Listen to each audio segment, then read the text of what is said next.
gets to name my firstborn child. Ooh. So that's what's up for grabs, chat. Wow.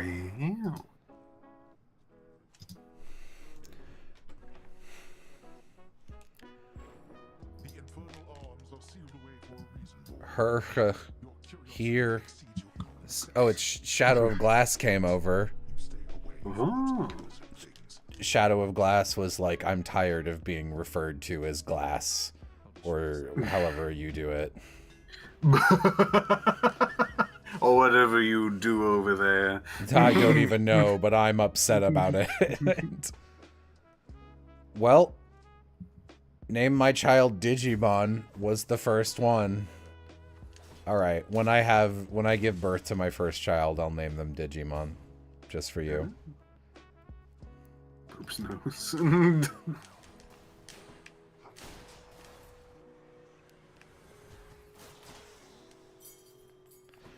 So I'm just grinding for keys and nectar. So I'm actually back at 0 heat because it'll be easy. And I literally don't need ambrosia or blood anymore. Doctor, I don't think I need blood anymore. Yeah.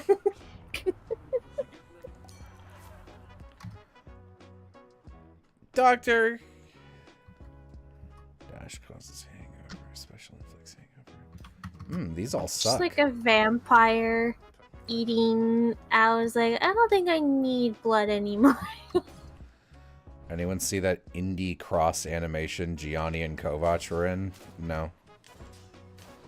That could be anything. Those two are literally in everything right now.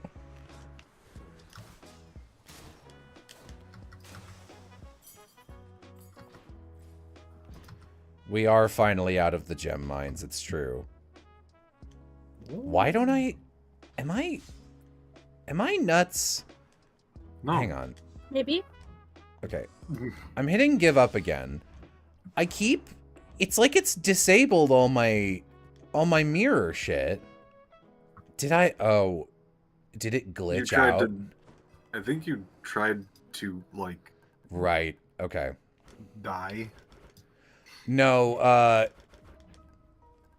there was a glitch when I reset my mirror. Reach the limit. That is not good because I spent some of my darkness, so I think I'm gonna have to do this again. That should do it. I'm not gonna respond to you if you call me Jello-chan. Now to give me strength. I'm just putting that on the table right now. I've mastered that. Out of nowhere, left field. No one even said anything. No, they said it. You gotta set boundaries.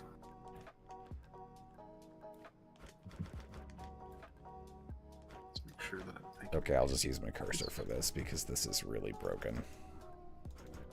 Oh. Hit the limit.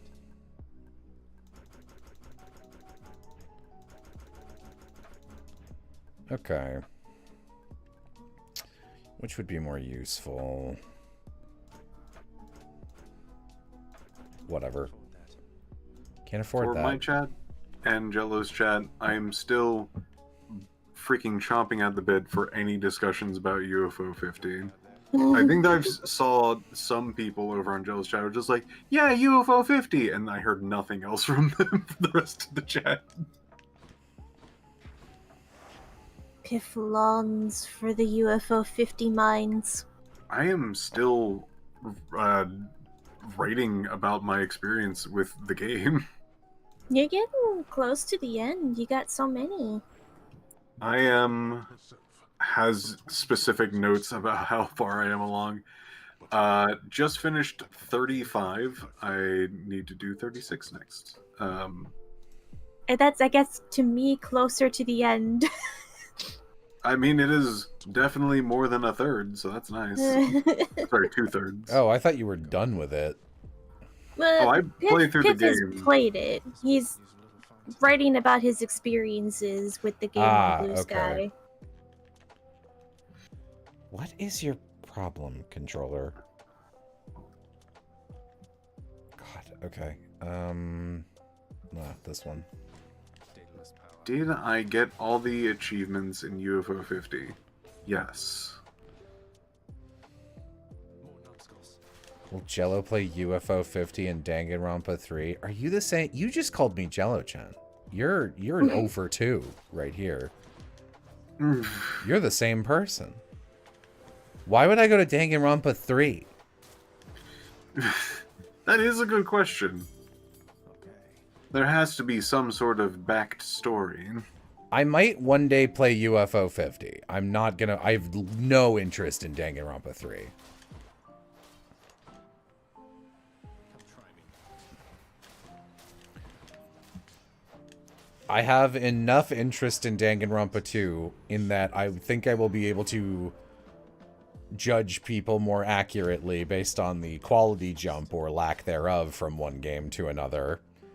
So that if they're like, no, Jello, you gotta play it.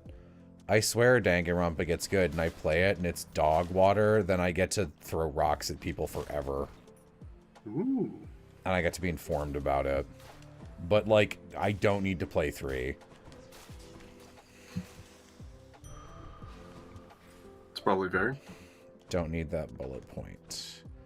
Can I get Dionysus? Oh, right. I don't have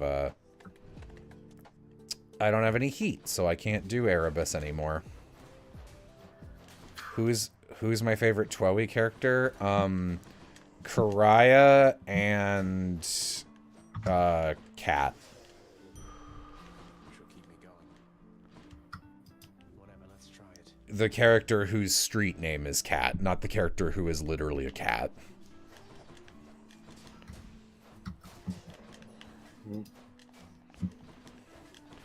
Don't get it twisted. Okay.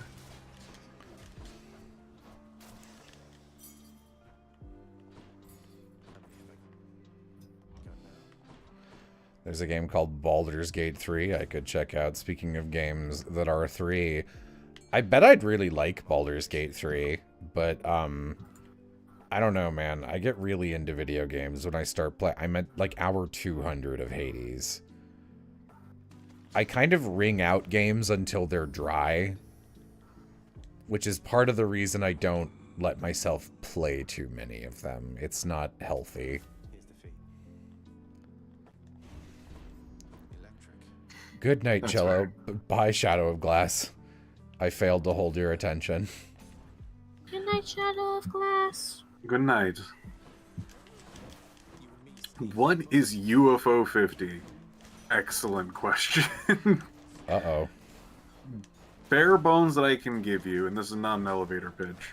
It is a compilation of 50 games. What the fuck?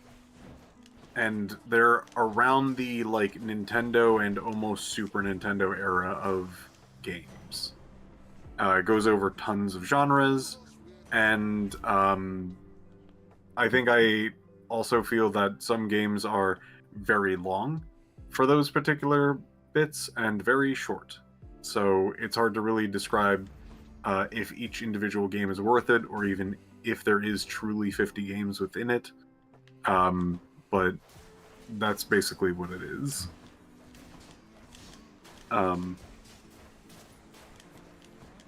At least 30 of them are extremely good. I'd basically say that, sure. It's hard to really say because I haven't really gotten a lot of other people's like perspectives on the game. I just know that I really enjoyed my experience, so it's hard to like put myself out of that box.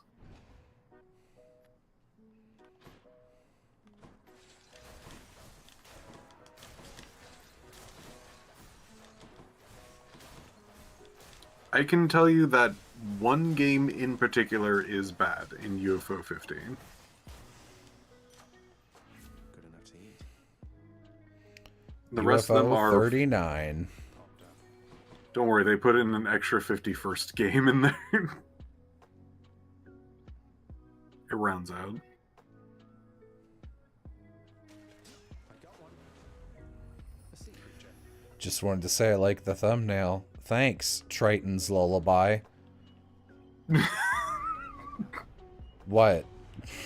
I just love the full readout of their name. Well, because it's a thumbnail about Hades, and you know Triton is the Roman name for Poseidon, so I don't know. It's like one step removed.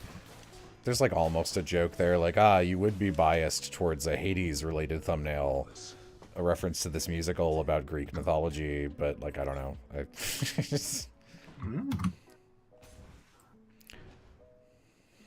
Hello, King. How are you doing today, King? No, it's not. Is it not? So you're right. It's Neptune. What's Triton? Help me out. Aren't they cousins or something?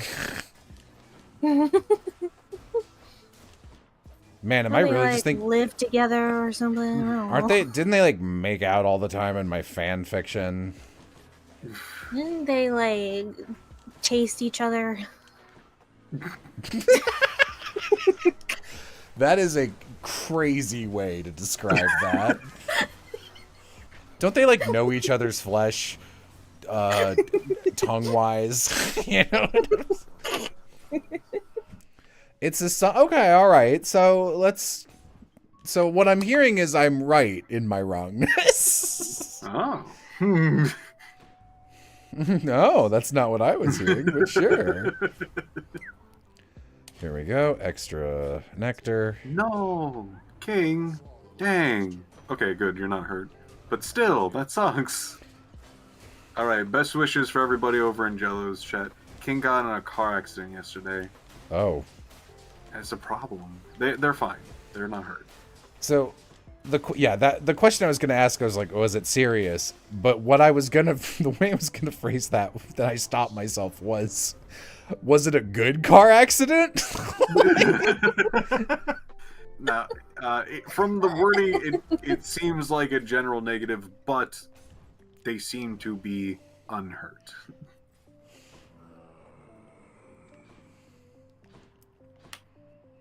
But you may answer if it was a good or bad car accident. But was it? I'm glad you're okay.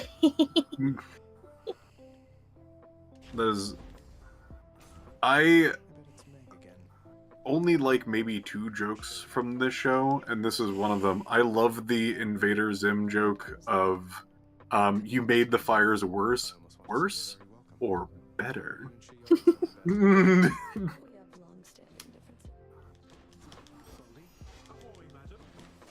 I personally love the intro of the movie that was shown to me, where it was like the main character going like, who looked like a freaking JoJo giant man. He's like, I am 9 years old. You know how it is when you're 9 years old and a liar. Yeah, I do remember main character's dad being like kind of ridiculous the entire time.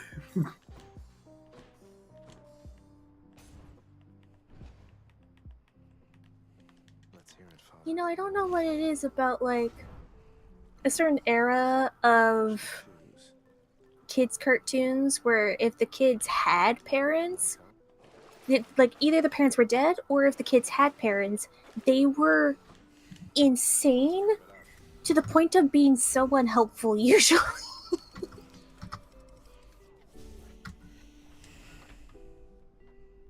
I miss Jimmy Neutron. Now, Jimbo, I don't know why I thought I could do a convincing Hugh Neutron. I've got no bit. Jimbo's gone, Dad. We have to move on.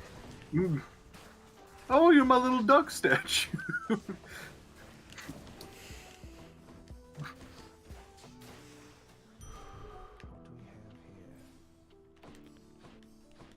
Is that a fishing noise? No. Oh, this way, I guess.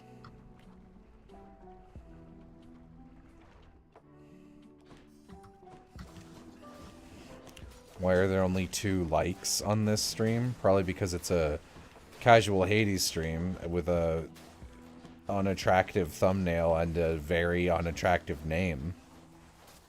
Oh.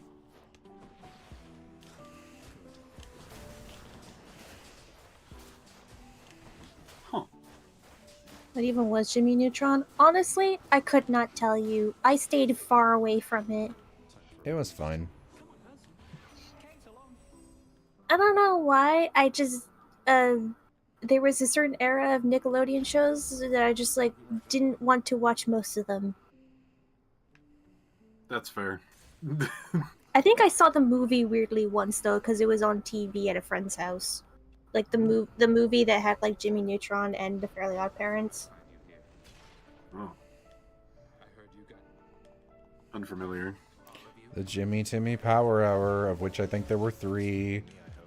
Yeah, it was one of them. They were fighting over. I remember. I can only remember the ending, which was like both of them had like a spring dance or something, and they both wanted to take the same girl. Really? And she kept flip-flopping between the dimensions, changing art styles constantly. What? I think she was having a good time, though, question mark. What girl would be interested in both Jimmy and Timmy? What's Timmy Turner got going for him? I think she just liked the attention. Wait. It was like a blonde girl. I must have been Cindy then, who is a Jimmy Neutron girl. I sincerely think she just liked the attention. Rude. But, you know, it's been years. I have no verification. All I remember is that she kept getting pulled to different dimensions during the end. Because they both wanted to do the dance at the end. But they had to share dates. Very... she was having a good time, though, I guess. Someone in chat has like a very PTA mom reaction, which is, Timmy tried really hard. I do love you just hearing, like, somebody was into, like, Timmy Turner, and your immediate response is, really? Yeah, Timmy Turner's a monster. Are you kidding? Someone for everyone.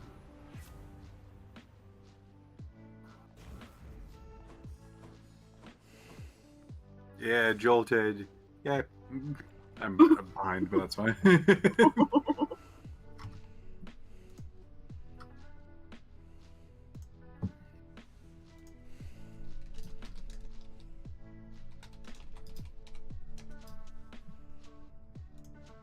Let's see.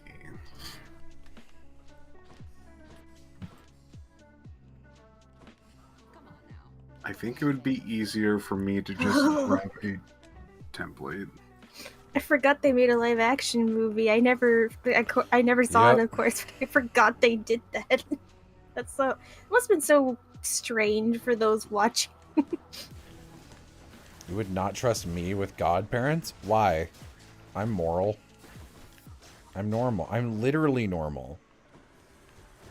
Has anyone considered, though, that maybe we shouldn't trust the Fairly Godparents? The children are their wranglers.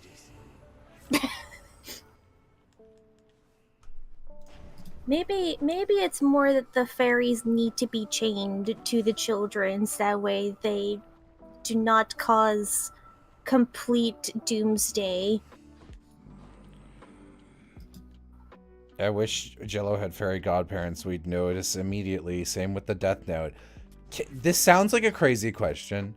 Can you kill someone with fairy godparents? Like, no, like, special stuff. Like, can you just wish, I wish that guy was dead? I don't remember that being a rule they mentioned.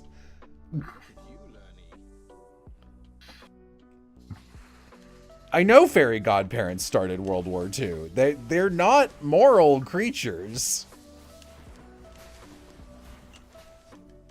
Only inadvertently. It was an assassination. Excuse me, the job description did not say to be moral. They just said to grant the kids' wishes.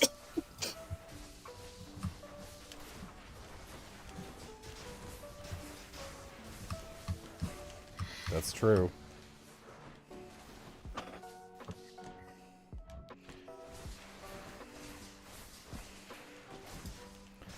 Jill's first question goes, for homicide? No.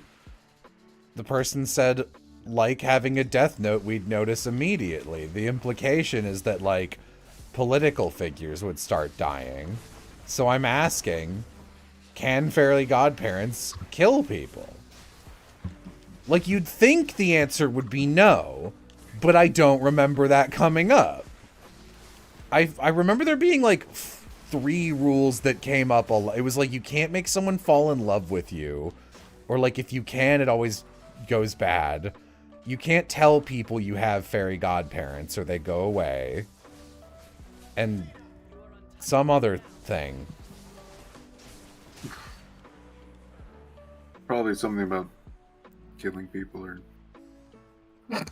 Okay. Probably not important. Like, is it as flimsy as you can't wish, like, I wish Michael over there, standing there, I wish he was dead. But you can wish, I wish there was a 4-ton brick directly above Michael right now that gravity was acting on, and then that would crush him Looney Tunes style. Like, is that fair game? Because that seems pointless to even have the rule. Alright, Vixen has remembered the pizza and has given me instructions. Let's slay some heroes then.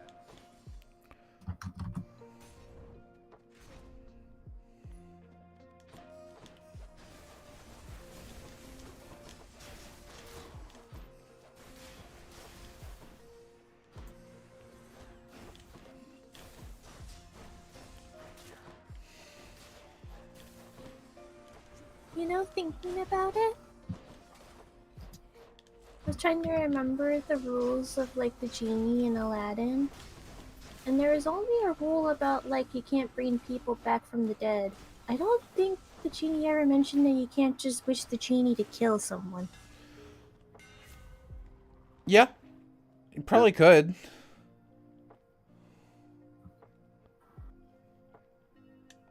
Jafar, what were you doing? Jafar, my boy. Your grandiose plans. You love Jafar, for the thematics. Jafar made it pretty far with like He 1 or did. 2 wishes. He was just like, whatever. I'll just make myself unstoppable. Then like I'm obviously in charge now. What are you gonna do? And like, so in that he would have been a waste to just be like, I kill the Sultan. Like, you don't need... Jafar didn't need a wish to kill the Sultan. That guy looked real easy to poison. That's all I'm saying. I'm just remembering the one where it was like, yeah, I wish for, like, Aladdin to be taken far away. Or something like that. Yeah, I don't know why he didn't... I think he was just being silly. He was like, I to think the he was ends just of the being earth. silly. That wasn't a wish. He was just using his sorcerer powers, and he was just like... He just golf-shotted the tower that Aladdin was in to Antarctica, and Yeah. he was like, this will be funny.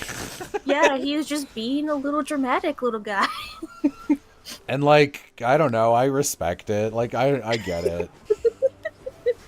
Oh, definitely not one of those things that breaks my opinion of the movie or anything. It was just one of the things like, huh.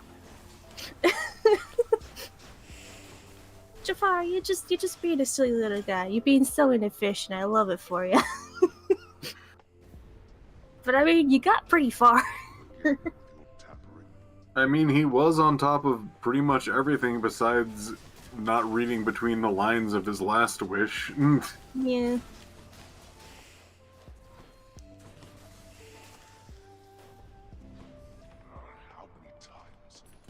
we are. He forgot about 2 things. Reading between the lines of his last wish and also maybe make sure you know where the flying carpet is at all times. Good set, boy.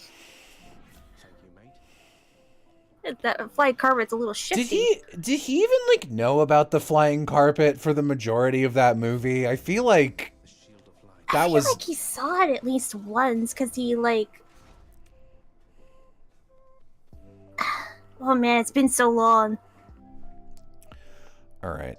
Fairies cannot directly kill, maim, or injure living beings. However, there have been instances in which fairies directly harm someone of their own accord by zapping them with their wands. I don't think that rule's actually enforced. Because, like, I'd say every episode someone is injured due to Timmy's actions. And Timmy has no skills. All he does is wish. But, like, you know, the series is that it's like... That's Timmy.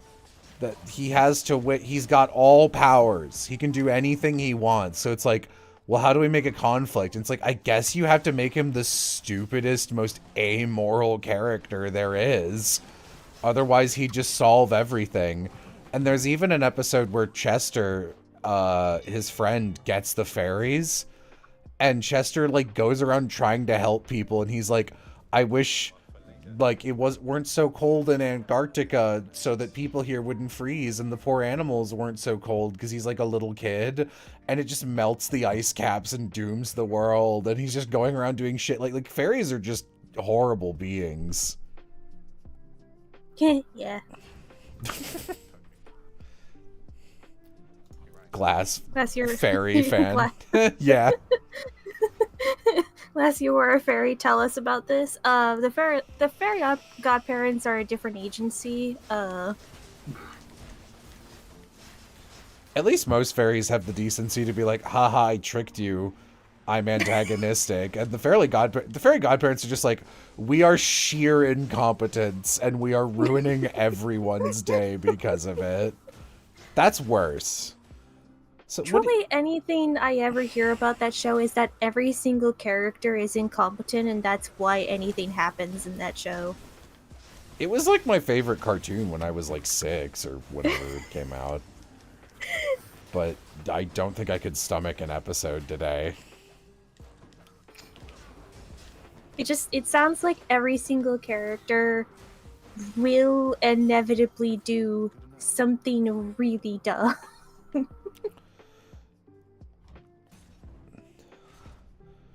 Have I seen this?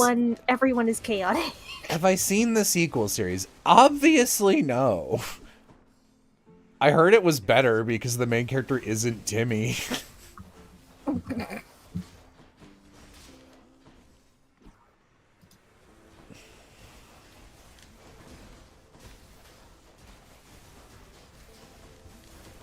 I did not know you had such Timmy beef. Everyone has Timmy. Nobody likes Timmy Turner. That's a bold statement. Mm. Have you ever in your, like, I know this isn't something you'd be like, I'm seeing this right now and I'm going to remember it, but like, have you ever seen online someone's like, you know what fictional character I jive with? Timothy Turner. He's my favorite. Timothy Toother, yeah. Vicky be like, look. Mm.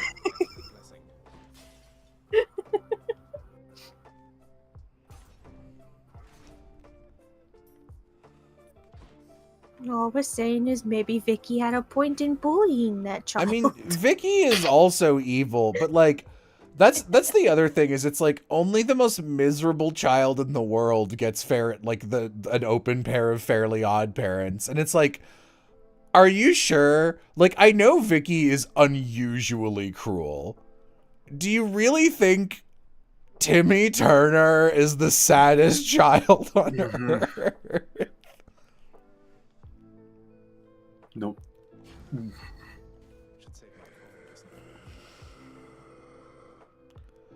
How's the Hades? I don't know. Too busy thinking about how much I hate Timmy Turner. JB Turner has ruined this stream for me. I mean, with his parents and babysitter, can you blame him? I'm not blaming Timmy for being bequeathed the fairies. I'm blaming him for using them irresponsibly. But, like, the system is pretty demonstrably fucked up if they look and they see Timmy Turner, a pretty average suburbanite white kid in like 2002 United States, and like no one's got it worse than this guy. And it's like, I don't know, man. I mean, he literally has a friend who is so poor that he doesn't have food most days. So, like, is it a measure of human misery? Is Timmy just an unusually miserable person? Is he just so dead inside?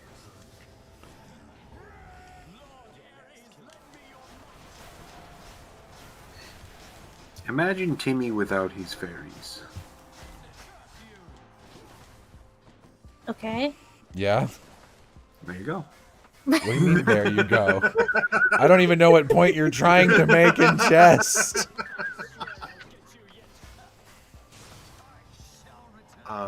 There is not even a point there. I just thought it would be funny. That'll do. I will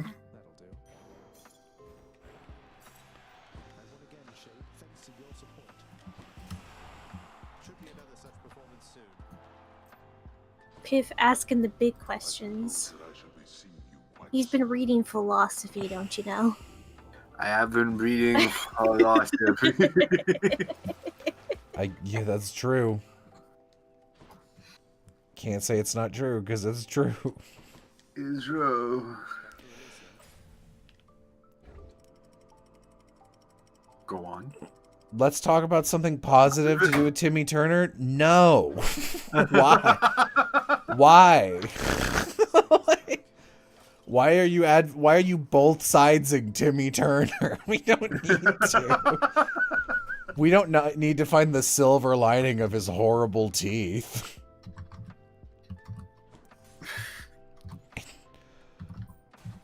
He hates that twerp for real.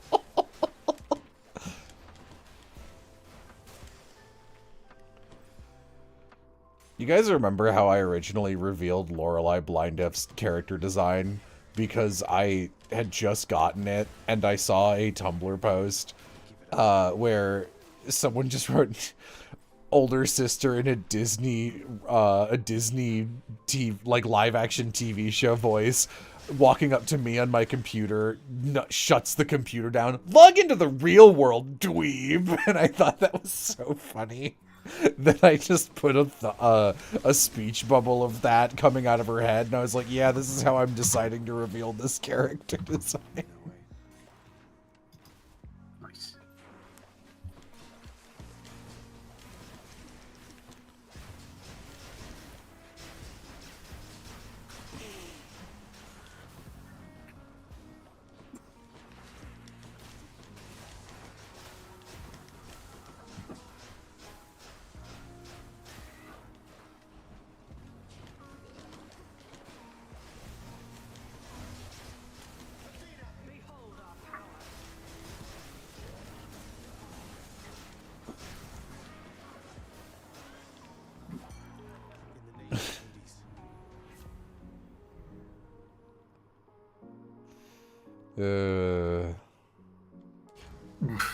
Hang on, let me look at something.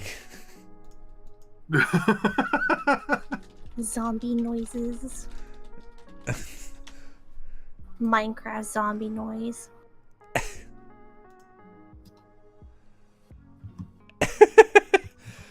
Cosmo, Wanda, I want you to spawn a piece of radioactive plutonium in that person's stomach. I don't think there's non-radioactive plutonium. You have to say I wish, otherwise it's just like a favor. Cosmo, Wanda, enough with the semantics.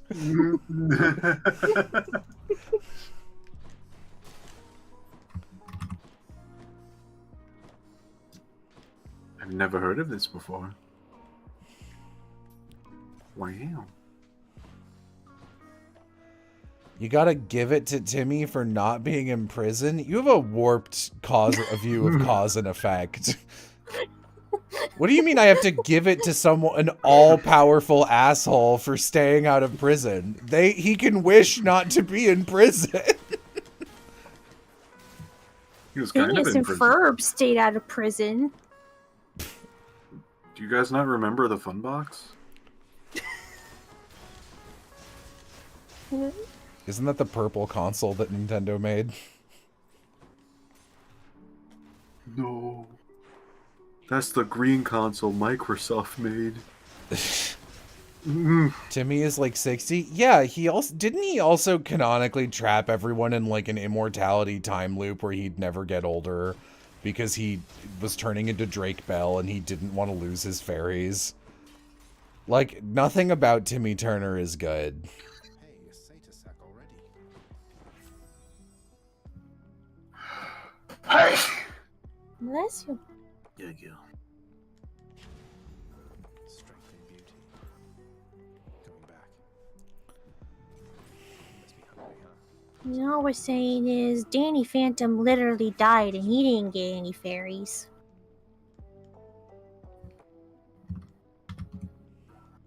What's this society come to? Danny Phantom's an alright guy. Deliberating briefly. So, He just wasn't depressed enough to get fairies. He wasn't depressed enough about his death.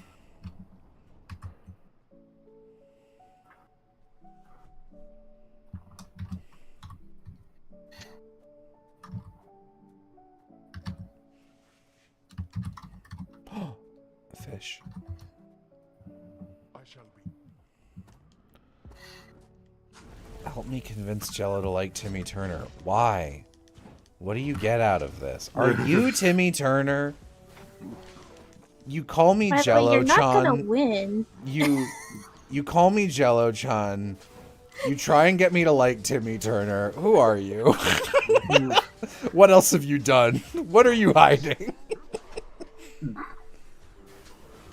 Mask off. Mask off. Are you Timmy Turner?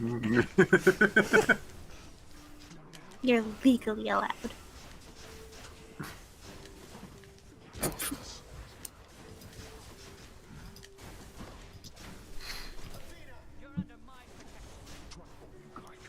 Let's forget that I called you Jello-chan. No!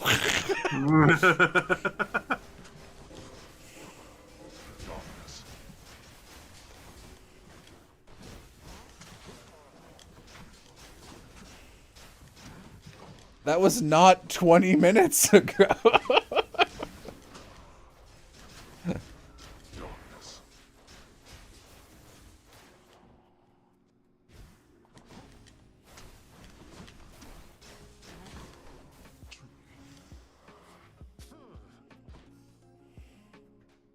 He's in a saw trap. He has to... I'd like to play a game. You must convince Brendan Blaber to like Timmy Turner, or I'll kill you. I don't know what morality you're injecting into this saw trap. I can't imagine a scenario where this makes sense. Have you looked at my other traps? No. You had worse? What else have you done? I don't want to talk about it now. People will make fun of me for my Timmy Turner themed saw traps. Sentences no one's ever said.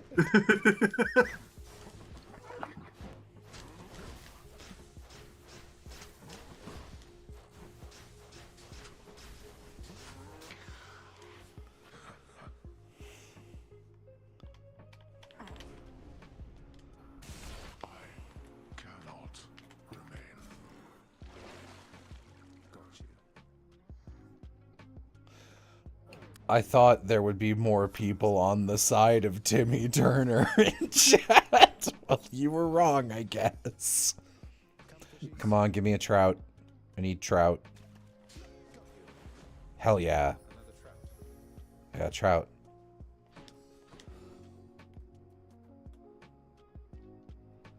I don't care for the cartoon child. Mere moments from his final victory, the prince, in his great haste, My dyslexia, like, autofilled that to children's cartoons. passing chariot collided with him very forcefully.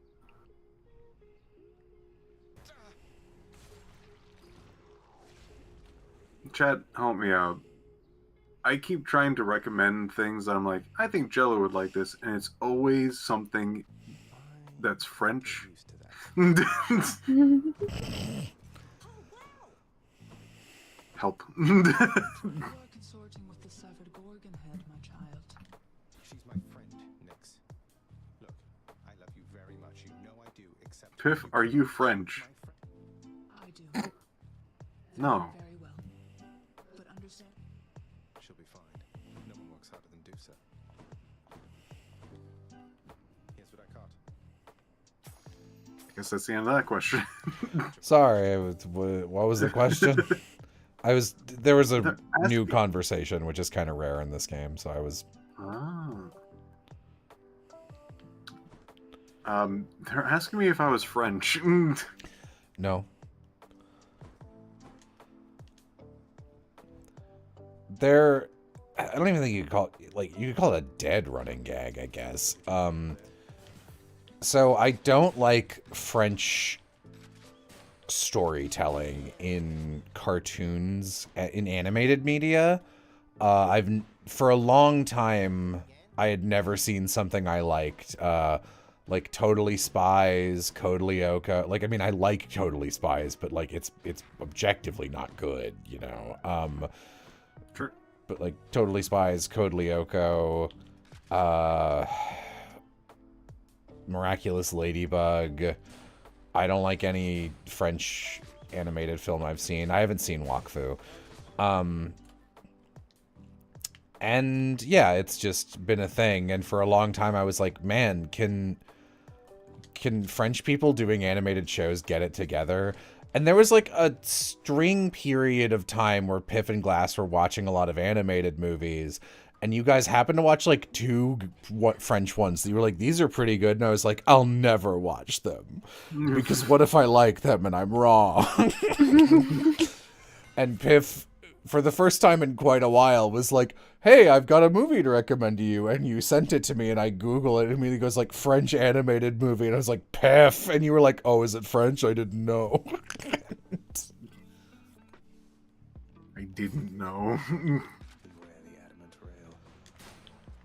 ISAT exists, you can't make jokes. No, ISAT's a video game. That's a different medium.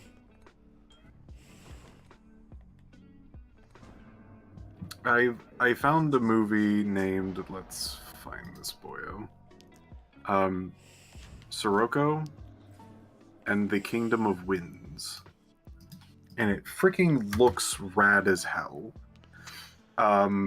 It has like the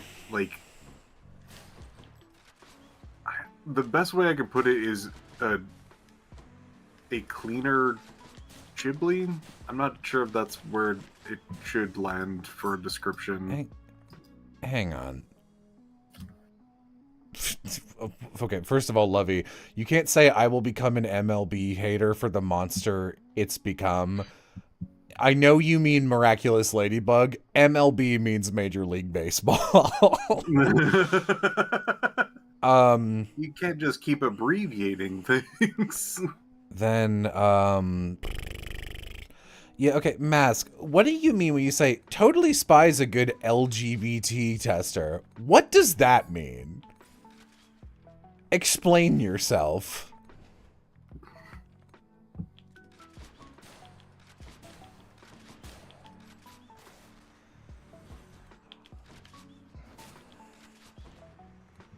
I'll let the professionals explain themselves. Though my best guess is, show Totally Spies. Are you gay? If you dip it on a person, it turns pink if they're acidic.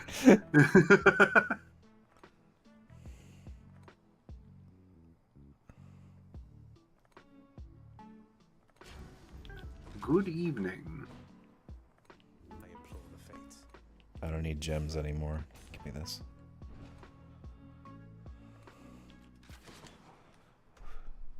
Who am I looking for? Mask. Come and get it.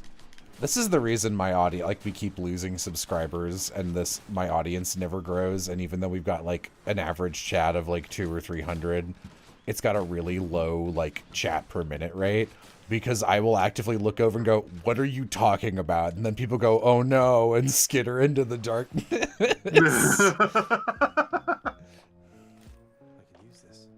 To quote Will, you can't just say things. Am I Piff? No. I'm not Piff. I think there's a considerable difference between me and Piff. Jello, why aren't you Piff? Well, I could never be him. Piff is a state of mind. Oh. I've Tiny never alien glass. I've never watched Totally Spies. Is it actually as weirdly fetishy as people say? You know what? No. It's not. There's literally, because like I asked that question, I was like, I watched that show, and I definitely remember like 1 or 2 episodes being like weird. But I was like, people, it's really got a reputation, and I bet it's above average, but is it actually crazy? And like some freak on 4chan went through every episode and it's like, here's every like thing I could think of that counted. And I looked through it and I was like, most of these are just things that happen in cartoons. Honestly, most of the things are just what happens in cartoons, especially during the time period that it came out. On top of, like, so much of that list was, like, just clothing that was themed. Yeah, it was like, it'll be like, they're in snow gear, and it's like, yeah, is that a fetish?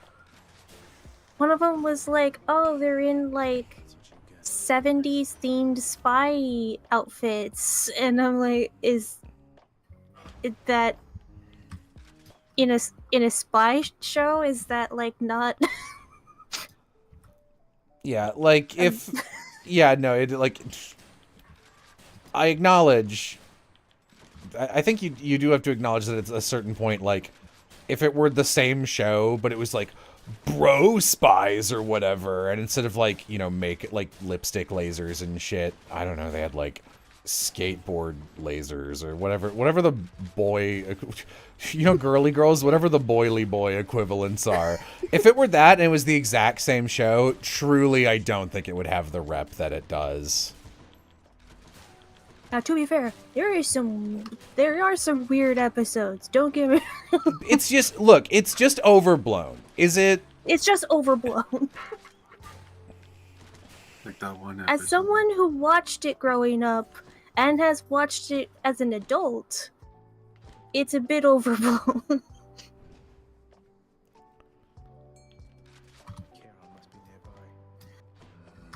Why were they wearing high heels? Because it's a show about Because it's girl power. girls. Because they're being pretty girls doing stuff. It's like, oh, ooh, girls. Like, I don't know. It's just part of the package. It's just about hyper femininity.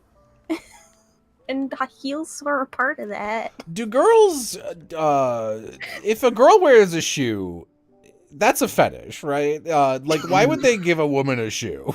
If... Oh my god. I'll open up this box. So, a re-release of Dead Rising 1 came out, and there was some backlash from some pretty crazy people.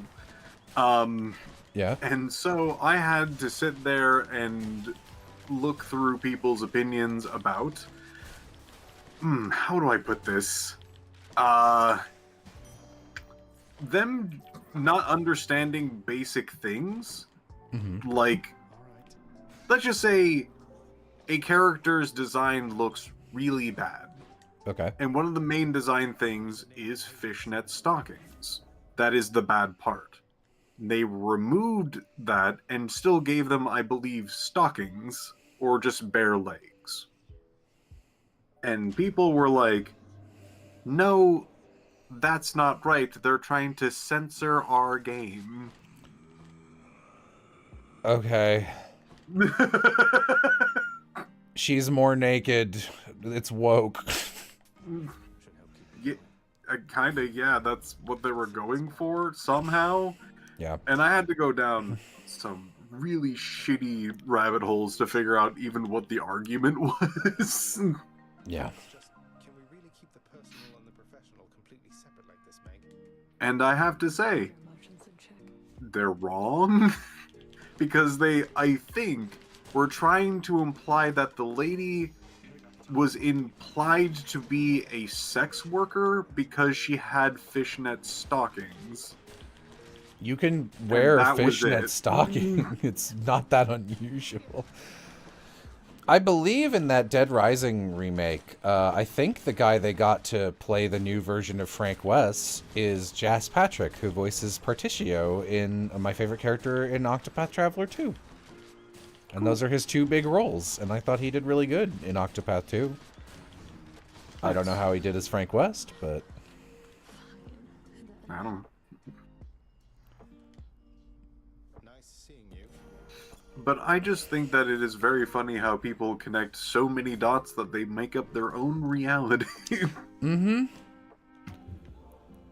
That's sort of what touch grass means. Is like you're in your own world. You need to back up. Yeah. Okay, I always but yeah. thought it was weird that people were just like, go ahead and touch this plant. I'm like, I've seen it before. I don't need to do that. Piff, it's so soft, you must touch it. It hurts my feet. It cuts my skin. Mm. Oh my gosh. You know, there's this princess, like, competition that I think you do wonders at. I'm scared. Princess It's okay. competition. Most of the girls in that competition were also scared. Would you like to explain the books to Jello? I suppose really quickly, when I was growing up, I volunteered at a library working in the teen section, and combing through most of the fairy tale YA fiction in there, there was a weird, horrible series that had clearly some publisher reach out to multiple different authors, give them random, okay, you are assigned Cinderella, give us something back and we will pay you like 50 cents or something. Mm-hmm. They did that for so many, and clearly they're just kind of going down like a giant list. Quality varied drastically, but whoever they got to do the Princess and the Pea is my absolute hero, because either she was assigned or looked at that and picked it and went, oh yeah, I'm gonna take this to the extreme. As she read about a story that is about a princess somehow feeling a pea through like 100 mattresses and took it to another level, which was every single princess in that universe was so incredibly delicate that a tiny petal could fall off of a cherry blossom tree and bruise them. And there was a Survivor-esque princess games to win the prince's hand in marriage. Where all the princesses had to prove that they were the most princessy by going through horrible challenges that involved eating bad food and walking on grass for a little bit with bare feet. Hmm. Thanks, you two. The main kicker was that the main character was a fraud. She entered into the princess games, but she was a farmer girl because her and the prince were in love. And this So was she This was Princess and the Pea and not Princess and the Pauper? This was Princess and the Pea, because Okay. it ended with the pea in the mattress thing. Okay. And yeah, so she faked her way into the princess games to try and win the prince's hand in marriage because they were in love and all that. And because she was a regular farmer girl, she couldn't actually like do any of the challenges the normal way, so she had to think of weird, clever ways to make it look like she was horribly injured every single time. Someone in chat says, it's called Violet Eyes. I don't know if that's the name of what you're talking about, or I missed them responding to someone else, but... I don't know, it's been years. I'd have to go look at it again. It's kind of weirdly sparks a memory in my mind, though. Ooh. Like, it sparks something. Like, there's something that sounds right about that. Maybe looking toward a little place. Sounds good. I mean, I could. Women doing anything of their own autonomy, woke DEI garbage. Don't even use the term DEI to like it's just such a stupid term. Like, I just think we should refuse. It's like just a term that can be like, I'm racist because I don't like DEI. I think to be like, what is that? Diversity, equity, and inclusion. It's like, no, you need to say that and sound crazy. I'm black, so don't worry, I know. Okay. I'm just saying in general, I think it's better if you refuse to use it.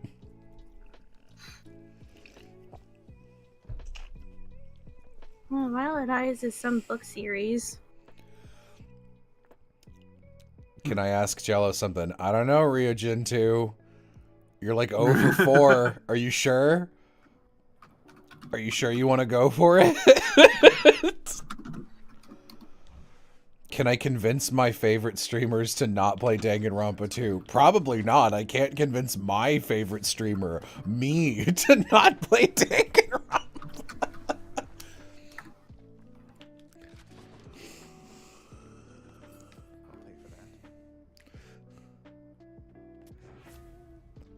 I mean, in a way, I'm definitely...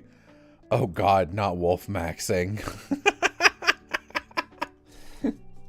No, No, I am not in any way equipped to convince Myth and Ori to do or not to do anything. They exist entirely on their own axis of humanity. I found it. It is called Violet. It is called Violet Eyes, but I had to like type into Google "Princess in the Pea" book before I could find it. You found it, Glass. I found it. It is called Violet Eyes, but typing in Violet Eyes did not help because it gave me a completely different book series. I had to narrow it down. But yeah, that's the one. Would I rather? It was so bizarre. I loved it. Would I rather watch the entirety of Miraculous Ladybug or play Danganronpa 2? Danganronpa 2, because then I can do it for charity. Isn't Miraculous Ladybug like 5 fucking seasons by this point? It's a lot. Maybe 6.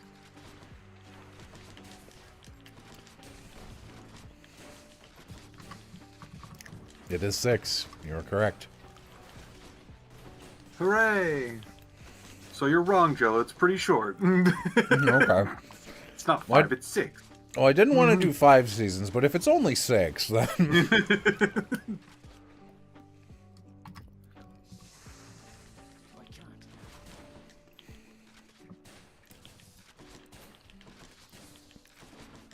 And apparently the first arc just ended. Yeah, okay.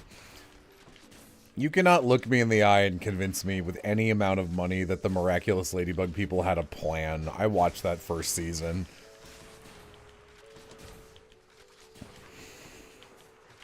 Interesting. I know a dude. Well, not know a dude. I have watched a dude. They. I've watched a they. Well, did I? Man, you're having a rough time with this claim, Piff. Well, I may or may not have existed during a time when. Okay.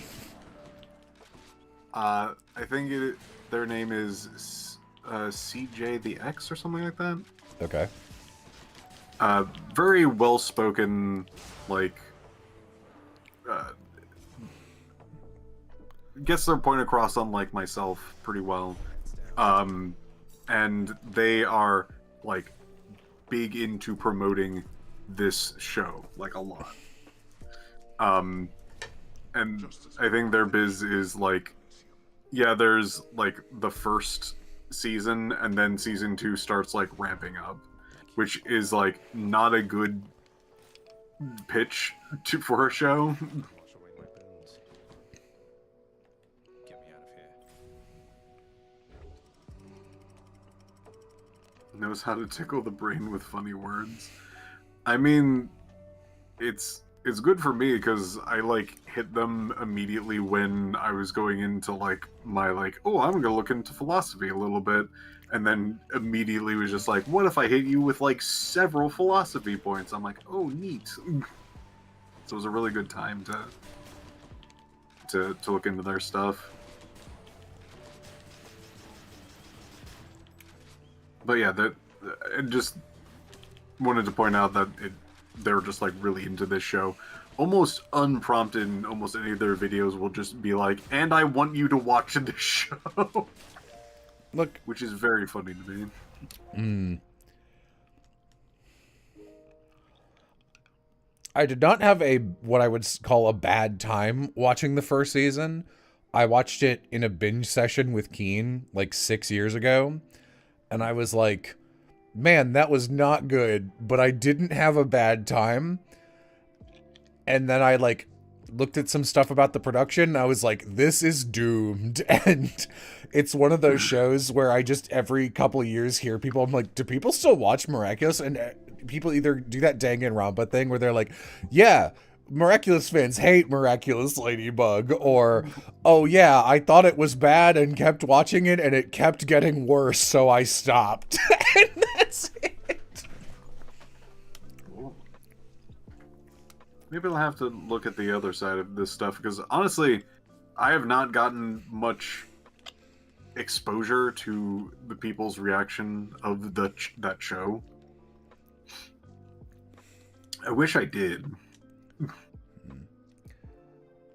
Similar to UFO 50, no one will talk to me about it. Did anyone watch Disenchantment? I would actually be pretty curious to hear. I think that's the Matt Groening show, like Futurama or Simpsons, that is just like swords and sorcery, sort of D&D shit, and it's on Netflix. I have never heard anyone talk about it, and I've never seen a clip from it.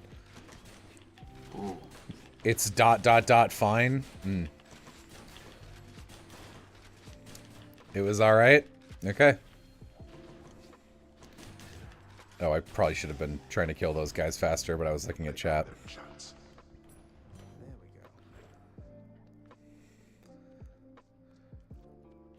Sounds like it's fine.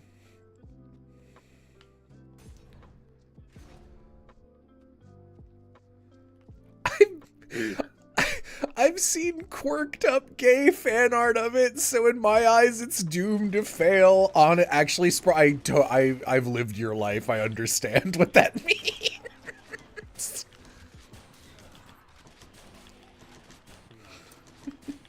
I think the thing that like highlighted it for me was it sure is fantasy Simpsons, and that's all I really need to know.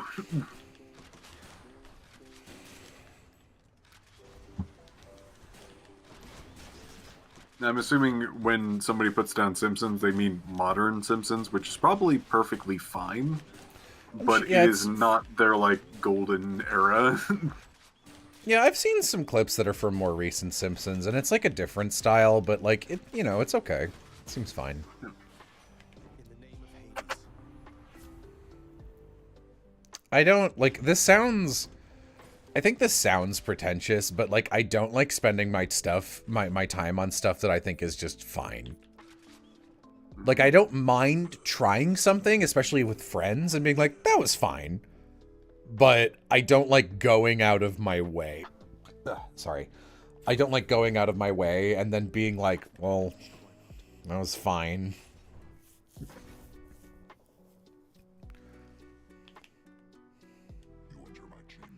That sure was fine. All the Simpsons VAs sound like they're losing their ability to voice characters. Yeah, Marge especially sounds like she's 100. And like, like, I understand, like, if I were any of the voice actors, I would never want to lose that gig. It's basically free, like, what, 6 digits of money a year for easy, fun work. So I get it, but also, like, I don't know. It sounds like it's hurting her. Oh.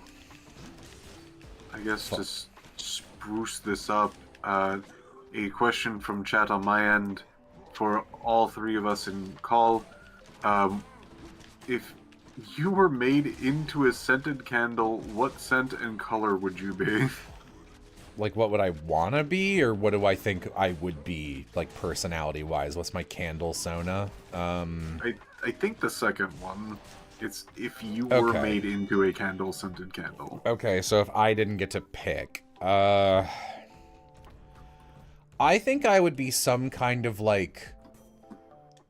I think I would be a sort of ivory yellow kind of color that fades purple as it goes down, and I would be like a lemon with like a really bitter, sour kind of floral scent to it. So like some kind of like lavender lemon candle. I think that was the easiest thing.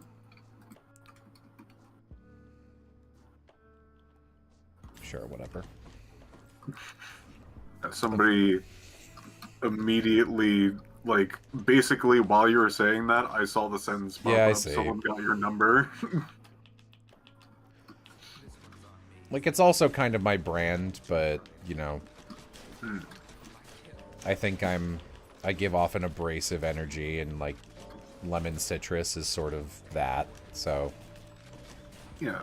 I'm pretty unequipped for this. Like, if somebody was like, what sort of football logo would you be? I'd be like, I don't fucking know. I don't go there. So scented candles are in a similar boat for me, but I can give it a whack. I guess for my online persona, I would say that I would probably be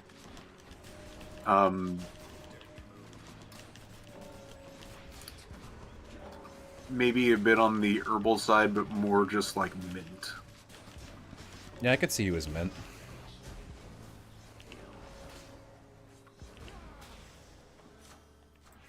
Power of the gods. You still alive? Zesty. Color. Maybe a kind of just a light. If I couldn't choose, if it was from my soul, maybe a if there's any gloss, maybe kind of a silvery, steely kind of vibe to it. I personally would like it to be more in the like light blue area, but that's not really my choice.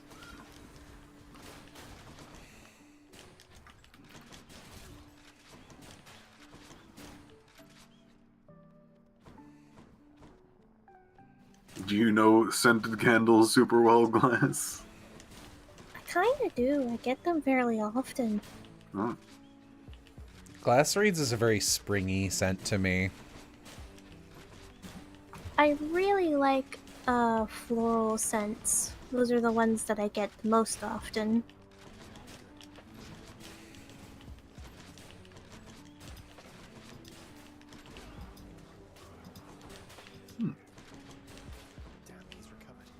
One of my favorite candles to get is lavender with, sometimes with other stuff. Like, lavender and lemon is a really good combination. Wow. I think my color would also be like a, oh, maybe like an off yellow.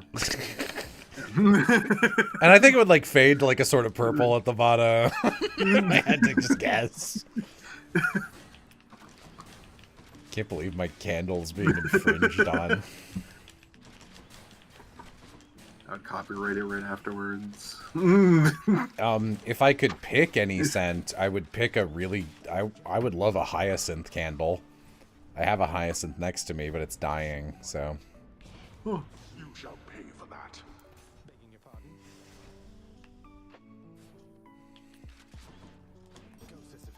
I hate these stupid shield guys. What if they were smart? I hate them more. I hate them almost as much as I hate Timmy Turner. The new bar for hatred. Timmy Find me Turner, something more I like hate. Timmy Burner. Jester, find me something in my kingdom I hate more than Timmy Turner. Sir, there's a war going on. We need to lock in a little bit. I know. I started it with everyone else who dared challenge my Timmy Turner opinion. My most powerful asset.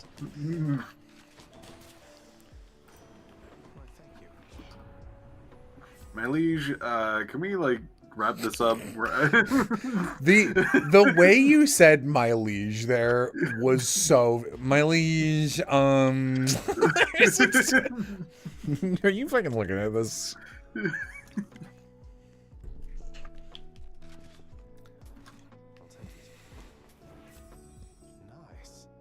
Nice. Piff, what is your bird Sona? What bird are you? And Jello and Glass, if you'd like to answer. Piff is a sandpiper. First you asked me about candles, now you asking me about bird sonas? Glass is a hummingbird and Piff is a sandpiper.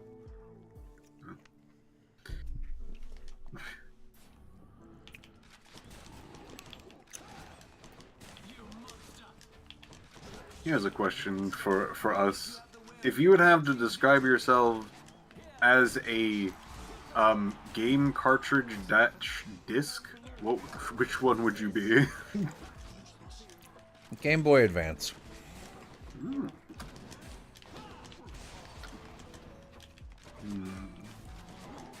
I don't like the new shape of game discs. I missed when they were the same as DVDs. Yeah. They're not game discs, boxes. Yes. It was like Boxes the best were really shape. nice. It was the best shape to see under the Christmas tree, you know? Be like, oh, a present. Yeah.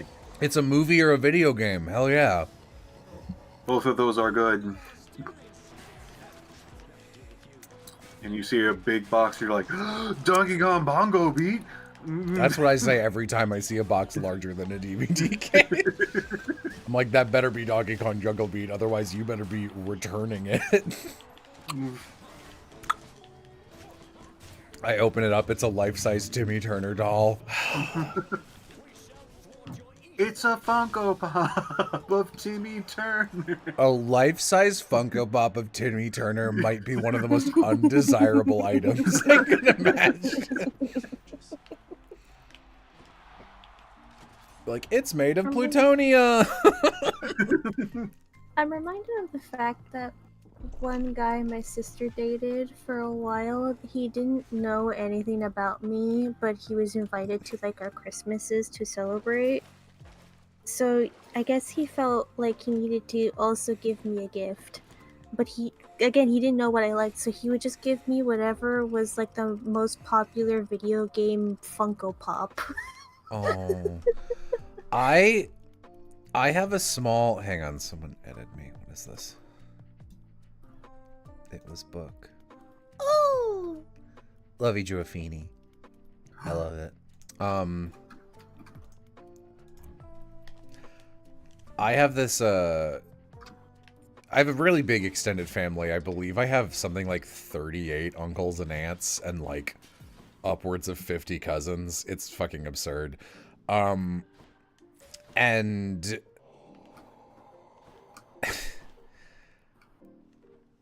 there's this one little, like, immediate family, and they're just uniquely awful at giving gifts. And... yeah, both of my parents are from Catholic Irish baby boomer families, so they both have enormous extended family trees. And man, oh man, one of them was just horrible at giving gifts. One of them gave me my original copy of Skies of Arcadia, which was his copy, which sounds like an awesome gift, and technically was, since it introduced me to Skies of Arcadia. But he gave me to it because the disc was scratched and it couldn't load ship battles, meaning it was unplayable. So I was like, this game's amazing for 2 hours, and then I can't play it. And I got it when, like, before YouTube existed, so I was just like, well, I don't know what this is, basically. Couldn't watch the rest of it. And the reason I bring them up is because one year, I remember for Christmas, I like, they make a flow chart, and it's like everyone buys one other family member a gift. And one of them had me and didn't know me that well. And they were like, he's like a nerd. Let's get him something from Hot Topic. And they got me one of those Hot Topic tuxedo print shirts. And I was like, this is honestly one of the worst things I've ever been given. This is like an insult that I would wear this, to be honest.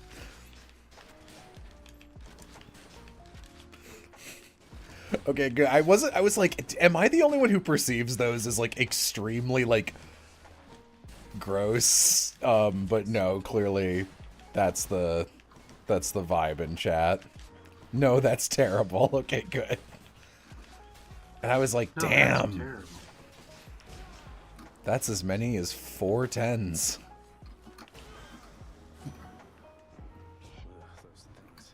That sounds good. Let's make some waves, right, Uncle? 10s are like the best score, right? Yeah. Yeah.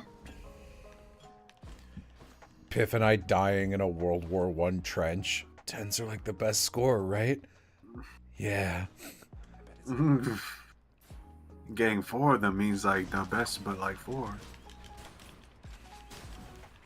Connect 4. I miss my wife. Tails.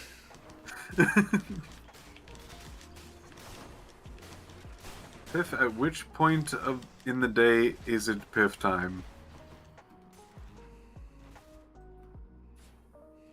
I'm not gonna make up a number. That's what you're asking. I'll make up a number. Blupple. What? Somewhere between 6 and 8. Not gonna tell you where. It's Blupple. Yeah, it's Blobble.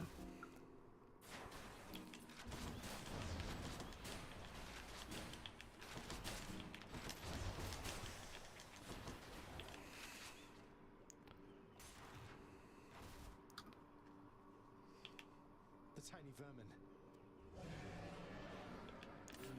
Just When is hydrate the- position. When is the appropriate time range of eating lunch? When is it no longer breakfast, and when does it become dinner? I would say 10:30 is like kind of the point where if I were to start eating something, I would be like, this is probably lunch now. 11 for sure. At best, I'd be like, that's a late breakfast. And I think 4 is the cutoff for lunch dinner. Because 4 is like an early dinner or the latest possible lunch.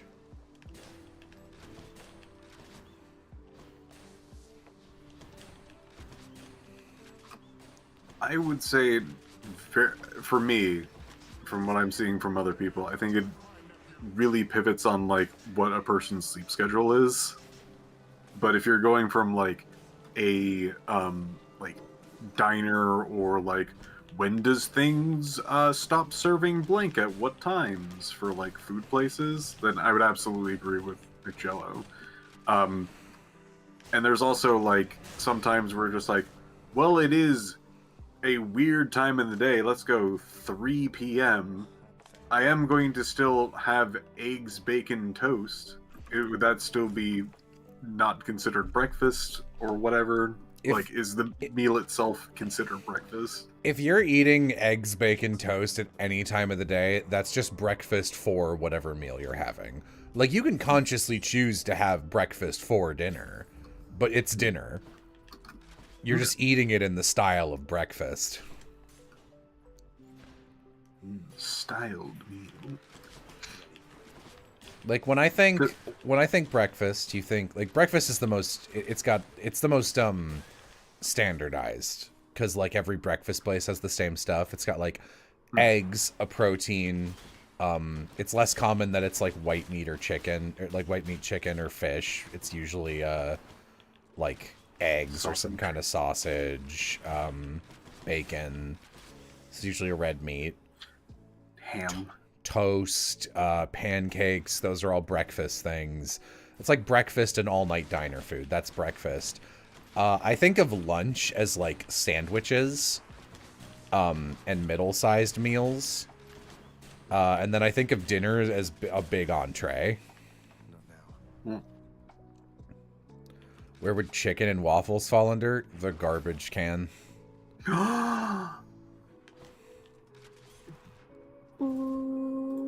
Eat them separate. Whoa, you don't like chicken or waffles? I like chicken or waffles. I don't like them together. Oh. I don't want goo on my chicken. And I don't really want chicken on my waffle. Oh, right. I forgot. What? What did you forget? I forgot about your aversion to goo.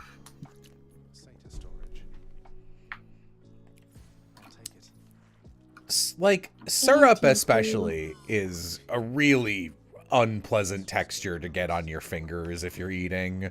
Like, I'm light syrup even if I'm just eating waffles or pancakes. And, like, syrup only exists for those two foods. I don't want it on a meat. Oh, fair enough. Do people put syrup on chicken and waffles? Yeah. Yeah.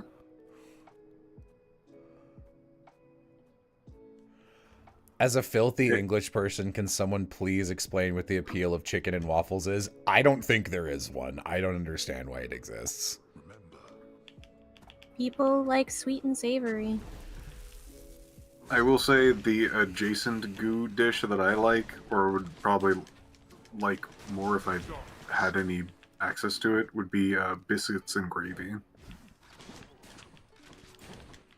I think that I like that sort of like, this is a sausage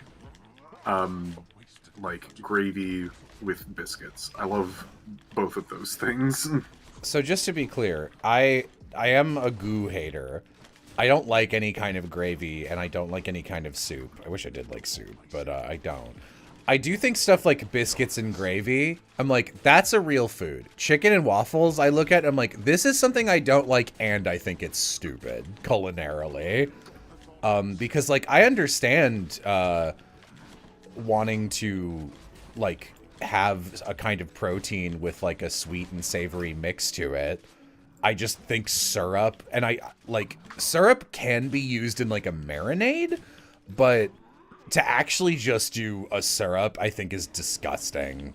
Like, one of my favorite things I used to do, like one of my favorite chicken mixes, is I would take a bunch of, like Chinese adjacent spices, so Chinese 5-spice, especially a little extra cinnamon on it, coffee grounds, and then you put like vanilla with it. I had some like powderized bourbon that I used to put on it, and like all of that together would make a really, really lovely chicken dish. But there's like a lot of flavors going on in there, and syrup is just like, that's sugar, baby. It's like how you can mix honey with stuff, but if you were like, here's chicken and honey, I'd go, no. Like, do you mean honey mustard? Do you mean like honey dill? And they'd be like, no, it's honey. I'd be like, incorrect. That is wrong. And in that way, I'm like, I don't want maple syrup with my fried chicken. I think you could cook chicken in maple syrup with some other stuff to create a good taste. But like, if I'm at a breakfast place, I truly think that's less than the sum of its parts.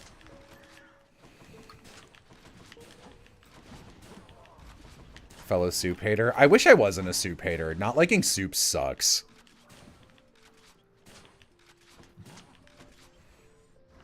I've really tried with soup. I just have like a physical aversion to it, and I wish I didn't. It makes me feel like a 6-year-old who's just like, I don't like it, it's wet. Would I ever make an epithet or ace cookbook? No, I don't have any expertise in cooking.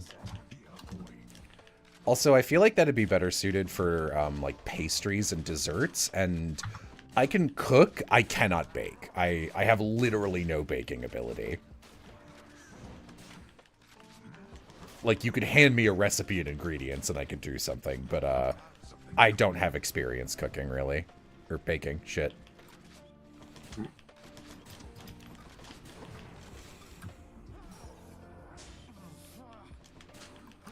What kind of soup are we talking? I don't like any soup.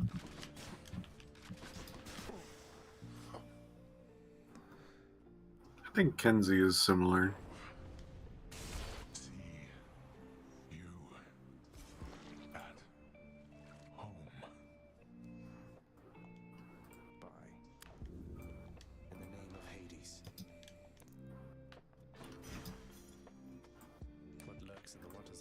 One more trout, please.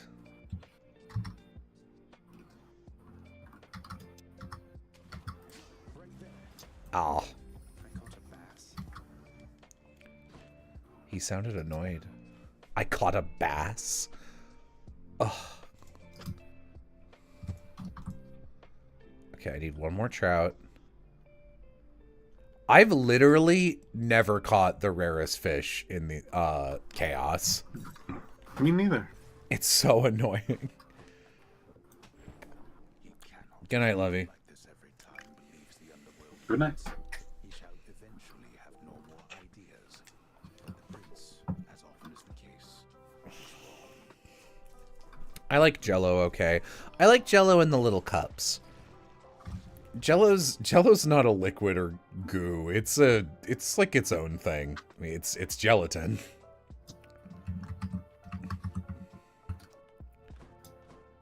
Tell that to the housewives of the 50s. Oh, they just hated their husbands. That's...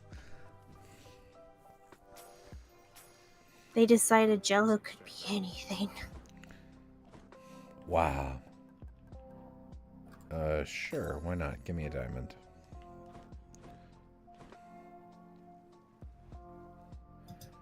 Is whipped cream a goo? You know, if you asked me without the preceding conversation, I'd be like, no. But, like, honestly, it is. It can definitely become a goo. Like, it melts really fast if you put it on something like a pie and you let it sit.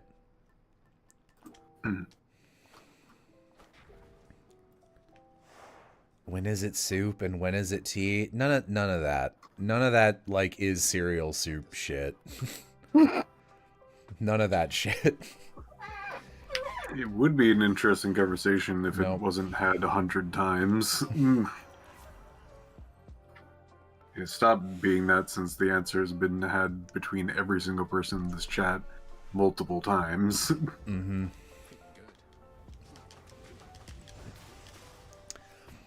I remember I once had a lengthy disagreement on our trolley problem stream with Vixen because we were doing one of those Neil.fun things, and it was like a, you know, is this sandwiches cereal or whatever, you just make shit up, and humans love to argue about categorization, and the question was, is a hot dog a sandwich? And I was like, I would say no, and Vixen was like, I would say yes. I was like, okay, why would you say yes? And she was like, well, it's a thing in between like bread. And I was like, I mean, if you're... Okay, so then I asked, is a taco a sandwich? And she was like, no. And it was like, I don't understand why a taco isn't a sandwich, but a hot dog is. They're the same shape. And she's like, no, they aren't. I'm like, they are the exact same shape. It's like 3 sides of a... not grain. A carb-based container holding meat and other items as toppings on it. So, like... If you're going for the classical definition of a sandwich, in that this could be held in one hand by the Earl of Sandwich, prepared specifically so he can eat while continuing his gambling addiction, then yeah, a hot dog's absolutely a sandwich. And so I was like, I'll allow a hot dog being a sandwich, but it makes no sense to me that a taco isn't if a hot dog is. Like, I would say neither of them are a sandwich, but I don't understand that distinction. Tortilla. I guess Good. as like an upgraded version of that, like there's hoagies, and usually those are considered sandwiches, which are in a very similar shape. Yeah. And tacos can have that hard shell, like similar shape, but like Yeah, soft like a shell is hard like shell, a wrap. hard shell taco is what I was thinking. I guess I should have specified that. I wasn't thinking of soft shell, which is a wrap. Yeah. It is interesting to think about the line. I love thinking about the line. Oops. It's my favorite thing. A wrap is a sandwich too. I would agree with that, honestly. They go together in the menu. It's just like sandwiches and wraps. Like, they're the same thing. It's just a container of carbohydrates with, like, vegetables and meat and condiments in it. Or vegetables and protein and condiments in it. They are friends. Is a sandwich wrap a burrito? Pretty much. Like, aren't they kind of just the same thing? What's the difference, right? All right. Here's a new addition to the conversation. What about a bread bowl?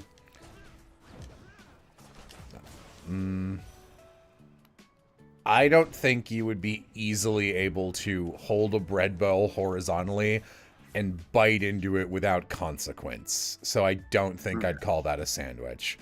So I the think- handheld nature is important. I think it is. I think the ability to hold something in a hand, bite into it horizontally, and have it mostly retain its shape is important. Like I know if you bite into a hard shell taco, you're going to get some crumblies and stuff's going to fall out because soft shell tacos are superior. But, like with a bread bowl, you do that and it just comes like pouring out. Also, you can have a bread bowl for soup too. True. As a side note, my favorite like taco container is both. Oh, like not- a hard shell and a soft shell inside or outside of it? Mostly on the outside because you get that like nice crunch, you get that flavor, but also it keeps all of the mess in place, especially if there's like a cheese layer in between. Mm-hmm. You don't need it, but I think like the neatness of the soft shell keeping the crumbles in place enough to keep its shape is very important.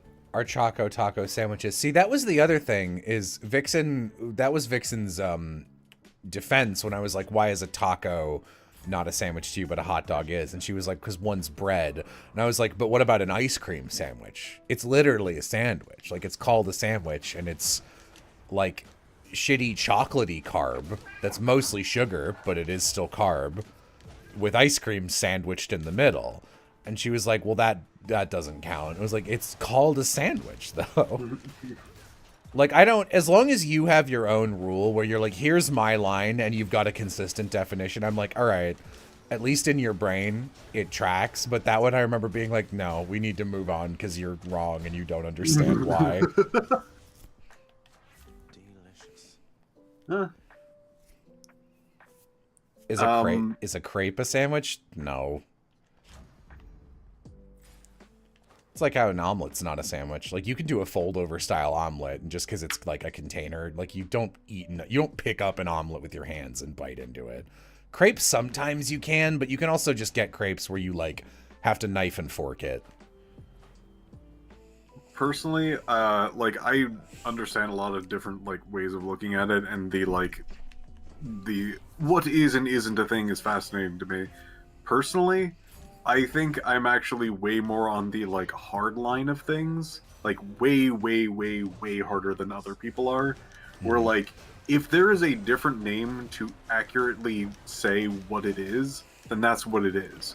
When you say sandwich, what I imagine is sliced sandwich. bread and whatever hell that you want to put in there. Mm-hmm. If it is not that, if it is a hoagie, that's not a sandwich. It's a hoagie. If you ask somebody else to get me a sandwich and you point at the menu like gesturally, they're going to get you sliced bread. Yeah. Like, No, I agree. Like, the reason I'm mostly just doing this to poke fun at Marissa right now, since she's on a trip for Easter. But no, I agree. I'm the same way, where I'm like, what's that thing? It's like, if you ask me, like, draw a sandwich, that's the other thing. Like, if you ask someone draw a sandwich, no one on earth is drawing a hot dog, right? Like, nobody on the planet is gonna hear draw a sandwich and draw a hot dog. You draw, like, if I were to draw a sandwich, I would draw, like, 2 slices of, like, ciabatta bread with, like, some visible lettuce, some kind of meat, maybe some, like, yellow dripping for mustard, and then, like, olive on a toothpick on top. That, to me, is, like, a cartoon sandwich. a bit ago, like a fair bit ago, when I was playing Grand Blue, there was a line that tickled me so much. That a boy showed up and was just like, my favorite food is a sandwich. And I'm like, the fuck you talking about, kid? What do you mean your favorite food is sandwich? I know what he means. So I got a panini press because I like paninis a lot, which are a flavor of sandwich. And I really just like the feeling of a warm panini. I like having that kind of sandwich. And I would always offer, like, Amy, I'm making a sandwich. Do you want one? And she'd be like, no. And I was like, why not? You never have. She's just like, I'm just not into sandwiches. So. I guess, like, but, like, it's like saying my favorite food is soup, and you're just like, that's too broad. No, like, I understand. I just... I don't think I'd say my favorite food is sandwiches. I think I'd say my favorite food is, like, a ham sandwich or something. Any more than just a sandwich.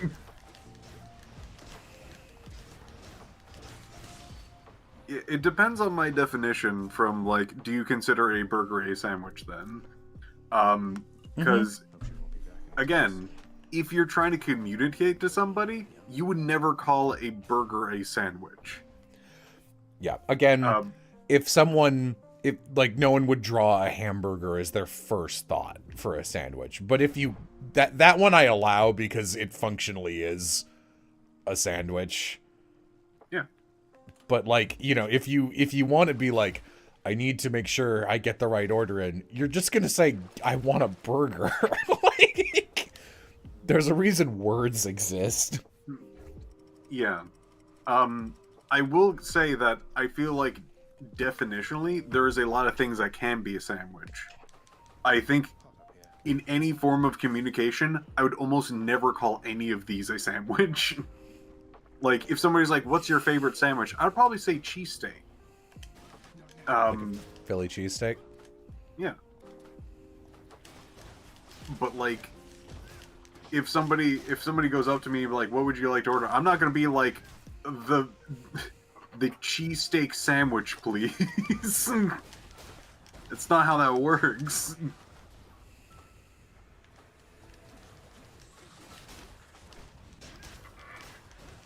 Yeah.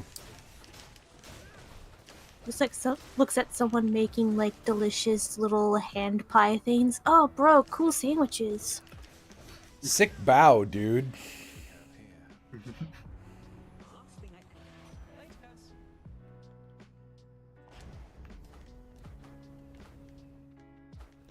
Is a pie a sandwich? No.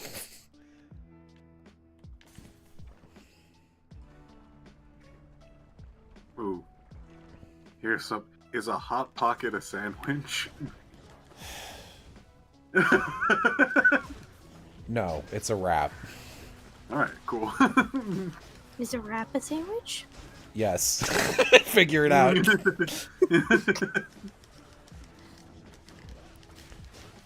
I don't wanna... Well. Look, there's so many foods that are across so many cultures that are literally just, here is a covering 100% of carbohydrates with meat, cheese, and vegetables inside it. Like, every one of them is prepared a different way. They need their own names. A Hot Pocket's a Hot Pocket. True. Toaster strudel is a toaster strudel. In the name of Hades. Also true. I'll pay for that.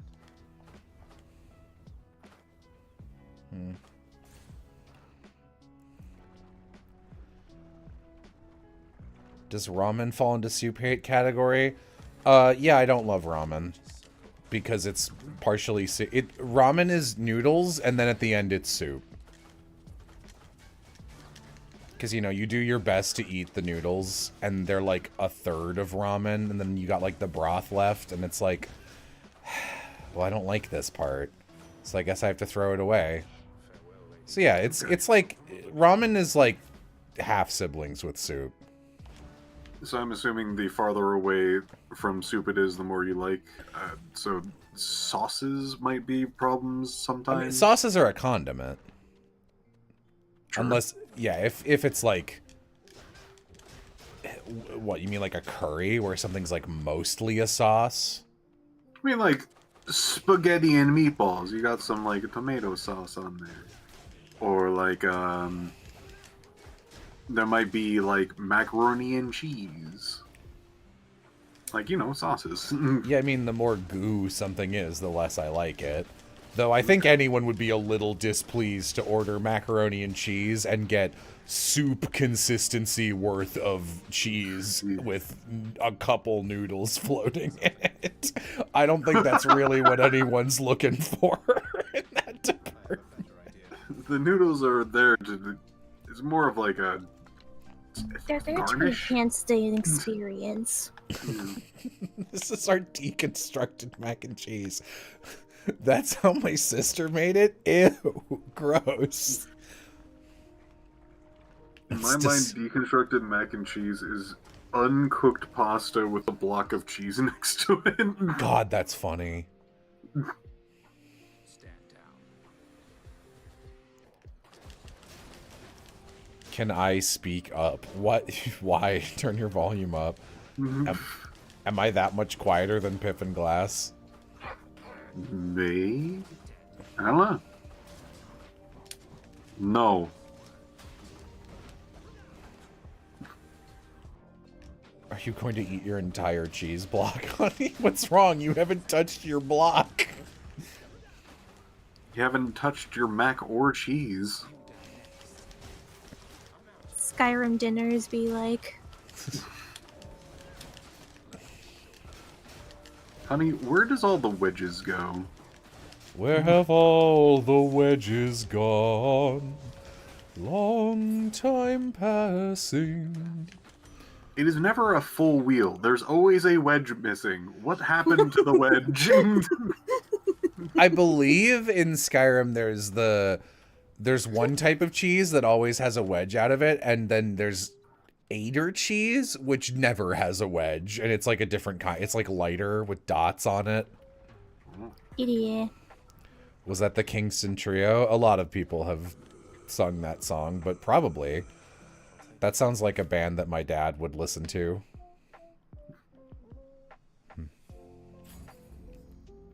Sure. Where have all the flowers gone and where are all the gods? That's really funny.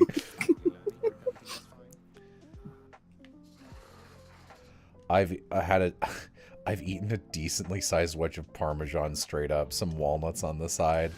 I don't know if I could eat a wedge of Parmesan. It's not... Amy really likes Parmesan. It's not a favorite of mine. But, oh, I have come to really like little cheeses. I love a good charcuterie cheese board. Are you a fan of those tiny wheels of mozzarella? Sometimes they can be too wet. I don't like wet mozzarella. That's They're fair. clean and goop. Yeah. Cheese is a fickle creature. It is. Cheese is a weird, weird substance. You can turn to goo in an instant. That's true. You can turn into goo. That's true too. Jump out of a building from high enough, you'll turn into goo when you hit the ground. Oh, I I'm thought the already cheese goo. doing that. No. Cheese does not make you into goo. No. It could if it was hot enough. Molten. If you try hard enough. Trying to siege the castle when they in Wisconsin when they drop a whole cauldron of molten cheese on you.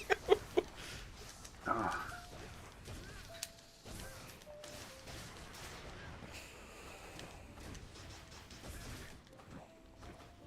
That giant doughboy didn't have a chance.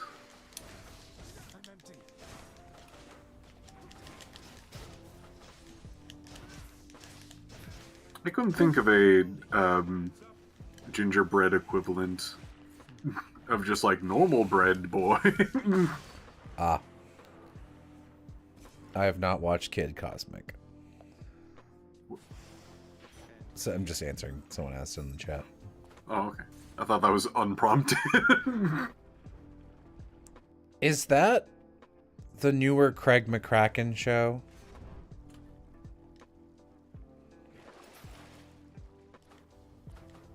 Yeah, I've heard it's pretty good.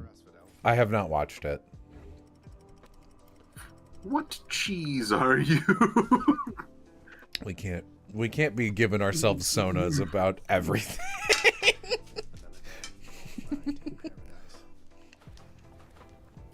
But I guess I'm Brie.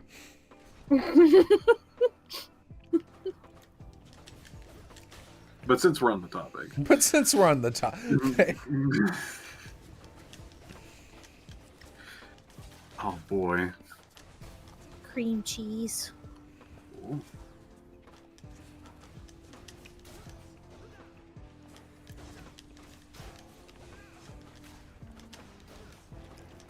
I'm not really a cheese aficionado because I don't know that many names, but like I think I'm probably more of like a mild soft cheese. I wonder how many cheeses I could name. Maybe like 9. Let's see. Cheddar, white cheddar, brie, blue, Oaxaca. Does Velveeta count as its own, or is that just American? American, Swiss, stinky. That is 8 so far, which is about what I said. What did I say? 9. Oh, nacho. Did I actually not name mozzarella? That's really funny. Yeah, mozzarella there. Oh, yeah, pepper jack is actually my favorite cheese. I should have gotten Monterey Jack and pepper jack. I love pepper jack. I will eat a stupid amount of pepper jack.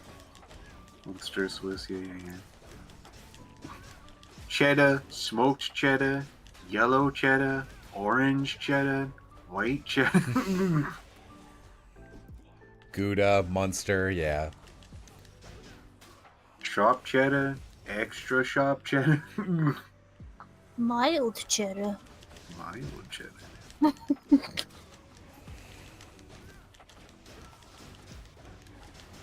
No, Jello, paper jack is my cheese soda. You can have it. I'm not eating paper jack. If you want to be that, go for it. The cheese pull is outstanding. Yeah, Asiago. That's good. He forgot Gouda. I forgot a lot. Yeah, there's tons. My goal was to name 9, and I did it. Yay! Provolone. I like provolone, okay.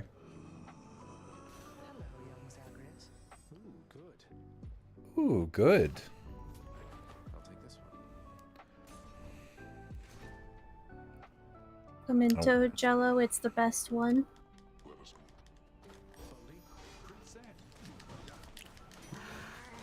I don't know if I've ever had pimento, actually. I just like a really, like, aged, extra sharp cheddar. That's like a really good cheese. I like cheese with herbs in it. For lunch, I get this, it's Havarti cheese with, like, rosemary and garlic in it. That's what I put on my sandwiches. Can't believe no one has decided to make their cheese Sona string cheese. I mean, like, come on. Nah. I feel like if I would choose my cheese, I'd be like, oh, cheese sauce. Choose your cheese. Boom, boom. Well, I guess you are a slime, so therefore it is within your nature to A be... little cheese slime sounds awesome. Oh, it's a shame I don't like Biff because he's goo. Slime is goo. True. Slime is goo. Which is kind of, like, weird because you're, like, Jello. No, it's different. But, like, it's weird that you're kind of similar in form, right? Mm-hmm.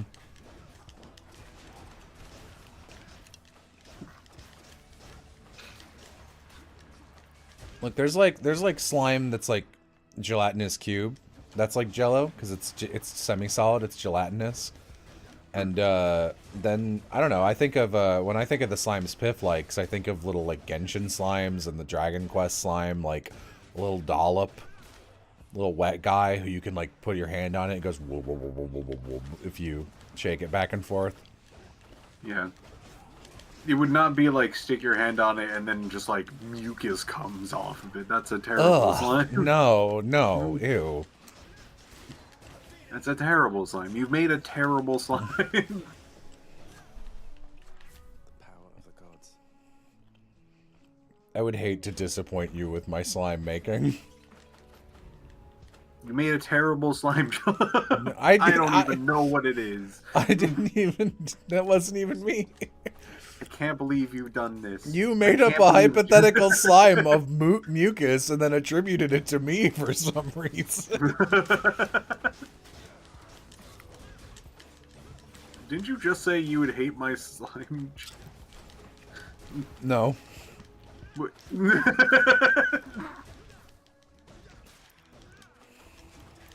I don't know what you're talking about.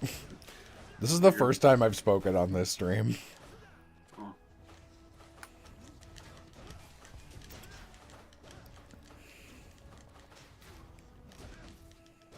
I have had the hardest time making cheese sauces. Like, legitimately, any single time I've made it, it never came out the same twice. I made jambalaya today for the first time. You lying to me? No, not this time. Oh. Make one of them jumble lies to me?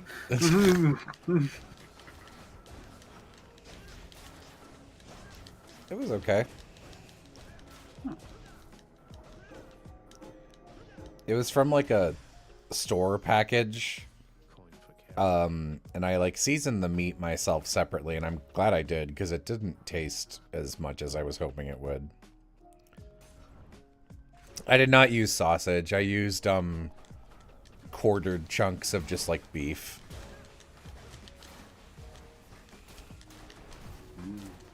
I wish I liked sausage more too. I like its taste because it's so easy to spice sausage in really good ways. I just don't like its texture as much. How many chunks would be in a serving? Of what? A Your jambalaya? I don't know. A serving? I have no fucking idea.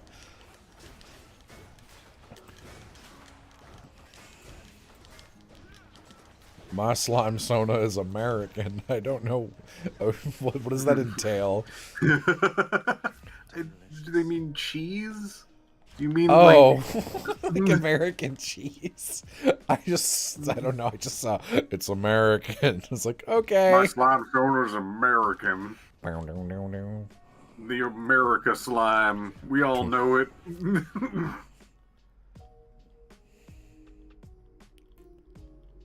There's the grease between the gears. Hmm. You know, American Slime Jake Long. Shut up.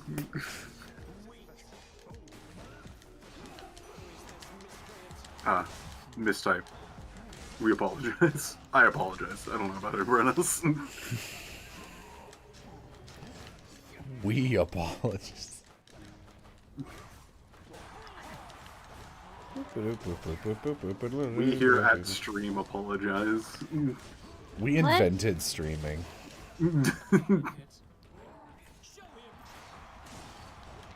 Piff, if you were like, I actually invented streaming, I might believe you. Like, for real? If you were like, yeah, I was like one of the first people who did it, and I've just been doing it ever since. And like, I invented it on something awful 24 years ago, and I wasn't in it for the fame, so I went from Piff 1, my famous streamer, to Piff 0. So no one could find me. So no one, I was undetectable. I became in the deepest, darkest corner where no one could find me. My own channel. Piff was Justin from Justin TV. So true. Whoa. The age of 12. How old do you think I am? Well, I know I think you're probably like 36. Yeah. Yeah, I don't know, that seems a reasonable age to me.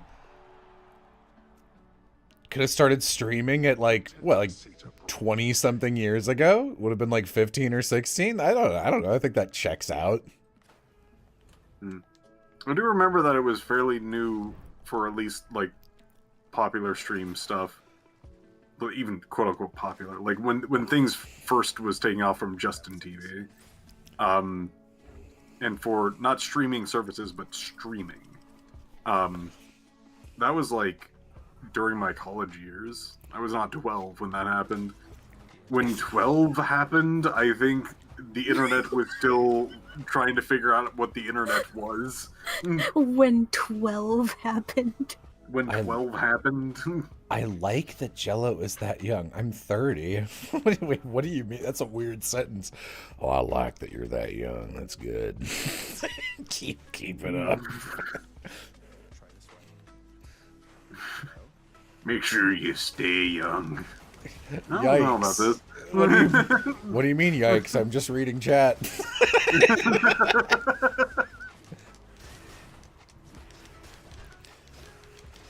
I look 30, but I'm actually 400. I misread "hate that man" as "hate this man." Like guy, like an angry dad watching football. Just his least favorite streamer starts talking, "Hate this man." I thought it was more of a command like "hate this man." Hate him. Go, my haters. Fly. Go, my haters. Go, Fly my ever haters. faster. Fly ever faster. You're evil. All right, I was like, I can sing that whole song, but I was like, what is that? Hang on. The darker the night and the darker the...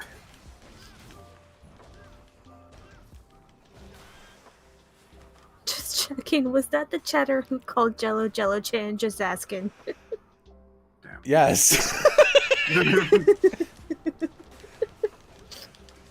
What's the opposite of being on a roll? They're rolling down a hill. They're Catherine wheeling through chat. They have dropped their boulder. That's funny, actually. I wrote a good amount of epithet today, which is exciting. Whole chapter. I wrote a whole chapter both of the last times I wrote, and I think it's gonna be 8 chapters plus a very short prologue and an epilogue. You liking it so far? It's pretty good. It's interesting at an adaptational challenge because it's like, oh, what was something that like So there's a good exchange in episode 3 between Sylvie and Giovanni that I thought was really funny. That it's like a lot of their bickering very fast, and let me kill this rat first so I can think while I talk instead of just stammering for 10 minutes. I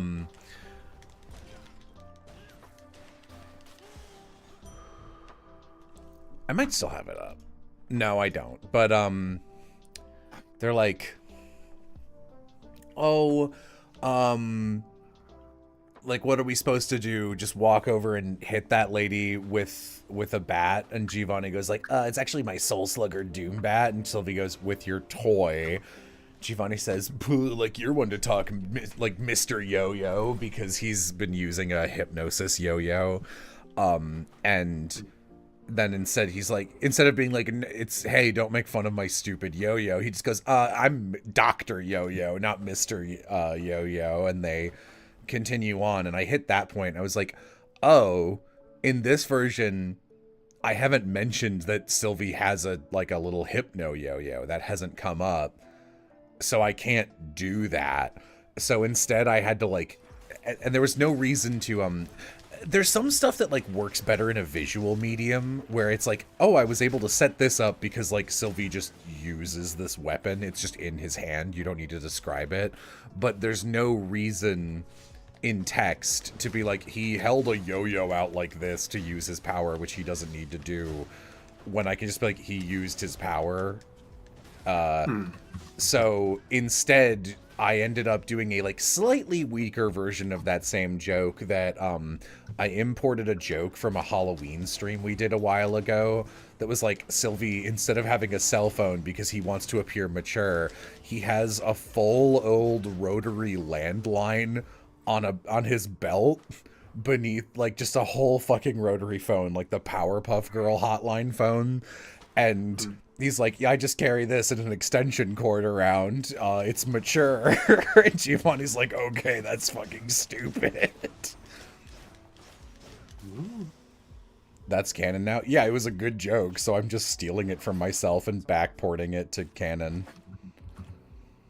There's a lot of stuff like that.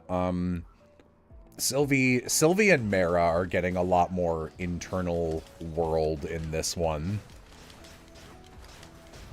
Sylvie is less of a brat because, like, I'm taking a lot of the teeth off the edge of him, like, using fire attacks, which are, you know, bad for Molly. He still does, but he's, like, not intending to. It makes it clear that it's like, oh, he didn't really... He was just like, kids tend to have, like, kind of irrational fears. I'll just gamble on whatever pops out of her. Oh, it's really realistically lived choking fire. And then Sylvie's like, I have to turn this off. And he does as much as he can to just, like, straight up edit undo that.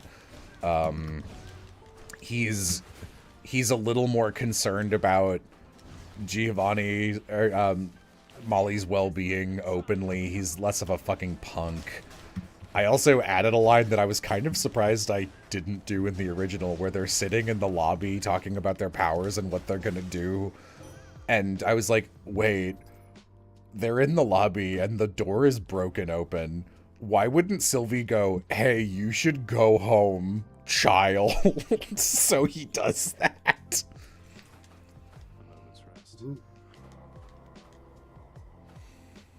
Very cool.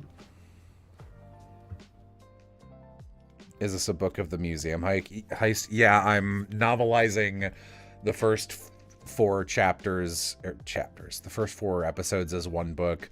The latter 3 episodes is another book, and I'm expanding Redwood Run a little bit. I want to get a little more stuff going on with Howie, especially. Yeah, exciting. It's pretty good so far. There's enough new content that I think it's solid. It's a very different experience from writing Prison of Plastic, which, like, I really struggled with what scenes would go where in Prison of Plastic and how to get the characters exactly in the configurations they needed to be at the times they needed to be there. But in this one, it's like, this is a strict adaptation. What am I changing? Dr. Beefton is a little bit different this time. I actually heavily considered cutting him, but I didn't. And right now I am at the part that was originally just a little cutaway scene of baby Mara at the start of episode 4. This time, Mara gets her own, like, entire flashback chapter that explains, like, her whole history in depth and also how she met Indus. And a little bit of that, so that's exactly where I am right now, and I'm excited to write that. So there is some actual new content for this book.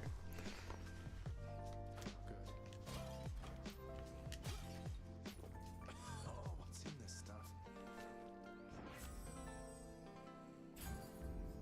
Too low power. Thanks. Have I ever played Bastion? I played it a long time ago. I thought it was pretty good. I played it and I was like, I was saying hi to Laura, sorry.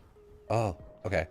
You were cut out a little on my end, so it sounded like you were just going, I was like, what? Are you okay? What? Sorry, I can't talk about Bastion. The baby is upset right now.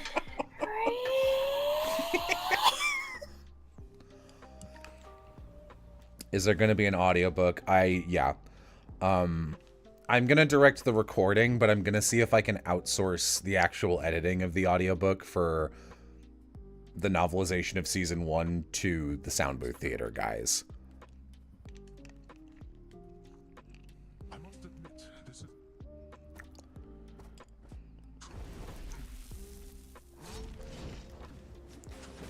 Can't talk about Bastion because Genji is nearby. That's a good Overwatch joke.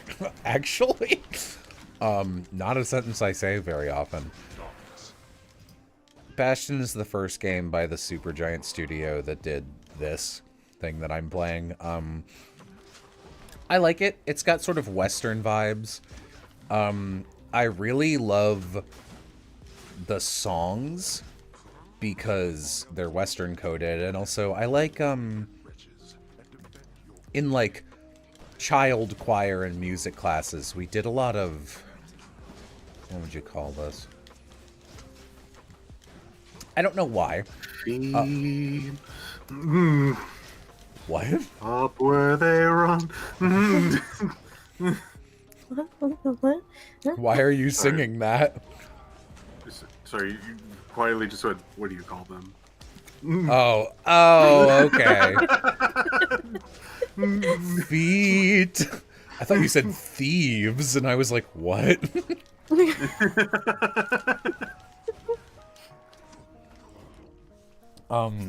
In my music classes from like 1st to 7th grade, for whatever reason, we ended up learning a lot of like, Underground Railroad, antebellum slave songs that had like coded messages for escape, stuff like that. So I've always really loved that very specific flavor of Americana, like the songs of the oppressed and how they carry on culture. And I think Darren Korb and Ashley Barrett did a really good job of that, recreating making a fictional one of those with Build That Wall. I think that's a really good one. I thought the ending was pretty cool, but also I was like, I don't really like isometric games. And even though I think Hades is an excellent game, there are many times where I'll get clipped by something and be like, okay, isometric game, where like I definitely didn't get hit by it. And Bastion was quite bad about that. It's pretty old at this point too, right? Like it's gotta be like 12 years old or something.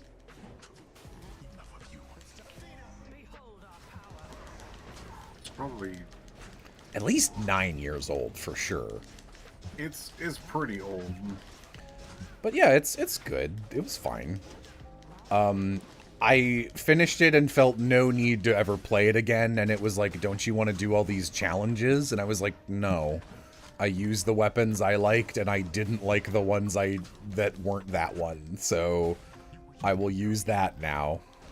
But it was good. Steam's release date is 2011. Okay, so yeah, like, actually, a little older than I thought it was. More, yeah. So like 14 years.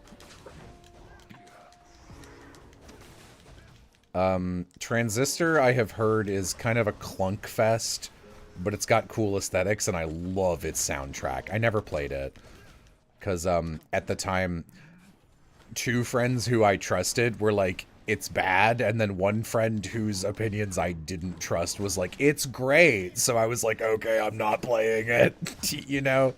You ever have that friend who you're like, no, I don't believe you? Ooh. Do I? Do I? Piff looks into my eyes. I don't know. Is this just Vixen again? No. So far, I don't think somebody has batting average just been, like, wrong about things that I like.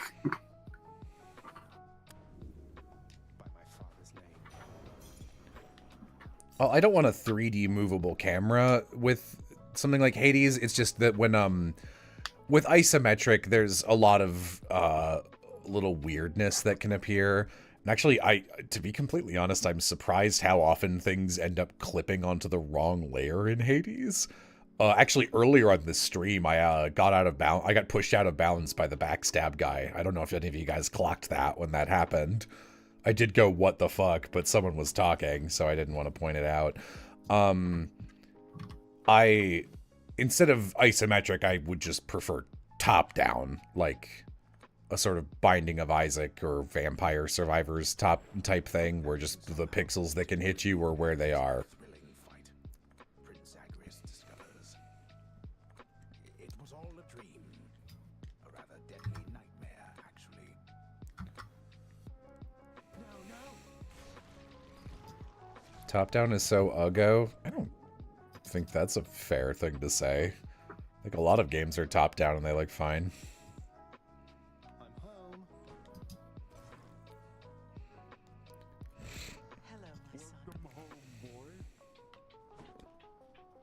Hello, my son. Oh, that was nice. Why were they... Time that I headed up to Mount Olymp. You're interrupting. Sorry, I don't know. You were being nice to me. I wanted to talk to you. I come to you bearing aquatic beasts. Why, thank you. Da-da.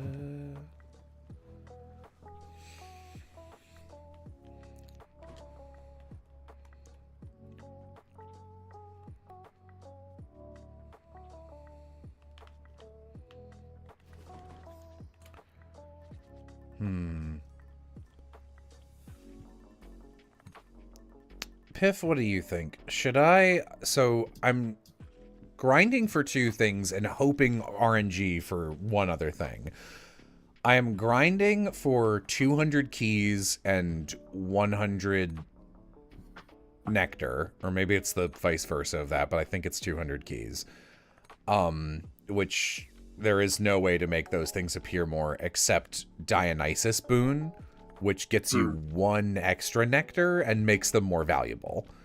I'm also trying to get the rare fish in chaos, which I just keep failing to luck out on.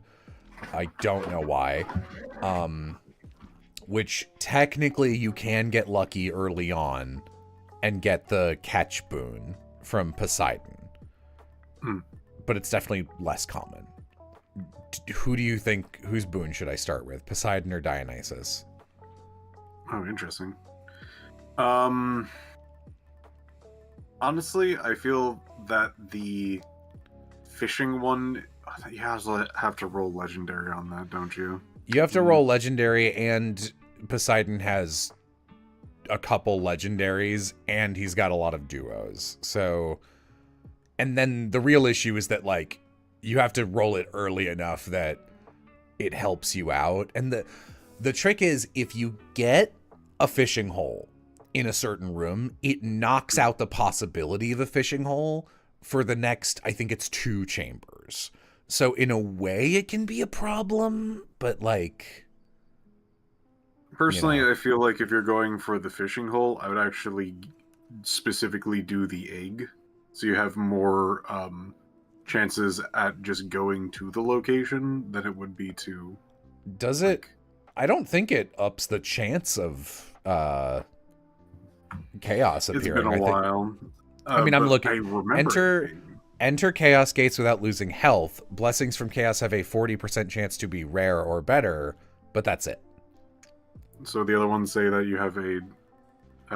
You are increased chance of- guaranteed to run into them once per area, as long as you have a boon equipped for the other okay, gods. So it does say next boon. I'm gonna look up egg real quick because that's what I remember the egg like having him show up more, but I could just been weird luck or whatever. I mean, you would hope it would make him show up more because.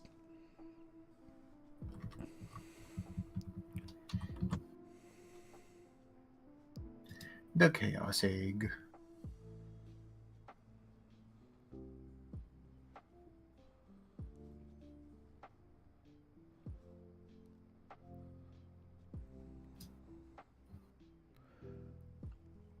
Yeah, I know you can buy things from wells to get chaos to show up more. I always do. The problem is I'm not really looking for chaos. I'm looking for a fish to spawn in their area, which I think has like a 10% chance of happening or a 7%. It's like the lowest by a huge amount of any of the areas. Okay, it looks like just from a brief lookup, that doesn't seem to be the case, that the egg does that. All right, So- I'm just going to keep Dionysus then, right? Yeah, I think that'd be the best bet. Yeah. I don't think so.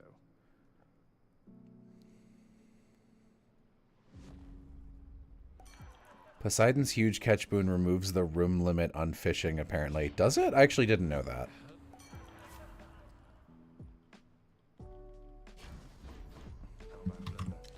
In that case, I suppose it's the most valuable, because the best case with Dionysus is basically just one extra nectar. Wiki claims that. I would trust the wiki. For a game as big as Hades, I would trust the wiki. That's true. You know the worst thing is when you are playing a game like Wargroove or Octopath, where like the first one was really popular, so it's got like a really intensive wiki where you can look shit up, and then you play the sequel and like the wiki is still there, but like no one gave a shit anymore. And all the people who were like, yeah, I was updating that wiki all the time, they're just like, oh, I didn't play that one. So just, it goes from like, here's every piece of information you could ever want to, I don't know, one of the main characters doesn't even have a page.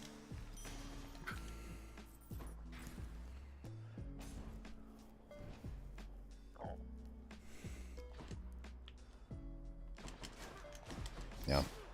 You know, there's a...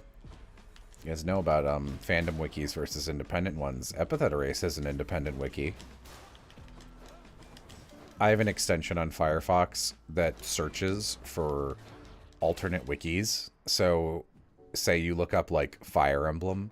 If the fandom wiki comes up first, which fandom usually does come up first because it's a big company and they pay Google, it'll go, like, don't use this. Here's the equivalent page on the actual, like, independent Fire Emblem wiki. It's really good. It's especially useful for Bethesda games, both of which do have their own wikis and are really good wikis.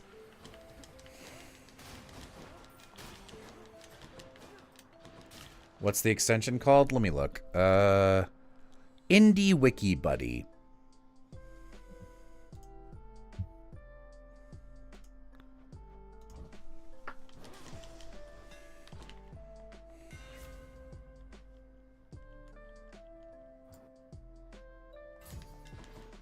Never been a finer shield.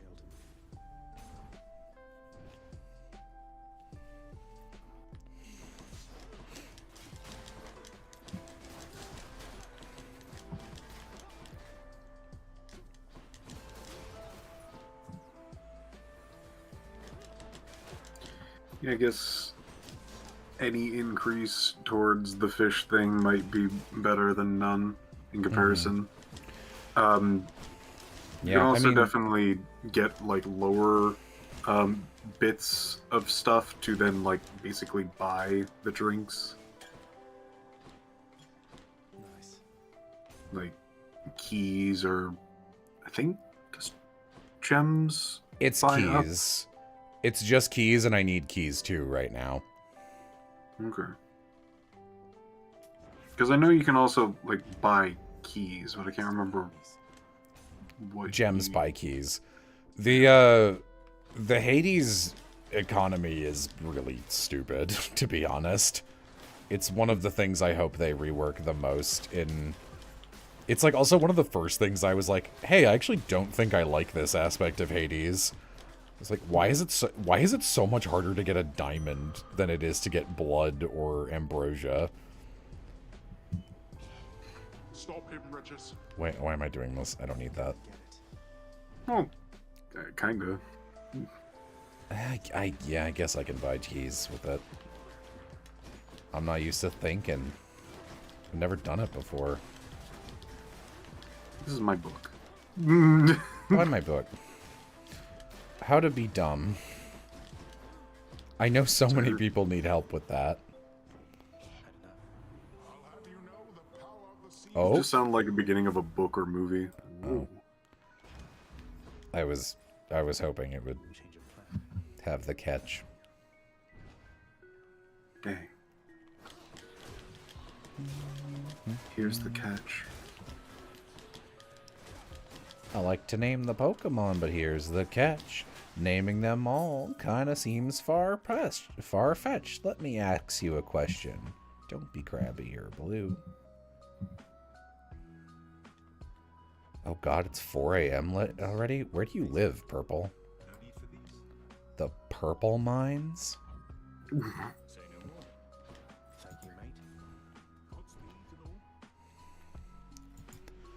Can I name all Gen 1 Pokemon? Yeah, Amy and I have done it before. Can I name them by memory offhand without a list ticking up to show me which ones I've gotten? Definitely no. You know who I always forget? Mankey and Primate. Hmm.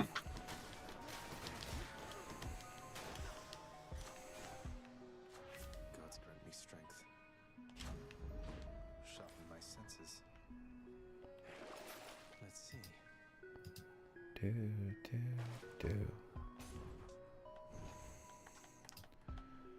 What do I think of Prime? What do I think of Primave's evolution? I don't really think of it. That's fine. I don't know.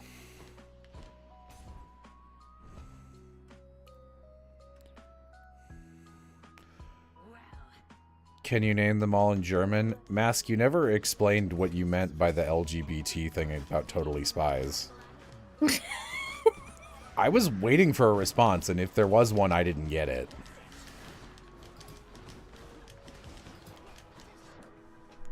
I'm gonna look. Did you? Channel activity. Did you respond? No. That was your last message. Was the Totally Spies thing. Skitters. Yeah.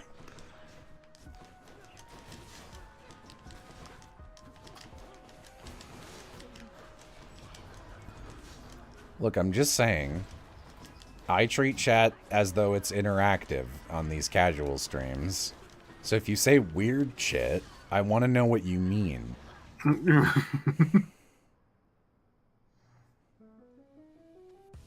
tough.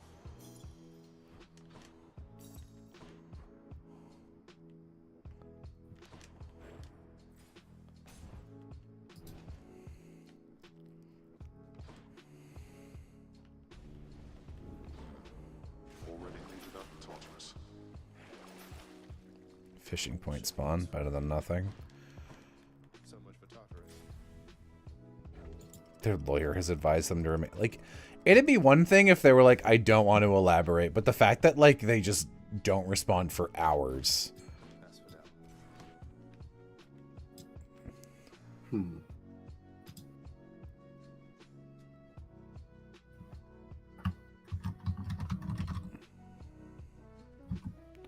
Look, I forgot. Okay.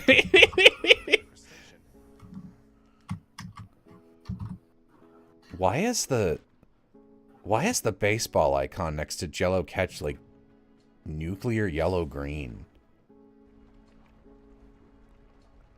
Have I ever watched Salty DK Dan? No.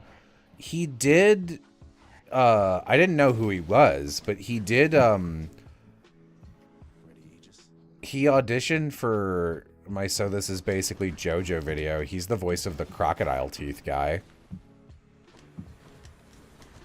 I followed him for a bit, and like, because I follow pretty much everyone who has done voice work for me, but his style of humor just seems kind of different from mine, even though I know he share a pretty good amount of fans. So I was just like, okay, I'm gonna stop following you. So that is all I know of him. And just to be clear, I don't mean I was just like, this is problematic. I was just like, okay, this is just like not my humor style, so.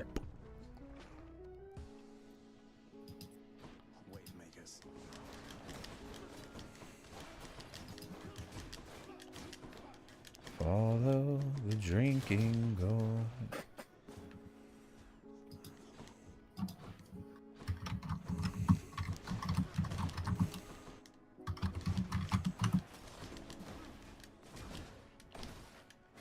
Yeah, I'm not crazy, right? Like, that baseball is green. Why is that one green?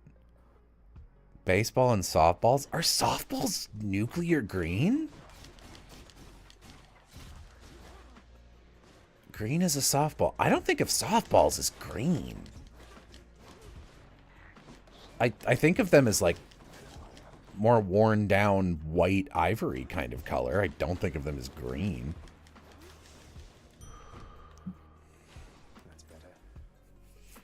Yeah, softballs are green? Okay.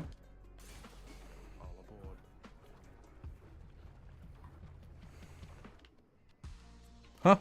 Okay. I guess I don't know enough about softball.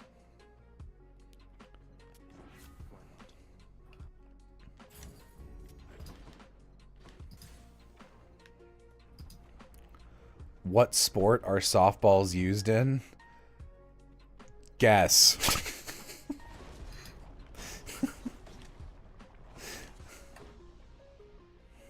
You'll never guess what football is for. Oh no. I don't know. Okay, fair enough. So I know you're European, but I feel like there's a pretty good, if you're ever guessing, it's a pretty good chance the ball is just the name of the sport. Basketball, tennis ball, ping pong ball. Like, lacrosse ball. I can't even think of many exceptions besides like a shuttlecock for badminton. And in fairness, those aren't just a ball. They're kind of like a weird specific thing.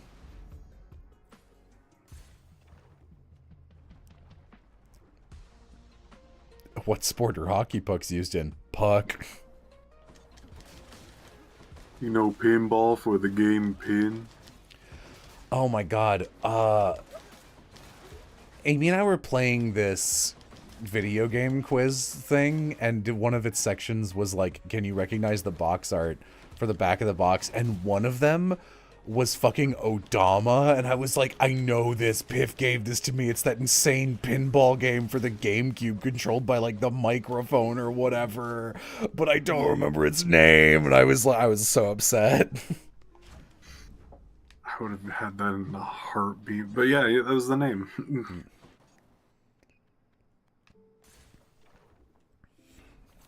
That thing sucked. Controlled by the mic? Elaborate. I don't know.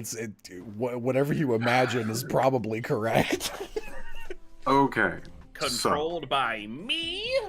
Hi, Keen. Oh, Okay. That's funny. So, it was on the GameCube, for starters, and the GameCube had a peripheral that was the microphone. You might have seen it in Mario Party. This one was different because you needed both hands on your controller and also talking into the microphone. So they had a little plastic thing that attached to the like cord part of the back of the controller that had like a little plastic thing that could hold the microphone and basically hold down the button at the same time, so the microphone was always on. Then you in an arena would control 2 paddles with your controller and then talk into the microphone and say specific phrases to control your army. Pikachu, kill the infidels. Pikachu, do it for the Pope. Pikachu, So burn you- their crops. Sorry, go ahead. So you might be wondering, what do you mean control your army? Isn't this a pinball game? Yes, but also you are also playing a real-time tactics game with a microphone while a pinball is flying around the field. Wow. Does the pinball like knock over enemy troops? It kills the enemy troops and your own troops. Oh. Wonderful. That's mine. Great. And it's never like a command that's just like left, right. They're like Pikachu. flank Pikachu. east. Oh.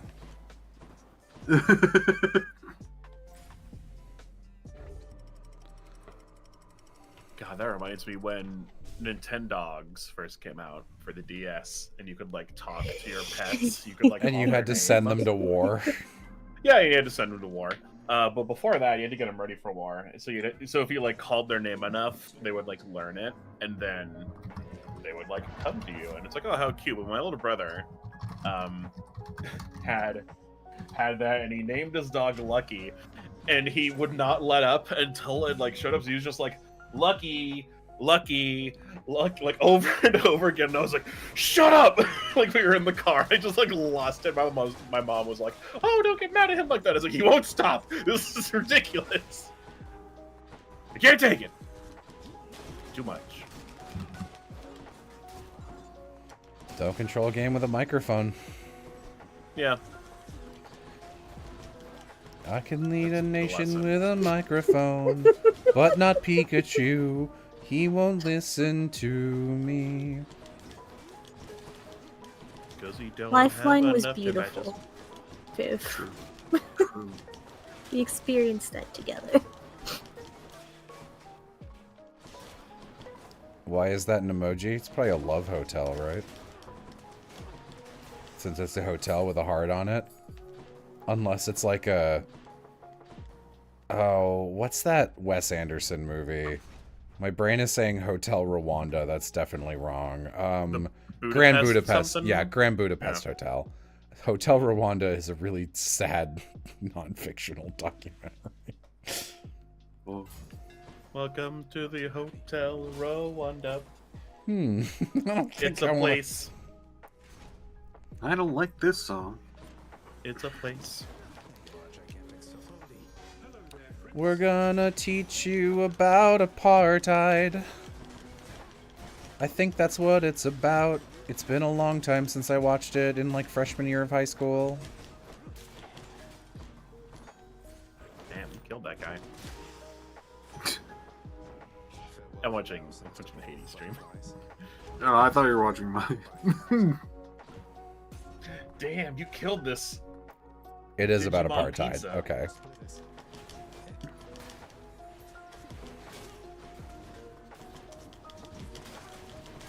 I'm learning things, but also am lost at the same time.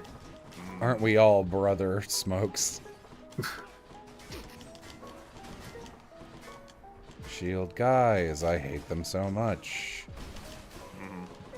Shield guys, you gotta hit them in the butt because their front parts are blocked by a shield. They Trying to will never- learn. Ooh, yeah. Sorry, Go you ahead, go- I'm continue just- your song. I'm just gonna keep singing, so go ahead. Oh, okay. Chastity Belt Shield. I'm trying to learn and execute a particular curve to make animation happen, and it is the Anim curve. A-N-I-M. I do not know that by name. It is a one that like wiggles, that like goes pretty aggressively at the start, and then very quickly like bounces back and forth to a standstill. I always wanted to do that effect, and I finally found that there is a proper curve and name for it, and I'm like, great! I can try to figure out how this works. And I hit a wall because the thing that I'm looking at in one thing is not the same as another thing, so I'm just trying to figure out what that one thing is. I'm angry. I'm angry.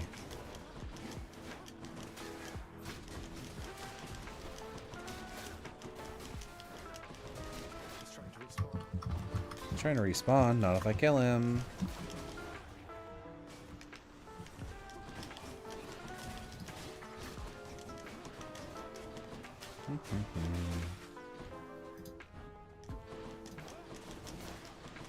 Found you.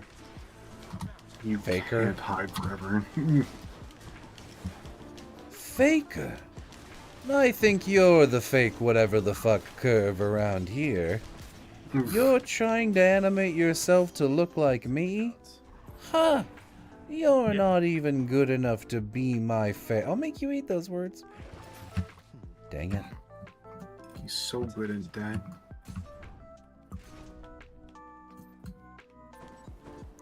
Love the punchy gloves. This is the shield.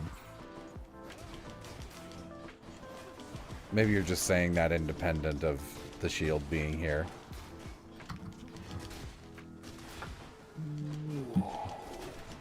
Me out on a dinner date with someone and they're like, oh, I love chocolate. I'll be like, I'm eating a salad right now.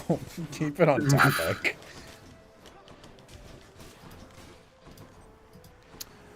Man, salad has gotten so much better since I was a kid.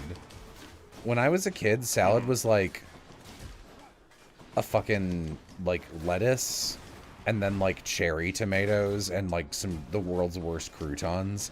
And now you go out to a restaurant and they're like, here's some arugula with chopped up nuts and a citric vinaigrette and, like, a little bit of cheese dusted on top. And it's delicious.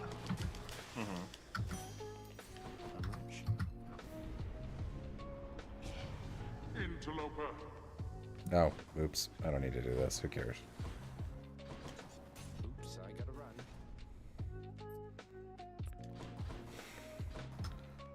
I fuck so hard with arugula. You can tell I'm a 30-year-old streamer when people are saying shit like that in my chat. At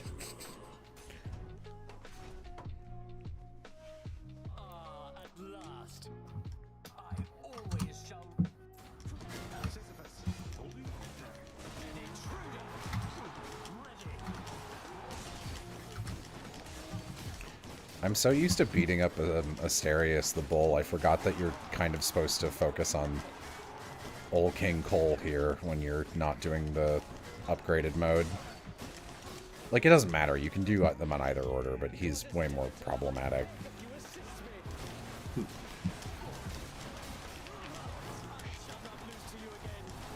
It's way more problematic. You gotta put him down before he gets demonetized. Don't make him bust out the ukulele. That shit's wild.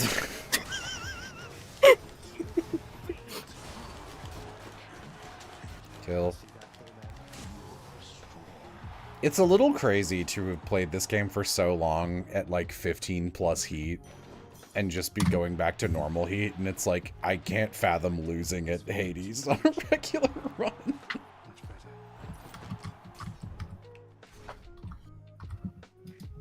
Didn't have all your cool stuff before. That's true, yeah. And all this knowledge in your brain and your fingies. That's true. Now that I've got a Wocket in my pocket. To the surface. I finally figured it out. Neat. Hell yeah. My chat is arguing about vegetables. What the fuck, dude? What the? Ah! Dude, put that thing away. There are children here. Sick That was Dr. supposed to be Seuss reference, bro. Thanks, bro. This is your assistant requesting you don't talk about whatever wocket is in your pocket. It's a Dr. Seuss book. I don't remember what it's about. I think just like imaginary creatures around a house. Want to hear a fun fact I learned about vegetable recently? Okay. A broccoli is actually a flower. I did know that. I did not know that. I think it's neat. It's the What's that flowering make part of the broccoli. cauliflower? It's Yeah, also they a look flower. like a tree. That's what Gosh. they call it. That's what they call them. Hear Oh me my out. gosh. What about daffodils? What do you think those are? I think they're vegetables. Technically, yeah. I mean, Wait, what? Oh, daffodils are actually one of the most edible plants ever. Actually, they're like a hardcore foraging staple. It's one of the many reasons that like people are like quit hating on daffodils because like yeah they're weeds technically, but they look pretty and you can fucking eat them. Learn all kinds of stuff about plants today. People hate on daffodils? Yeah. Maybe it's in here. Why? What did daffodils ever do to them? They're weeds, so like HOAs hate them. Like The Ruma weeds. I'm a Roma weed. I don't remember anything else. I don't even know how that song goes. Just I'm a Ruma weed. Oh man. Larry, you gotta draw something. Weeds are just a vague term for plant I don't like. I don't know if that's exactly true. I think they grow pretty quickly and it can cause problems for gardeners is the thing. I think weeds, they extend their roots out in a way that are detrimental to other plants. Yes, that is usually the definition of weed.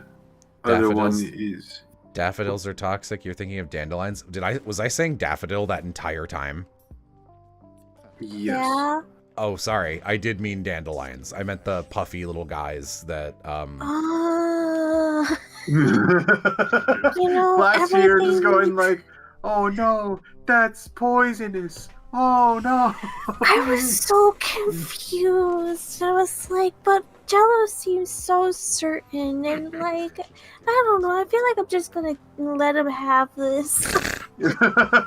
I love that your thought wasn't there's no way Jello could be right about this and maybe I'm wrong. It's I need to let the wrong ass idiot have this one.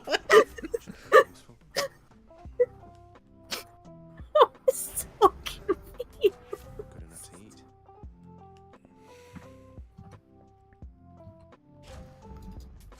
The power of the gods. Yeah, I meant dandelions. Oh, they're yellow and they start with D. You can't trust me when I'm talking about words. Like if there's two items and they're the same color and they start with the same letter, my brain will interchange them.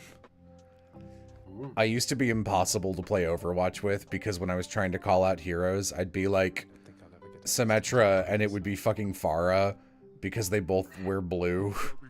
And Reaper and Roadhog, they both start with the same letter. They're both like gray and brown. And it's like, well, shit. They're the same guy. Go ahead. What about hibiscus? What about it?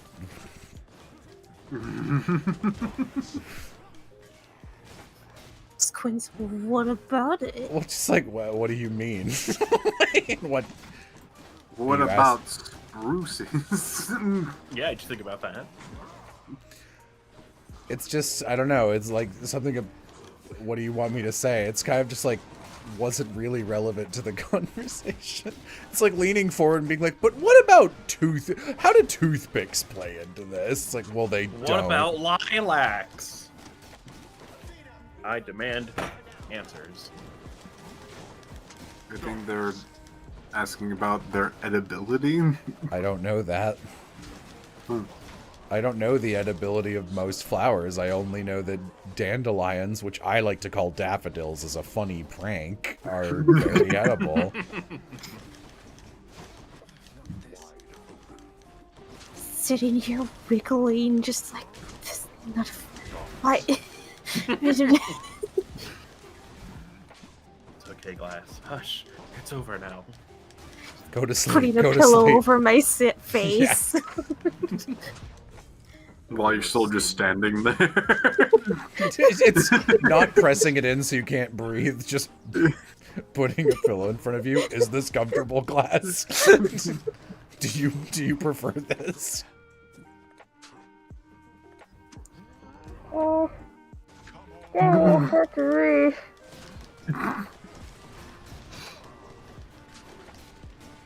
Hard to read? Yeah, I guess so.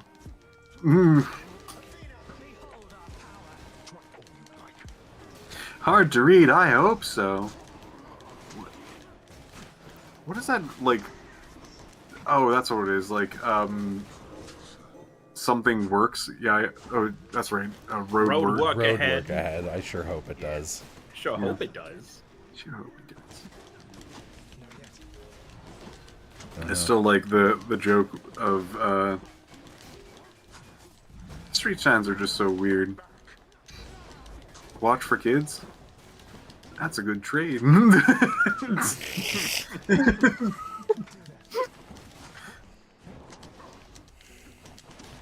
I like that because it doesn't necessarily specify what he thinks he's getting out of the trade. Whether he's giving away his kids and getting a watch or vice versa.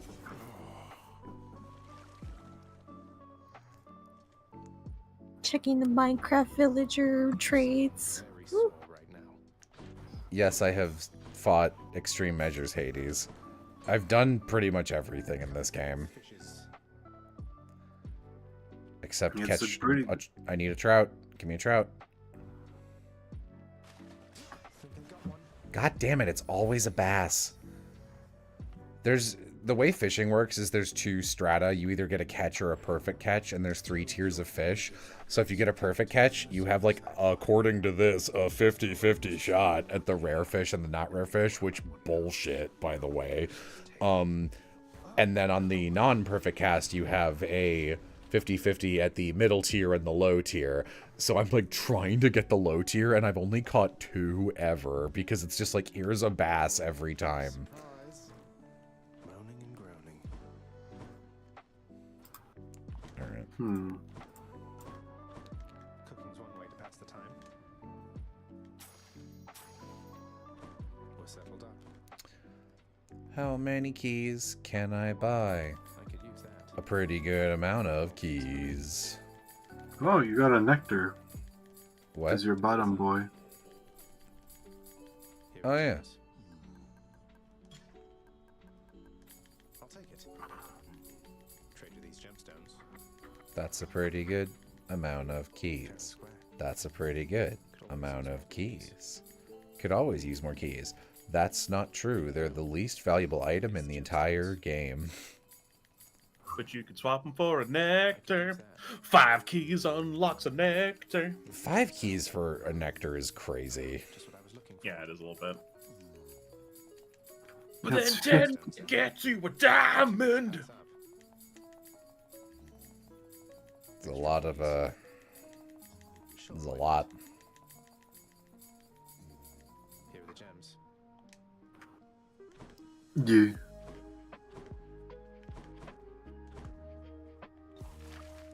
Oh, come on. Look at this. Stop it. Stop it. Hang on. Stop it. Yeah, 200 keys, 1 hundo nectar. Well, Dang. hey, that was a pretty good key increase. Stop it. Let's shift move some things around if you don't mind. Okay, definitely not what I clicked, but I don't care, so... Hooray! Oh my god. Stop. I don't know why my controller hates menus in this game.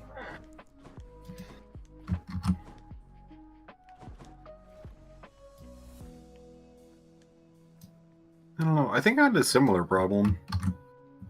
Yeah, okay. Make me a fixer, resources director. I'm ready. Can you, like, Yeah.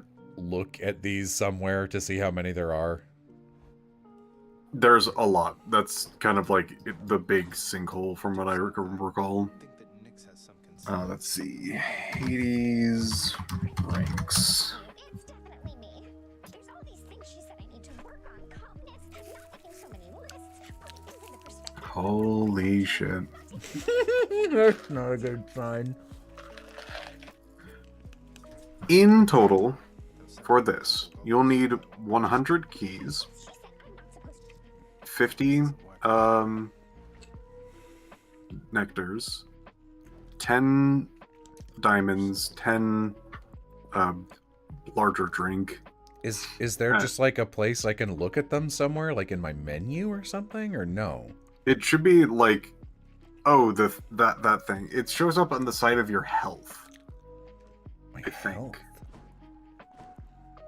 Like in the top left corner when like you're basically out and about, it should show you that biz.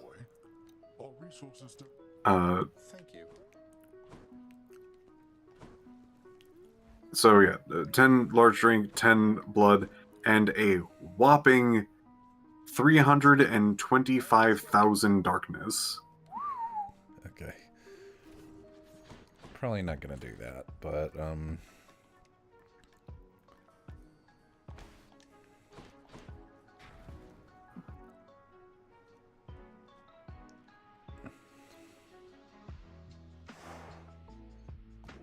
No, thank you.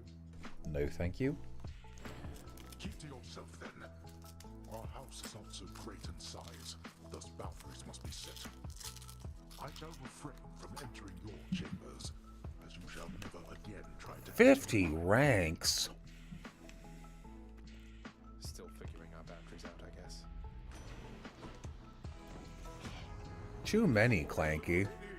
Oh, there it is. Bottom left is where that emblem shows up.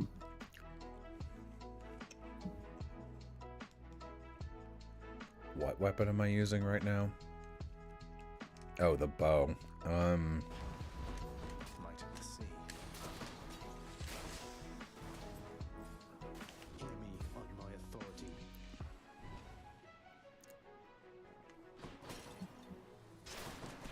You've gotten the 6th rank so far.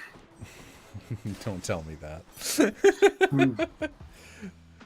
Yeah, okay. Probably not gonna do that. I'm just like a checklist kind of guy. Yes, similar.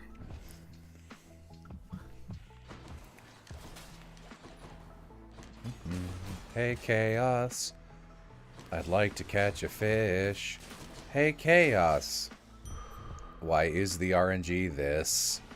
You think it'd be a bit better, considering I did like 100 runs with Poseidon's Boon? I hope that I'll see a Ripple Pond fucking soon, but not right now. And then the worst part is I have to take a Chaos Boon, and I never want to. Hmm. So many of them are just, like, bad. Like, it'll be like, here's all these punishments, and you can't attack. But, like, the ones that are like, you don't get to attack for several rooms are so ass. Because it's like, what kit do you think I'm running where I don't want to be hitting the attack button?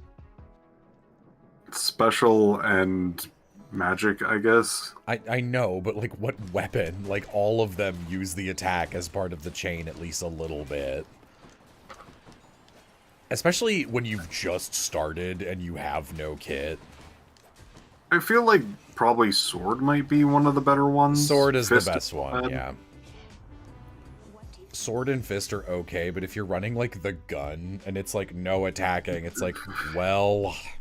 I'll have to lob and shoot magic, I guess. horrible. Mm-hmm. Bow's not amazing either. No, it's really rough on the bow.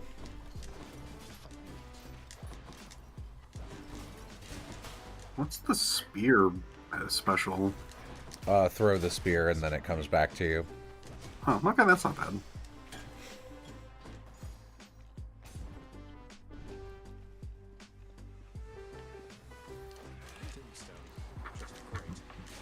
Alright, chat, you guys have gotten quiet. We need more stupid questions.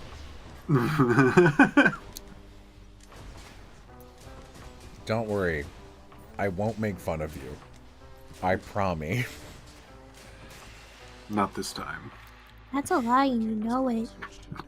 No. Okay, you don't know it, but it's still a lie. That was my machine gun fire. Oh my god, you killed Glass. How great was Will in Dark Deity 2? I haven't played it yet. I was actually looking for something to play off stream, and I was like, I could do that. And I was like, but people want me to play it on stream, and I got a key from the dev. I should probably play it on stream. But, like, it's also not a fully voiced game, because it is fully voiced, so we can't voice it. So, you know. Alright. So I finally found how this thing works. I think I'm going to say that is a horrible amount of actual work I have done, but an amazing breakthrough that will make a lot of things a lot easier and better in the future. Hell yeah. Okay. Why do hot dogs come in packs of 8, but buns in packs of, like, 10? You gotta find hot dogs that match your buns. I actually have the reverse problem. There's always more hot dog than bun. Jovial Merriment or Downtown Skybox. I don't know what that means, so I'm gonna say Skybox. Am I gonna play Mother 3 on stream? Maybe someday. What national monument would you most want to eat? There has to be a good answer. Declaration of Independence. That's not a national monument, Glass. I'm gonna eat the I'm gonna eat the Declaration of Independence in the cage voice. How do you get no? How do you get over the fact that no one will remember you after you die? They will if I eat the Mona Lisa.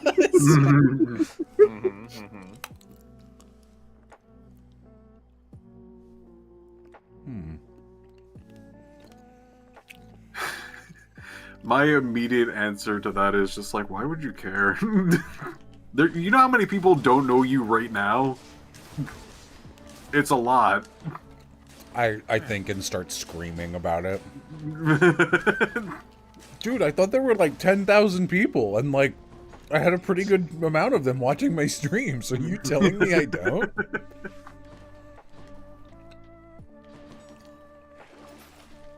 You never know, Jella could end up like the horrible copper salesman. Al Nasir or whatever his name is. Yeah. You know, I don't think most people know who he is either. I Just sure that he don't. became a joke. I rarely know what you guys are talking about. He made really bad copper. Where he got a And he reputation. sold it. And people are like, this guy sucks. It's like one of the They- earliest pieces of human writing on record is basically like a bad Yelp review for this guy named Aya Nasir who sold shit copper, and someone was like writing in cuneiform. He was like, your copper sucks and I hate you.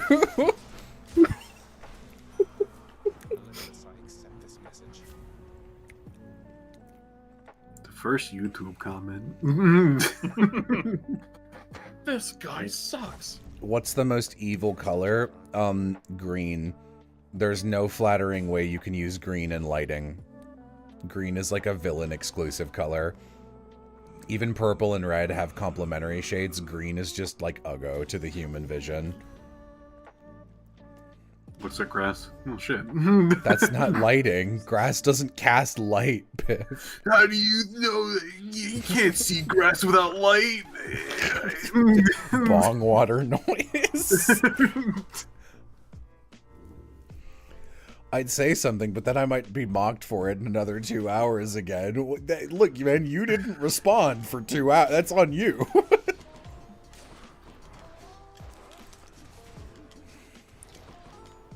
Piff, Oh. Wait, so what? Piff, I want to watch a video before going to bed.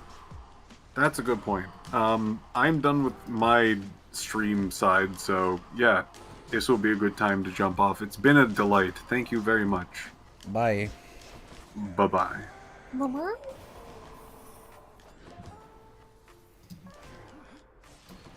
I toss myself. There they go. Ow, ow, ow. Why does that only do... funnier than the goodbye, it doesn't leave. Sorry, Karen's base damage output is only 30? God damn.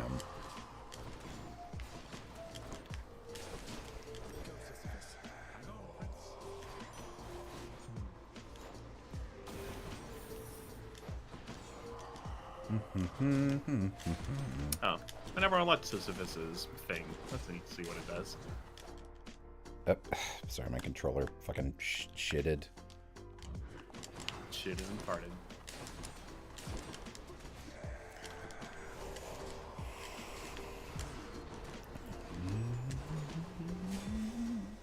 You have me worried, mate.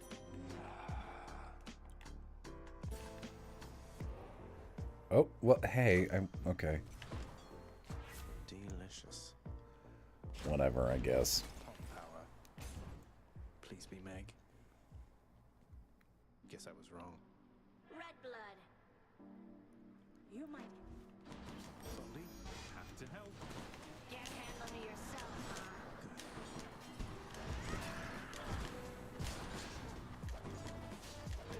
Hold it.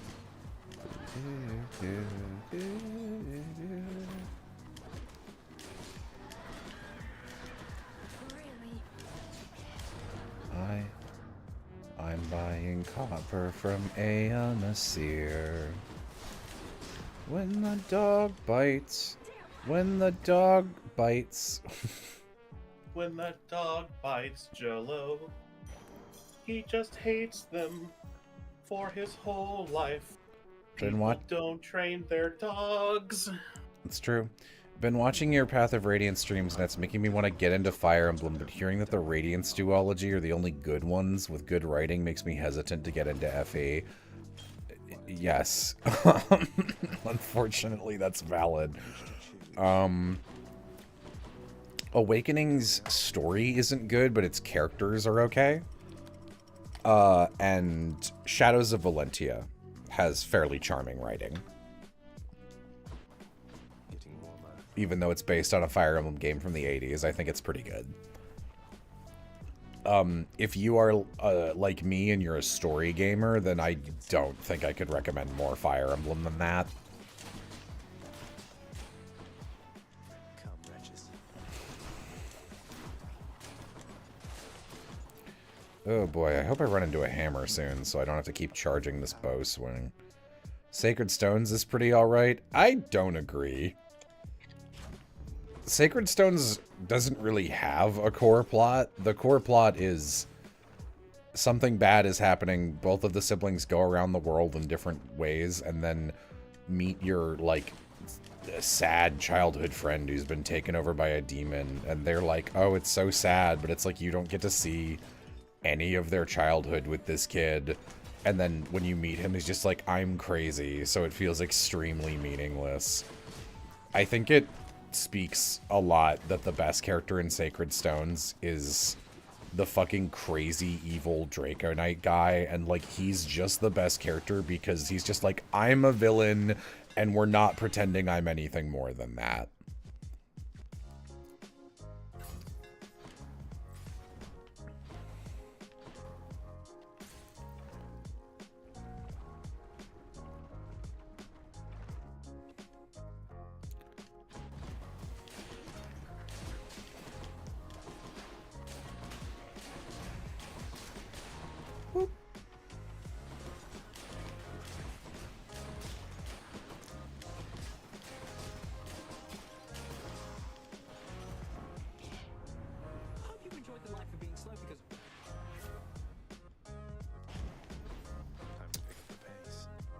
Okay. Moving right along. If I could be any other type of YouTuber, what would I be? A bridger. Abridging is really fun. What would you abridge? What is there left to abridge? Hamtaro. Oh yeah. You gotta abridge shit. No one Oh cares. yeah, duh. I liked abridging Hamtaro. I would do that. Jello doesn't drink, but I would be a wine person? Absolutely not. Wine is fucking made up. Wine is for rich snobs. You get no variety whatsoever.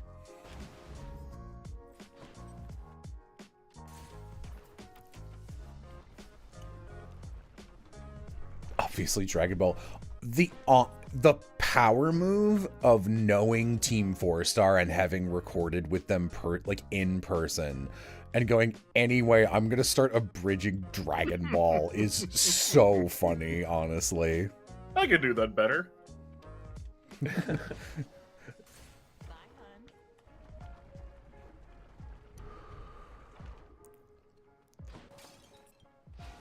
good. Now that I don't want to touch the VA industry with a 10-foot pole, you can go back to making bridges? Well, no, because I can still get my channel taken down. Which I actually don't make very much money off of YouTube directly anymore at all. But, you know, still it seems like a stupid idea. Beautiful. That's why you have a backup YouTube account. It's not attached to this one. Just What's for one of my Hamtaro abridged. What's one of my favorite villains in media? Ogata from Golden Kamuy is really good. He's a petty motherfucker. He's funny in conversation. He's a really well-written character. He's an archetype that's easy to fuck up, and they did him really well. I like his design. I love his weird hair thing he does. He is great. I love...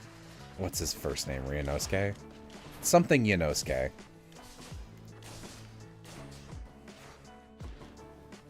I've been watching the original Gundam, and I've heard about Char Aznable all these years, and I'm like, what's the big deal with this guy? And it's like, I understand now.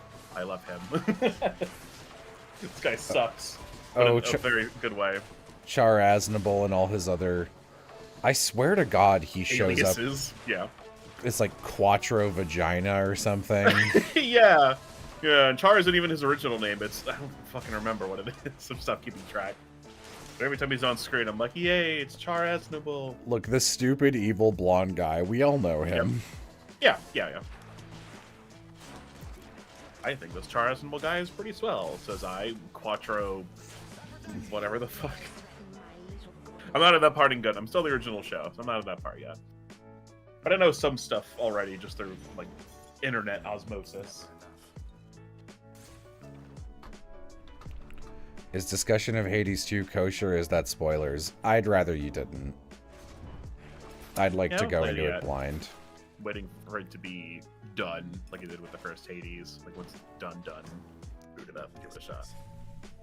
I know some stuff, but I won't say what it is, but I know some stuff. I'm sorry, did I hear Quattro Vagina? I swear one of his aliases is like a Quattro... It is Quattro... Bajinga or something. Like, it's very silly. It's Good old pretty Quattro close, isn't it? Bazinga. Am I crazy? Quattro Bajina. Bajina. Bajeena. Okay, no, I was right. I was pretty fucking close. Alias is Casval Rem Daikun, which is his original name. There's Edward Mass, the Red Comet, which is just his Red Baron name, and then Quattro Bajina, and then Char Daikun. Got 5 names. Quattro vaginas, imagine. Quattro vaginas. Imagine, Prince Eric. 7 vaginas. But nah, he's great. I love him. I'm very late to the party, but whatever. It's nice to watch something where the original version of it actually kind of lives up to the hype and you get it, instead of you're just like, wow, really? This is it? Yeah, no, it's good. it does a good job at like touching on, because like both, I don't know how much you know about Gundam, but like, and I only know so much, but like it's doing a pretty good job at showing that there isn't really like a good guy side in this conflict. Like Yeah, it's Gundam's just an framed as Young anti-war being- series. right? But it tries to, it definitely makes it look like the Earth Federation is the better guys, and I guess maybe technically in some ways, from what we've seen so far, like some of the Xeon guys are just like mustache twirling, like I'll get you Gundams, and then some of them are just like I'm a regular guy. I just want to live. The idea of a character in Gundam going, "I'll get you, Gundam," is so funny to me. There's a couple people that Well, like it's the idea of just kind of like that. Yeah. Like Gundam is such an iconic name by this point that just someone like referring to them plurally as Gundam really kind of gets me. I'll get you Gundam. Well, that's interesting because in the show they call it like they either call it like Amuro get in Gundam or like the Gundam, right? Like they never say Mobile Suit. I mean, I think they do the first time, but like after a while it's just Gundam. Like that's the robot's name. Tomorrow's stream won't go for another 8 hours, right? It probably will. Tomorrow's Easter. Happy Jesus Day. I have not celebrated Easter in a very long time. My mom likes to cook and do a family thing, so you know it's nice to go and hang out. Just, you know, eat a rabbit. Yeah, that's what we do. We eat Peter Rabbit every year. That's why I haven't seen him in a while. But then every year he comes back to life. Yeah, and then we eat him. We've got it. We got it all on lockdown. We know exactly where he's going to show up, and then he spawns in like Happy Easter, and then I just snatch him up. You know, I don't like any of those holidays like Easter and Thanksgiving that are like, it's on the Xth Wednesday every year. Oh, yeah, those are the worst. Pick a date, dude. Pick a date and be It's that so much date easier. forever. Imagine if Christmas was like the second Saturday of December. It's like be chaos. The boon I got from chaos has a new effect. God. Yeah, all holidays should be an exact date. I don't understand the appeal of it being on the third X of whatever month. Fuck it. Like, who wants that? Make all of our lives easier. Soul-sucking butterflies.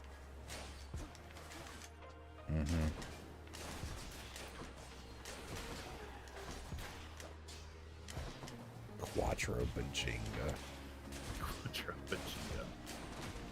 I think that Char is a noble guy as well. Thanks, Quattro Pachinga. Is Gundam also the source of I'm a healer, but with the guy cocking a gun?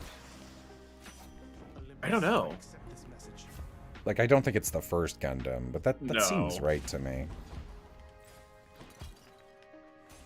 The things most known from like the first Gundam, as far as like an No, iconic says clip, somebody. Okay. is fuck.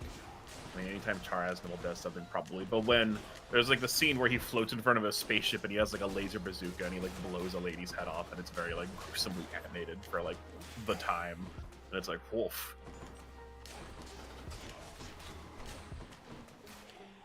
He's on that revenge quest. He's got to kill the Zabi family.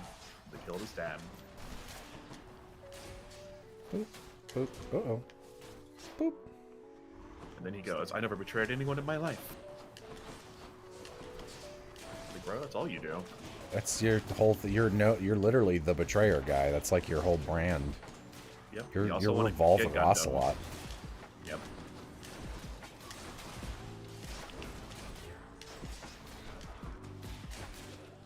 Keen, have you ever betrayed anyone in your life? I don't think so. Betray sounds so dramatic. Like, I've betrayed. I have sacrificed you to the enemy team, or something like dramatic like that. But I mean, there's small instances of betrayal that like maybe I've done, but I couldn't tell you what they are. I don't think so. I've been betrayed, but I don't think I've done a betrayal. I've been betrayed. A little bit, yeah. Yeah? Yeah. A long time ago, but Okay. young teenage stuff. It's not a big deal, but But I would kill for it. But I'll do it again. I'll do it. I'll get betrayed again, you know, like old times. I'll get. I haven't been betrayed in a while. Yeah, been a while. Yeah, I'm behind really my quota. Yo, any Benedicts out there? I'm really jonesing to get betrayed. Does anyone want to like have me get my full trust in them and then be like, "Just kidding, idiot, die," and then I'll be like, "No, fuck, Well, that's a waste. I've been Sucks. tricked." Got stronger there. Whatever. Let's just keep our money. Oh yeah, that Goofy movie, Mysterious. 30-year anniversary thing came out a while ago. Did you see any of those? You feel like a guy who would have seen the day the Earth blew up. I did see the day. I saw it in theaters. Yeah, I liked it. Was it good? Yeah, I think so. I mean, if you like Looney Tunes, right? Like, if you're Okay. not a Looney Tunes guy, you probably wouldn't be into it. I figure that's self-explanatory. But like, I liked it. I feel like it could have been funnier, but I still laughed in the theater. Like, there was still some very silly bits. Some Looney Yeah, it bits, was if like- you will. It's good. I It liked looked like it looked very like fine to me in like a Yeah. TV movie. You know how like Yeah, you know like absolutely. Tom and Jerry has a bunch of TV movies and like actually some of them are okay. It kind of looked like that to me and I was like I don't know. Like I'm obviously on board with the like fuck Warner Brothers and you got to support them, but I was just like I don't know. This looks okay and Yeah, I think it was. I think you would consider it a fine/okay movie. felt like a Cartoon Network TV movie. Yeah. Yeah, exactly. And they did. I don't know what their budget was, but they did do some very fun, creative animation things in it that look good. Okay. Yeah, I mean it's Porky and Daffy. You know, Daffy's the wacky one, and Porky's a little wacky, but he's a straight man, and they gotta stop the Earth from getting invaded by aliens From blowing up. and blowing up. I won't say anything aside from that. It's out on digital now. If anyone wants to watch it, Yeah. you can pick it up. Sucks it was only in theater for like a week and a half. I got it on the last day that it was at my local theater. It's like, if I don't see it now, I'm not I gonna want to see know it. why they keep doing Tom and Jerry with insert old movie here. It's because stuff becomes public domain, so they don't have to pay for the rights to it. So Yep. they can be like, well, it's Tom and Jerry, but it's Willy Wonka and the Chocolate Factory, which that one is really ugly. It's so ugly, it's actually kind of an incredible time. I remember you when you were watching it for one of your lists. I think you posted like. I was just frame watching that one for screenshots fun with of- like Oh, okay. Ruben Piff and I watched it together and it was nuts. Nice. Not yet. What do I think of Looney Tunes on HBO? I did nothing. It's not on HBO anymore, unless they put it back. But all the original Looney Tunes stuff. I'm gonna be last I heard so it was on real. HBO I don't like that cable has just been reinvented on streaming services, but it's like worse than it ever It's was. worse. So I just buy like any physical copy I can get of something I really like, and then I'm the kind of guy who I will find special ways, wink, to consume stuff outside of the usual payment structure, and then if it's good, I will be like, I want to support this, and I have money, and then I start paying for it. So like, I'm a Bakano enjoyer, so I like own the art book, I own the DVDs, which those are actually pretty fucking rare now too. Those are super out of print. I own 17 of the light novels. So yeah, I've and like a big fan of Over the Garden Wall, so I own the DVD of that. They did this promotional For Sarah cassette tape that I have, which I don't even have a way to play it, but I was just like, whatever, so it's like sitting to the right of me right now doing nothing.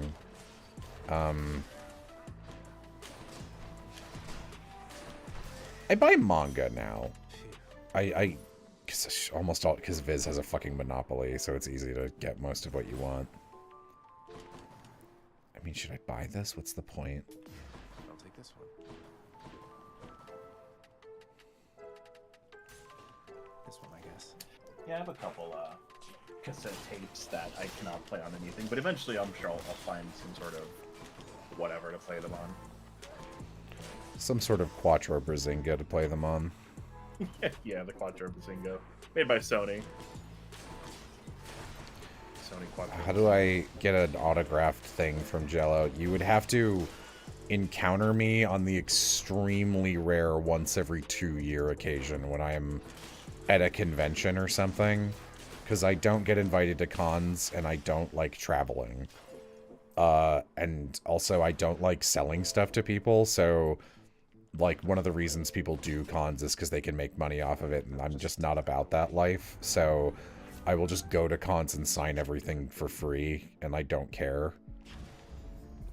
It's funny, the second Epithet signing I did, we did, like, one in LA and then another one in Texas, and I made, like, frankly, a shit ton of money off of selling extra dolls I had, and I was like, wow, this is way more than I expected. And I still had some, like, Phoenica merch and some Molly merch left over, so I just gave the leftovers to Danny and Bryn, who are the voice actresses, and poor Bryn was like, oh, should I pay you for this? How much? This is like a couple $100, right? I was like, I don't care. You can just take these. Whatever. Who gives a shit? Think you can beat me this time, Father?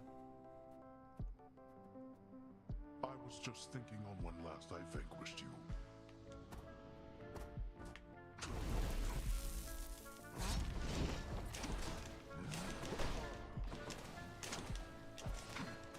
Yeah, when like Rooster Teeth shut down. Well, I guess it's technically back now, but I don't know what the future of that's going to be.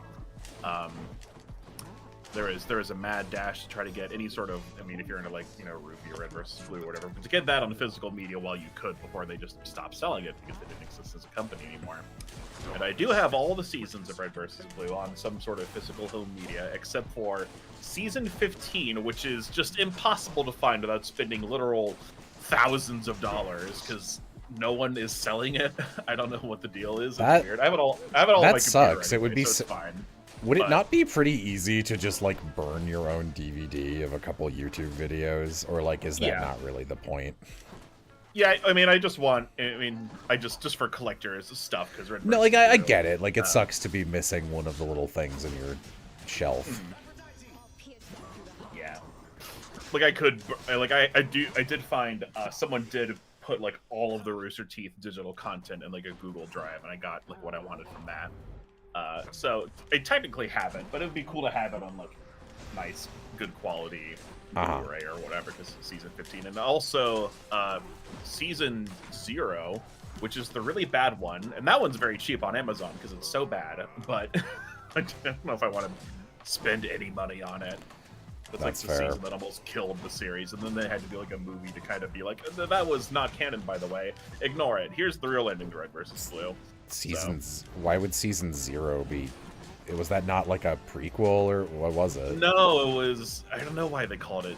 They just called it 0, and it's not even about the Red versus Blue gang. It's about some people called Shatter Squad, and some Red versus Blue characters are around, but they're sort of flanderized and not very good as themselves. It's weird. I've seen a little bit of it. I don't want to touch it, but like something that's very charming to me about Red versus Blue is that a lot of it, like most of it, is in a Halo game, Halo 1 through whatever, right, depending on the season. But around season 6 or 7, they start doing like the Monty animation stuff, and when that happens, it's really cool and special because it's not all the time. So you know when it happens, like something really cool is about to happen. But 0 is just, it's like, I think it's all CG, and it's not a very good CG because Monty, Yeah. passed away. So his like style of like really good action is gone. Like I don't think anyone else has been able to replicate it quite the same way.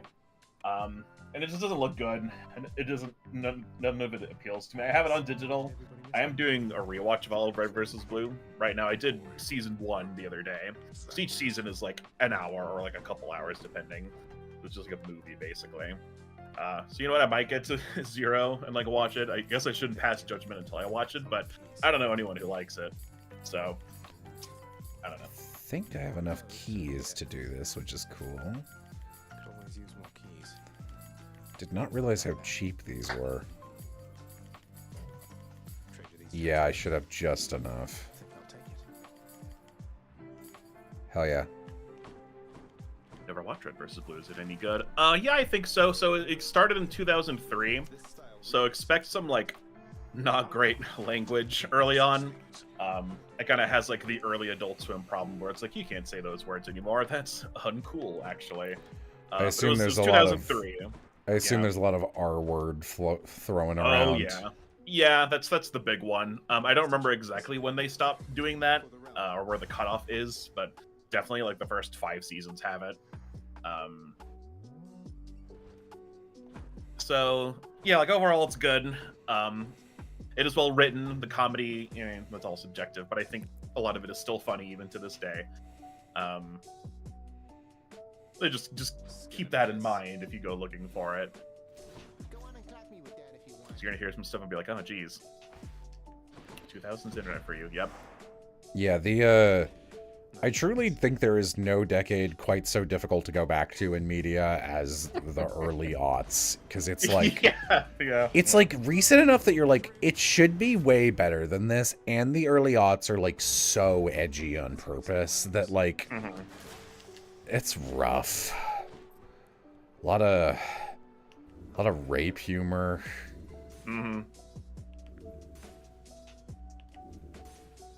There we go. Using slurs is totally bogus. That's true. You might be onto something there. So yeah, just keep that in mind with any, like, it's like, as much as I love the Venture Brothers, for their first 5 seasons or so, someone is still saying the R word, and it's like, stop. Yeah, you sure did your best to pilot us through Venture Bros. And I was like, I will say, if I had to watch all of an Adult Swim series, I would definitely pick Venture Bros. Because That's like, the one to pick, yeah. there were times I was like, this has elements that really work for me, but like, even when it was at its best, I was like, I just don't like Adult Swim stuff. It's like, it's so funny because I'm such an abrasive fuck. I don't know. I said it like Fuck. a fuck. That was me getting like stepped on a little bit. Oh, sorry, I only moved my foot. My bad. Thank you. Jeez, As Kane. we all know, I'm like 20 feet tall, you know. Yeah. It took forever to get the mic up there for it. Just hang from the ceiling. Hello, like- everyone. It's me, 20 foot tall King. Like, I'm very opinionated and outspoken, and I'm like so critical, but like my favorite media is just like sparkly happy shit, especially if it's like childhood wonderment coded. Like, you can just watch the fucking the later alligator streams, Frog Detective,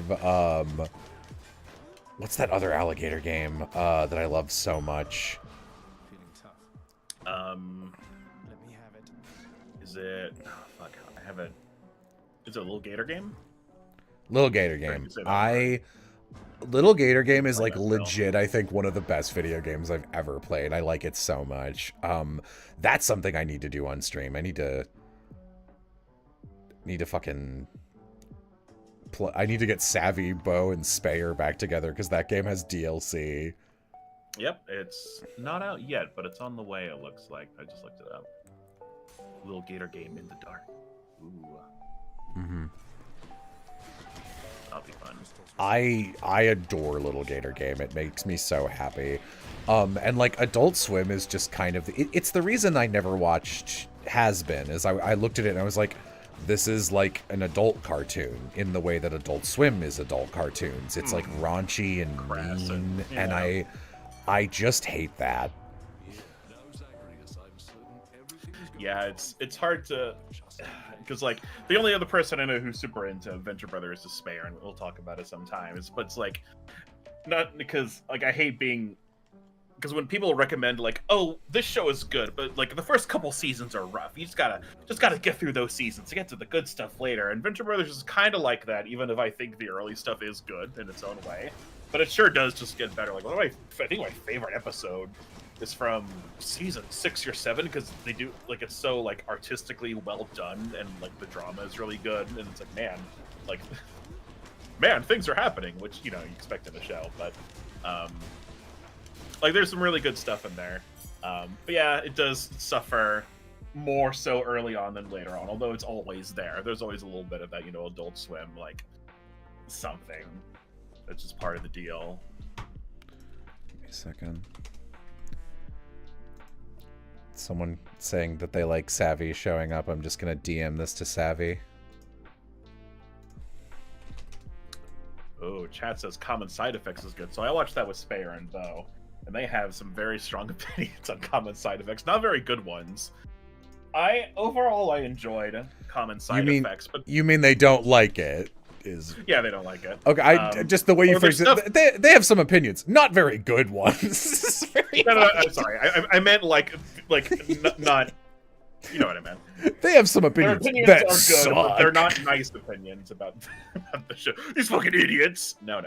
Because I agree with them on those opinions. Even if I enjoyed the show overall, there's still some like things where it's like, oh, this sure is a lot of like coincidences happening to make the plot progress. It's like, oh fuck, what do we do? Oh, this happens, and it just happens, and it's like, oh, all right, fine, I guess. And like none of the main characters, the two leads, are especially likable, and maybe that's like the point.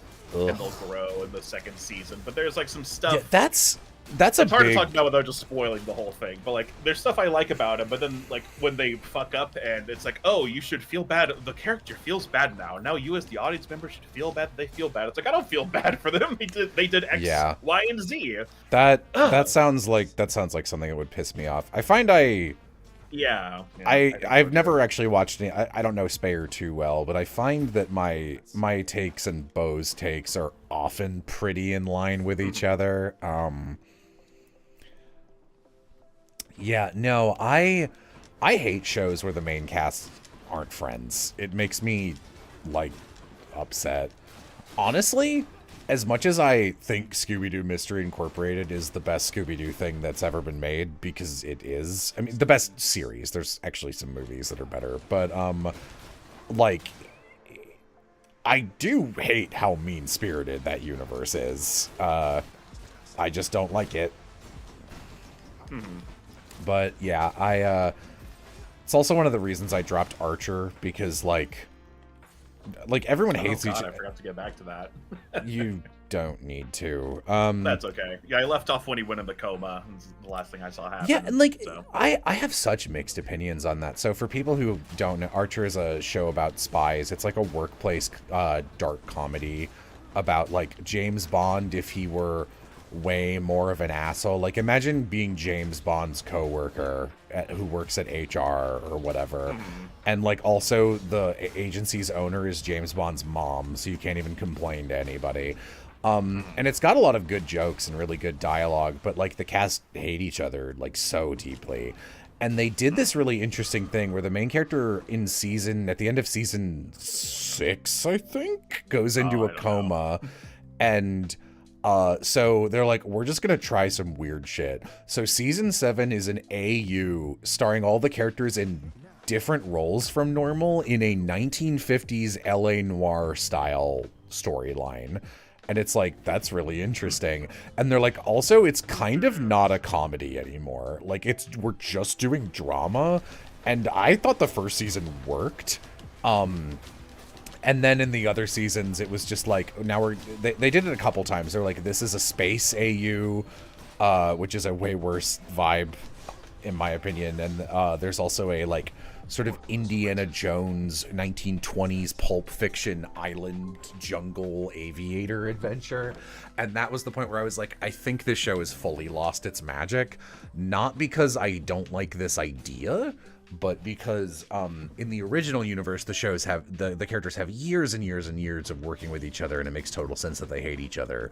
And in the AUs, it's like, these guys hate each other because you, the viewer, expect them to hate each other, but they're in situations where it makes no sense they'd be putting up with each other anymore. And it's just like, oh, this sucks. Yeah, I like happy stuff. There's a reason that Epithet Erased is very like goofy and smiley. It's because that's the tone I like. Barman Jetters is like that. Like all the stuff I really love. I love it when main characters are friends. I like it when they like each other. So every time people are like, oh, have you seen Has Been Hotel? I'm like, no. Frankly, I don't care about any of the, like, I know it's big, and I know that people are like, oh, I hate the creator for some stupid reason or whatever. I don't care about any of that because I just looked at it and went, even if this was the perfect show of what it's trying to be, I won't like it. It's like earlier we were talking about I don't like soup. Like I wish I did, but I don't.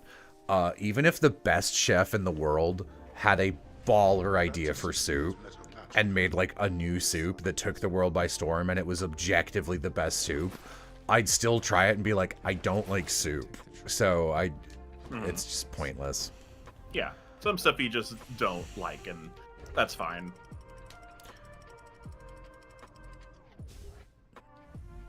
That's okay.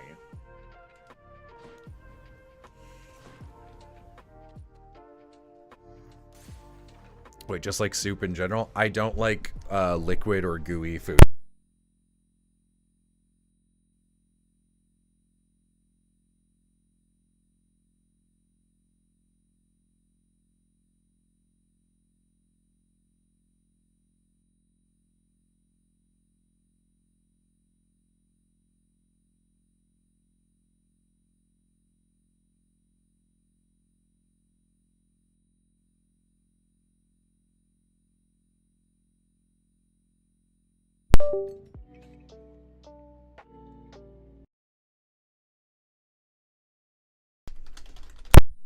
I can hear you typing, so I think you might be alive.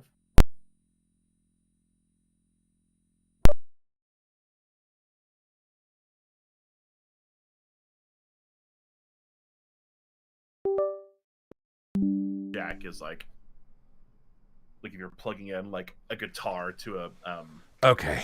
there it is. Okay. Sorry, this fucking I probably do need to return this. I got a new XLR box because my old one of like 12 years broke, and this one has some electrical issues, so it fails constantly.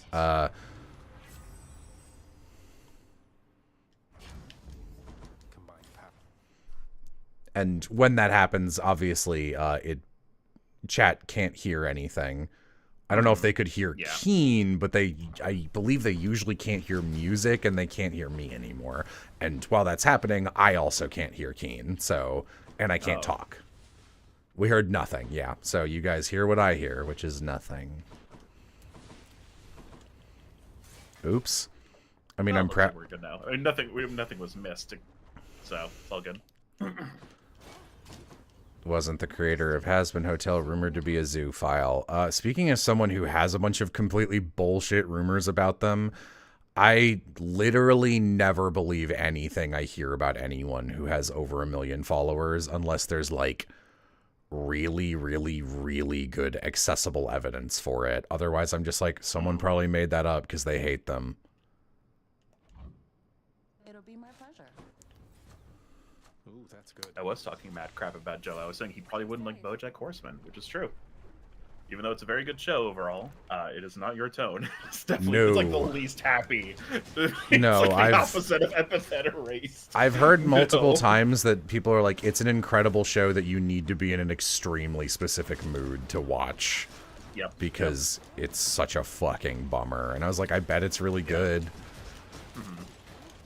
It's not always a bummer. Like, that's the stuff that stands out the most. It is overall a comedy, technically, and there's like funny stuff, like Todd especially, one of the side characters. But yeah, all the BoJack stuff and everything relating to him is like, oh man, oh boy, this is one rough horseman. Can't be jacking it like that, Bo.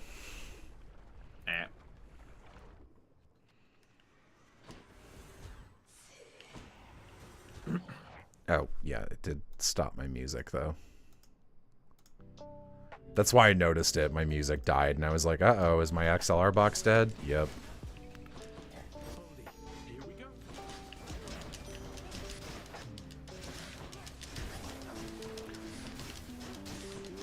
Fucking melt. Hell yeah. Get his ass. Legendary fishing. No, it's the wrong one. Whatever. Both them might.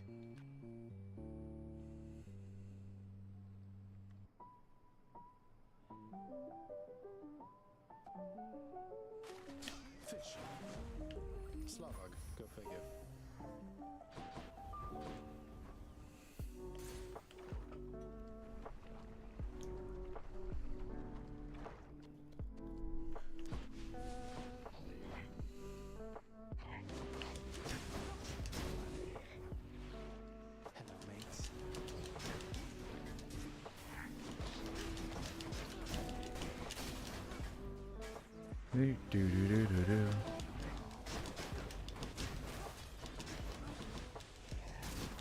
Oh, speaking of shows, it's kind of related. Next week, I'm going to be doing some shadowing for a note taker position for sound cadence. Oh, okay. So I'll be able to note take, and that'll be neat. Interesting. And one of the people on the list. You probably shouldn't say. I'm No, not under don't. NDA, You but don't. it's like I won't anyway. Don't So, talk about any of that on a stream. You never know. That's true. But that's gonna be neat. I think. We'll see how it goes. Whose favor to choose? Thanks to you, young man.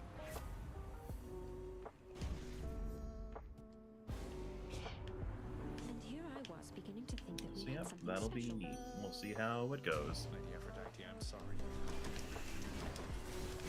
It's like a gig job, so it's just kind of like do it whenever it lines up with my schedule. Like I probably do it on like my off days from DoorDash. But yeah, no, it's neat.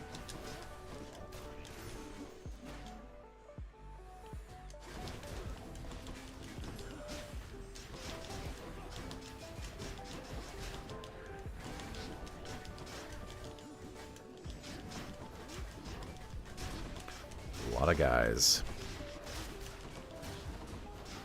At least 5 guys.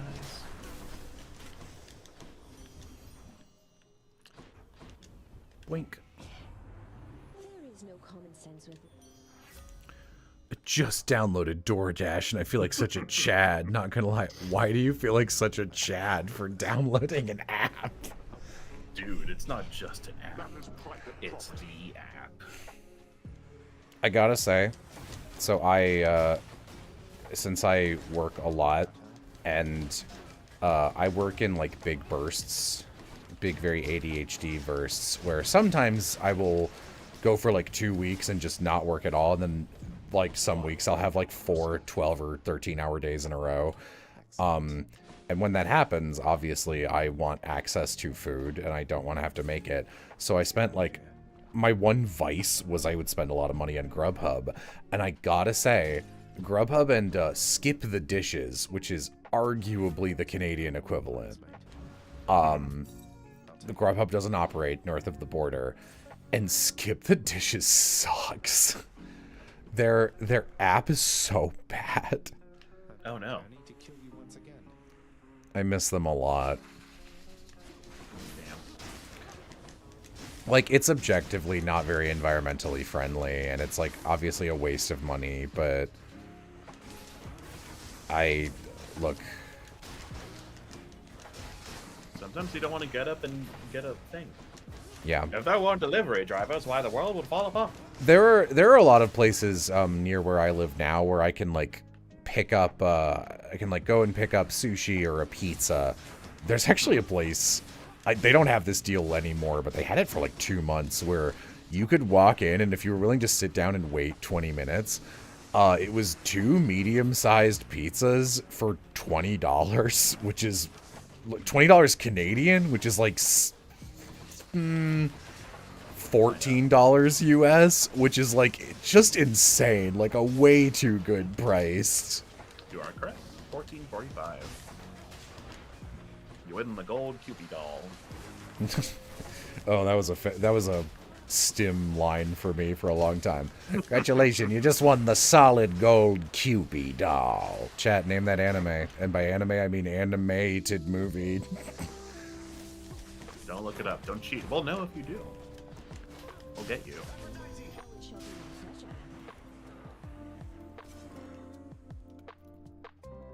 pleasure. Mr. Purple is correct. It is Atlantis.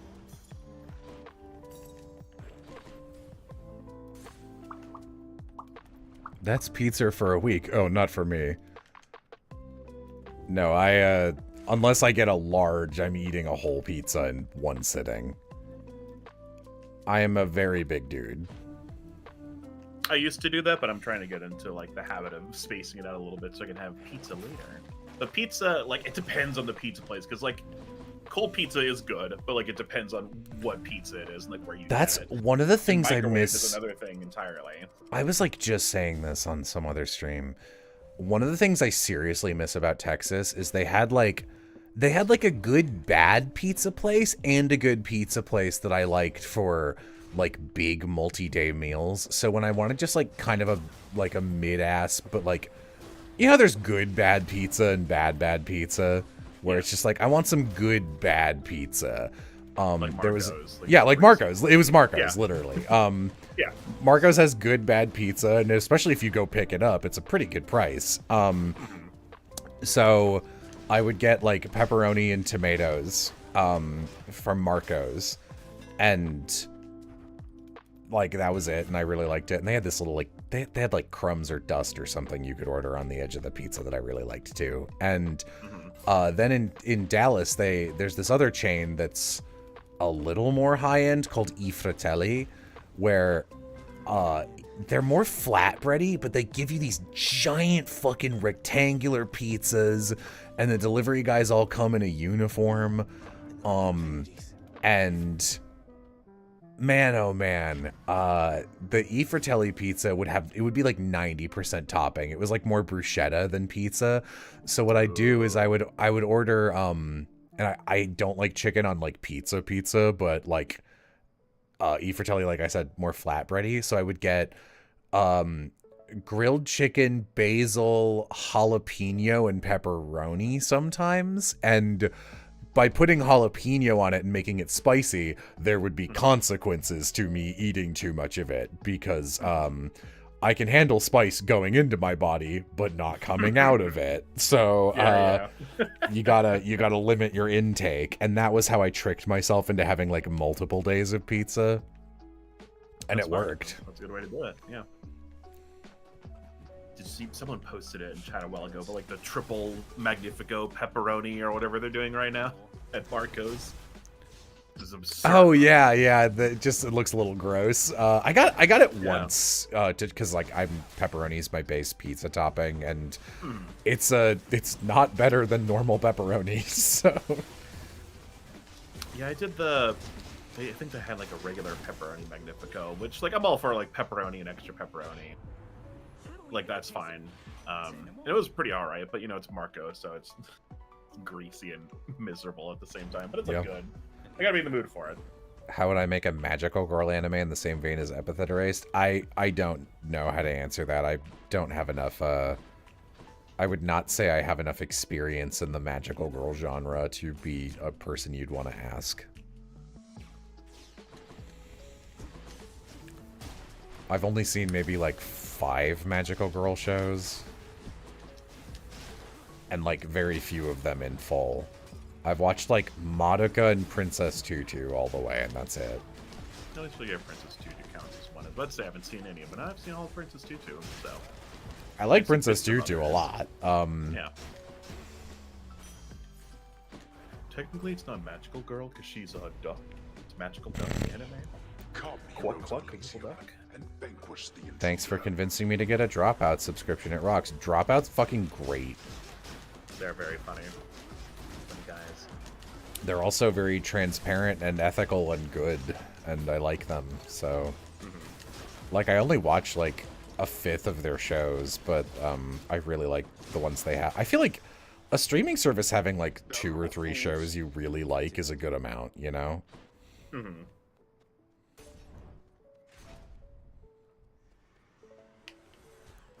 The Taskmaster episode of Game Changer kicks ass. Is that what you're calling the most recent one? I guess you could call it that. Taskmaster's pretty funny. I don't usually watch it. There's a big... Our friend group has a lot of crews of like 4 or 5 or 6 people who watch stuff together, and I'm like, that's too much. If I'm into something, I want to watch it over and over and over again in like across like 2 or 3 weeks and then be done with it. So when you're trying to get that many people together, I'm just like, no, don't include me. Keep it 3 or less. I'll just hop in and be like, what's this about? And I'll just hang in and enjoy. Like, I caught a couple episodes of the original, I was about to say Daredevil anime. Daredevil Netflix show. and I didn't really know what was going on. I mean, it's Daredevil, so there's only so much, but it was all right. Neat, I guess. Yeah. That's okay. Not into superhero stuff. I'll just take that. I like animated superhero stuff, and I'm hoping this new Superman will be good. The James. Yeah, I like That anime. one looks like it might be fun. Like live action is just like, to me, it's not really the medium for superhero shit, you know? Like animation's right there. I would love it if Dropout took on more animation. Me too. I respect that they're I respect what they're doing with their like pretty low budget show concepts, and animation is real expensive. So I feel like they'd have to partner with people who are already doing animation, and I think then they would lose creative control if it was a partner thing. And they've got everything like everything goes through the same creative team as they have it right now, and I think that's probably a good move for what they're doing.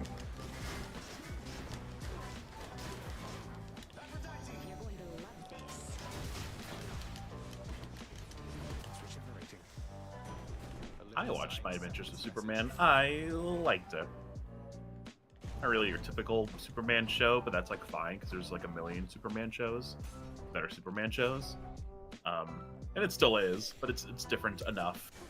I like that they're all younger and like more inexperienced and are like kind of figuring things out instead of just like knowing how to be Superman and Lois already. Have I had time to check out the Gaslight District pilot, which is the new Glitch show? No, that is one of the first shows I can remember getting an audition for while I was back in LA, and because I get to audition for all of Glitch's non-union stuff, and I was like, I'm just gonna consciously make the choice not to audition for this one because I'm trying to cut back on it while I don't have a booth, which I still don't have a booth. They have to like go out of their way to book places for me as Mr. Puzzles, for the few times I do come back for that. Juicy.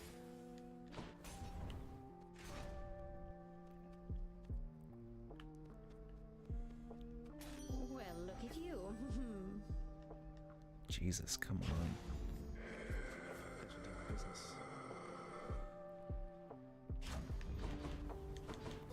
Whatever. Am I allowed to say which character I auditioned for? Pretty much everyone in the first episodes of these shows are usually on the sides. Glitch tends to audition for additional characters later. So, like I got the sides for, Amazing Digital Circus, and, like, the main cast was all on there. And then, separately, I got to audition for, I don't remember his name, the Gluck, the Blub Glub, the big chocolate candy thing from the second episode. That was a separate packet a couple months later. Gaslight District I've only seen one audition side for. I haven't seen the show, so I don't know who's in the episode, and I know at least one person who did book that. So in case they're not in episode 1, I don't want to say anything.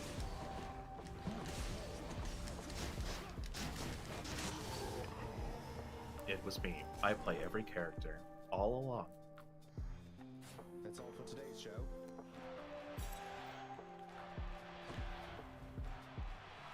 To my greatest fan, Oomph. veiled in darkness.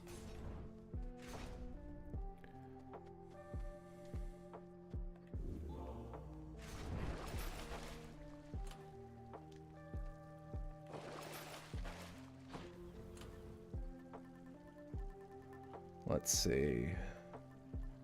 Fuck it. Go with that one. Do I have the right one? It doesn't matter. Yes, I do. To the surface.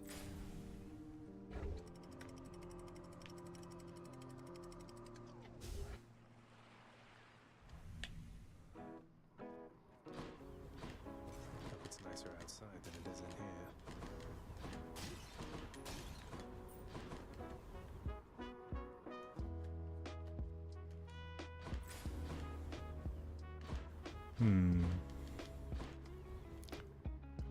I guess.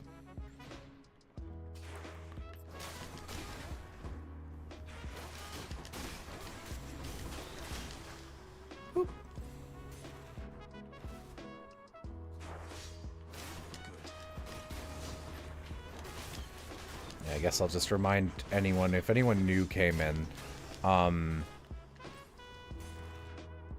tomorrow Amy and I on Twitch, not on here, Twitch TV on Jello_Apocalypse. And if you're a patron, I'll post a link to it on there, but like they don't do scheduled streams. We're going to be doing we had people submit anime openings because we kept getting questions like, what do you and Amy think of this one? Where does this one rank? So we're just going to live react to like 70 something of them. Oh, that's fun. So we're going to be doing that. And it's probably going to take all day. Which is exciting. Yeah. Excited to do a stream with Amy. That's what Jesus would want on his season. I have right.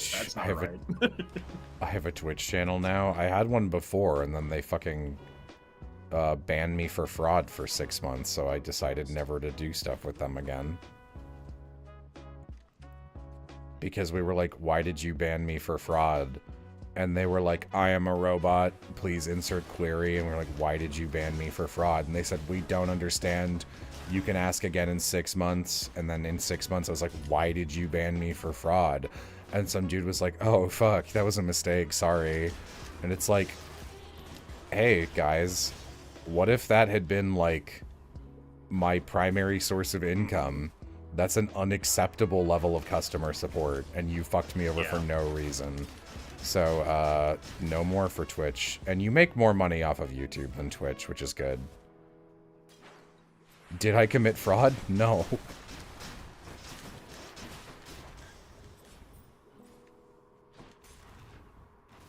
I couldn't even ask, like, what they... I was even being like, what do you think I did? Like, tell me what I'm accused of, at the very least. And they were like, no. It sucked really bad, because it meant that, like, if you're banned on Twitch, you can get channels in trouble if you're appearing on their stream. And, like, all my friends were on Twitch all the time back then. So it's just like, okay, I can't hang out with anybody. Like, Piff's always streaming, couldn't hang out with Piff. I was dating Jay back then. Jay was always streaming with people, couldn't hang out with him. Very, very annoying.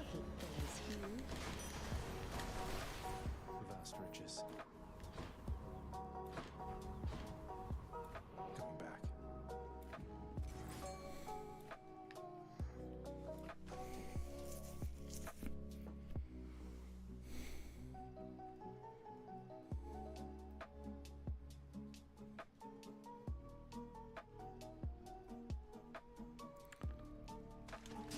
I wonder if they kicked me out because I said to support on Patreon and not Twitch. Nope.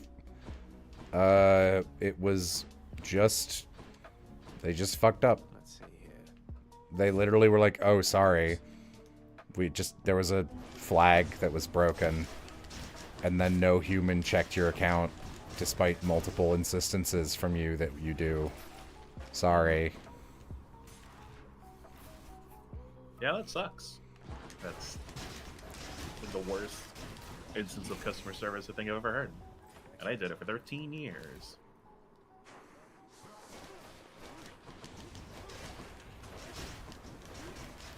If I watched a show called Bound Puppies? No. Is that sounds like a preschooler show. I think it is. It's definitely like a little kid show. Like I know it came on whatever channel debuted at Friendship is Magic, which that channel doesn't exist anymore. Pound Puppies was on there. Delicious. But that's also just like an old like toy property that, you know, they made into a No Cerberus. kids cartoon to sell a toy. Okay, let's do... I don't know. Sure. Probably. Money, money, money. Okay. Gods grant me strength.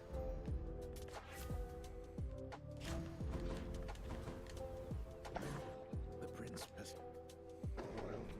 Yeah, like my biggest like boomer complaint, and it's a correct complaint to have, is like if I'm having an issue with something, I want to talk to a person. I don't want to go through like a robot step-by-step bullshit. Just get me in It's contact with like a person exhausting.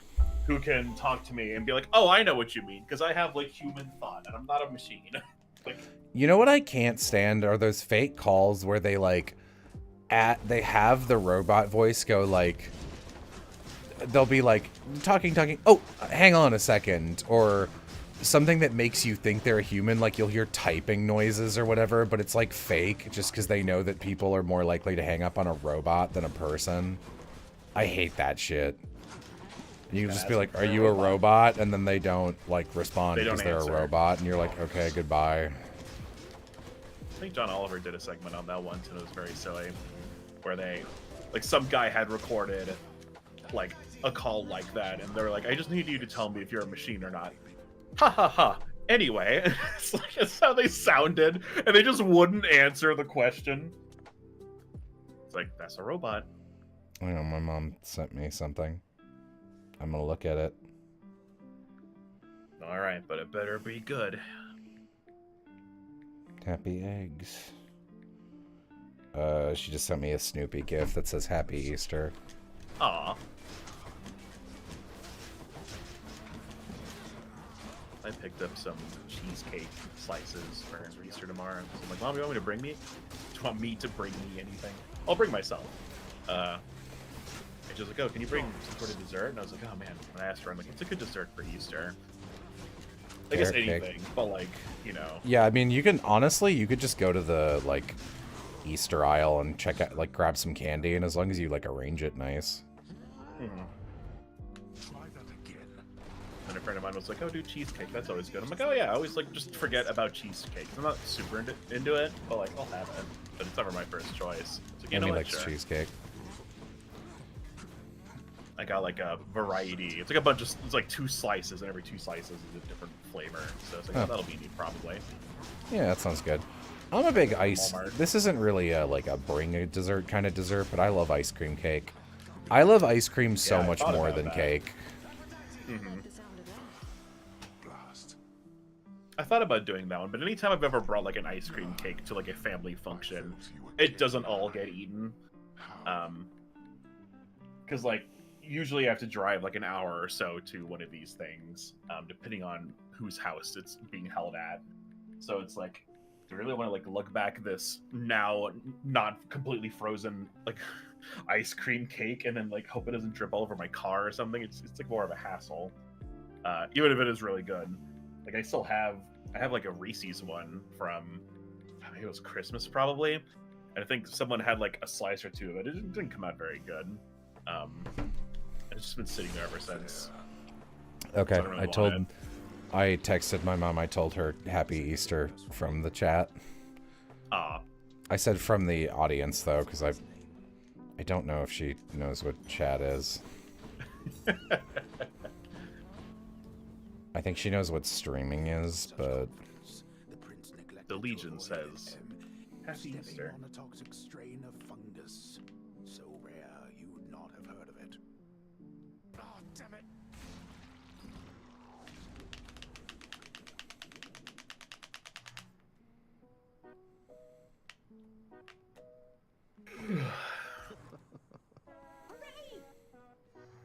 Returned, have you? yep. All right, let's exchange these gems. Oh, nectar, good deal. Gemstones. Nectar. Let's see that nectar. I could definitely have more nectar. Piece for me. I'm getting there. Oh, hi. Hi. Something smells good. Okay. Totally worth it. You I have been so Hi, Dusa.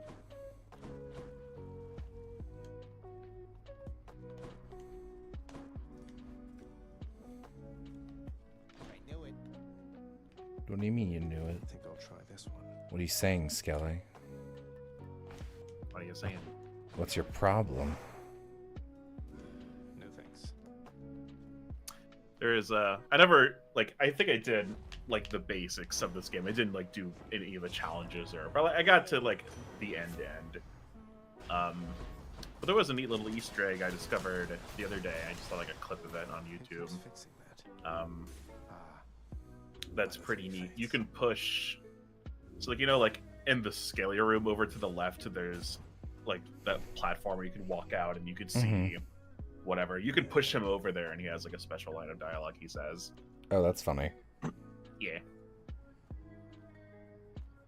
My mom sent a gift back, so I'm loading it because I'm international, so I have to do all that shit.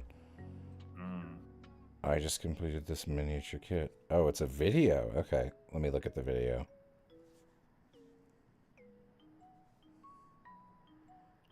That is extremely cute, actually.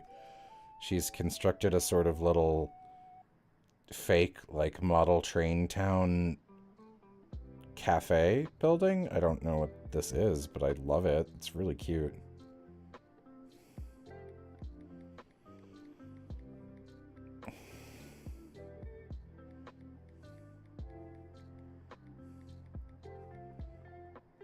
Okay. Whoop.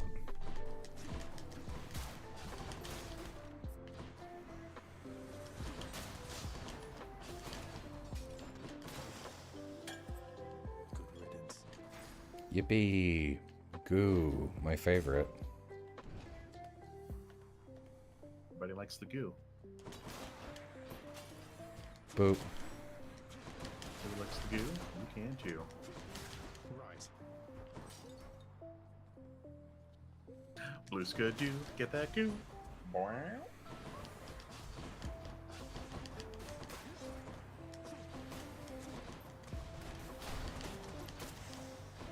Over there.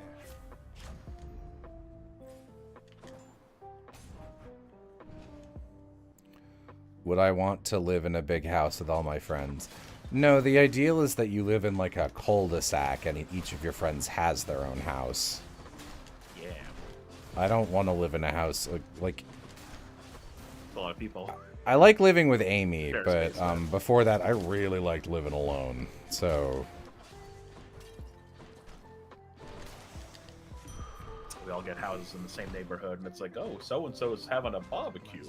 Everyone, come around. why were you saying that like an old Kentucky lawyer? So and so's 'Cause having a barbecue. Because that's me. That'll be me in 30 years from now. I'll be an old country barbecue man. Barbecue lawyer.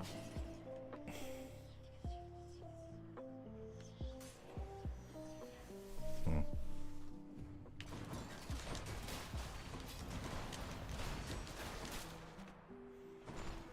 to fight. I might heat up a little bit of the jambalaya I made before I go to bed. Ooh. I don't think I've ever had jambalaya. No love. It's just rice with some shit in it. Just some rice with some shit in it. It's like a little spicy, I guess. The kind I have... I have higher spice tolerance than average, so whenever I get something from the store and it's like, hey, this is a spice pack, I have it, and I'm like, that's nothing, dude. Mm-hmm. Like that was sour. Like, give me sour. That'll like fuck me up and make me regret my choices. Yeah, fuck That's the me kind of sour up, I want. dude. For real, because it's like No, I get that. when you like taste something really good for the first time and it's like, wow, it's like that kind of feeling, but with sour. Because Warheads used to do it, but either I got used to Warheads or they like changed Warheads. I don't know which. I remember Warheads being pretty fucking intense. Like, you could fuck yourself up if you had a couple Warheads at once. Yeah, I remember the first time I had them. I think I want to say, okay, it was either at two movies. It was either the first Pokemon movie. It was the first time no, I don't think it was that one. It was either that one or it was when I went to go see Osmosis Jones for my birthday. I think I had Warheads then, and I was like, because I had like a couple, and that was too much for me. But then I had them later, and I'm like, these are kind of sour, but like nothing to write home about. Specifically, the black cherry Warheads are like intensely sour. You know, one of my favorite concoction combos I used to do, something I used to do as a kid, I really like Nerds Rope. Or not, no, I do like Nerds Rope. I got confused there. Sour Punch straws. Oh, okay. Which are, like, my mouth is really wet now because I'm thinking about this fucking sour food. Yeah. You get that Sour Punch straw, and you put it as straight as you can in, like, ice cold ice water. So that it hardens, and then you drink through it, and it like turns the whole water into like a blueberry flavored drink. That's really fucking good. I'll try that. And you can also do that with a soda if you want to completely destroy your teeth. You know, Oh god. I was gonna say, you talking about the Warheads being like a movie theater memory. I have a really distinct memory of the first time I ever had a slush drink, like an icy, at a theater, which is also the one thing I will always get at a movie theater. I fucking love ices and ice drinks. I had it Ice Age, and Ice Age is not a good movie, but I was like, oh, it's a blue icy drink, a slushy, this is incredible. And I also, I think you can buy these outside of movie theaters, but I think of them as a movie theater exclusive item. Buncha Cruncha, which I used to call chocolate popcorn. They're like, it's like a, you know, Crunch Bars? How they're like, they're like rice, like puffed rice with stuff around them, chocolate. Buncha Cruncha is just that, except instead of being in a bar, they take the rice and then like coagulate chocolate around it, so it creates these little popcorn shapes, and you just have these little popcorn nubules, and they're really good. Sorry, what were you gonna say before? Oh, I was saying, so a friend of mine, I don't know where all these stores are located, but there's, I guess, a chain called Five Below where everything is like $5 or less. Yeah, it's like a dollar store thing. Yeah, and we just got one in my town. I never ever heard of them before. And they're like, oh yeah, if you're looking for sour candy, go to Five Below and pick up Toxic Waste. And there was like some other kind, I don't remember what it was called. But I had those. Toxic Waste. That's what it's called, Toxic Waste. I have the, and it's cute because it comes in like a little Toxic Waste barrel plastic container. Like, that's a fun package. And it's got like green ooze coming out of the top. Hazardously sour candy, and that one's pretty sour. It's a bit better than Warheads, but you really need to do like a mouthful of them to like get your ass kicked by the sour. Because if you just do like one at a time, it's not enough. But yeah, I don't know. I need to taste concentrated sour. There's that Jimmy Neutron episode where he makes the perfect candy, and he has like the vials of like concentrated sweet and sour, and Sheen drinks the sour, and his face like squinches in. It's like, that's what I need. I need fucking concentrated sour. So bad. Megara seems to be having difficulties. But alas. That's enough Tartarus. Maybe if I like took a bunch of sour candies and sour things and like melted them down into like a witch cauldron concoction and then had it, maybe I get close.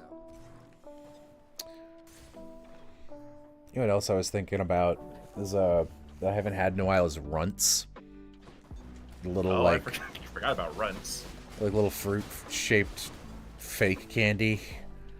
I mostly think of runts because I like how they designate strawberry as like a pink heart. I just think that's cute. Someone in chat recommends citric acid. Okay, yeah, that's yeah. Citric acid is the that's the sour. The trick is like citric acid is really sour, but a lot of stuff like this is just my personal experience.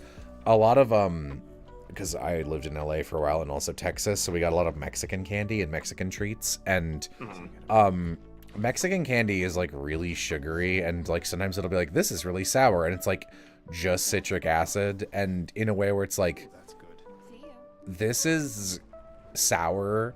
But have you ever had like a spicy thing where it's like, this is really spicy, but it's not doing anything, like there's no flavor, it's just capsaicin. I think a lot of things that over rely on citric acid fall into that problem, and I think a lot of Mexican candy I've had does that. I'm like, okay.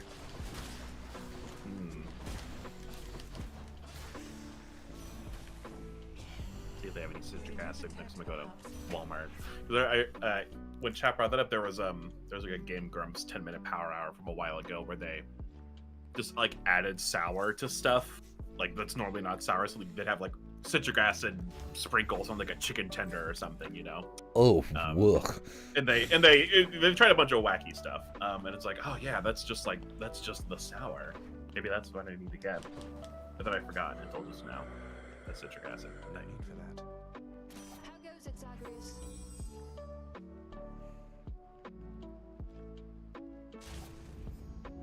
Wait, I'm sorry. Hang on. Is this... I swear the song I'm listening to right now, this is lo-fi video game beats. I swear this is the credits theme to Adventure Time. Come with me to the... Like, there's a butterflies and bees in the flowers. Am I crazy? That's Adventure Time, right?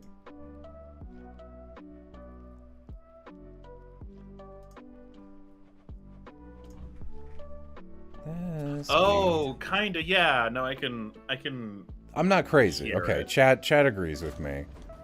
Adventure Time is a video game. Yeah, I guess it has video games, but like, I don't know. That's Not like a video game song per se. It had Being Human from Steven Universe. Yeah, I think they gave up. I think they were just like, whatever. No one will notice. This is a 10-hour lo-fi stream. But I noticed. Clearly not enough. I did not notice the Steven Universe lo-fi. I have the volume pretty low. Yeah, you know, just background stuff. So, yes. Legendary fish spot. Ugh, come on, man. Fine. Is that like the main thing you're going after? Is So I'm trying to grind those nectars above the coin icon in the bottom right. But there's also a fish I've never caught in the chaos domains, which are the little holes in the floor that I encounter like every 20-something floors. There's like a very slim chance of encountering a fishing spot in there. And then when you find one, which I've done like, I swear at least 10 times, if you get a perfect catch, which I usually do, there's supposed to be a 50% chance you get the rare fish. And it just like, I don't know. I think I've just failed the coin toss every fucking time. damn. Stop jumping. I hate these things. This room is way too big. This is, no room in Hades should be this big.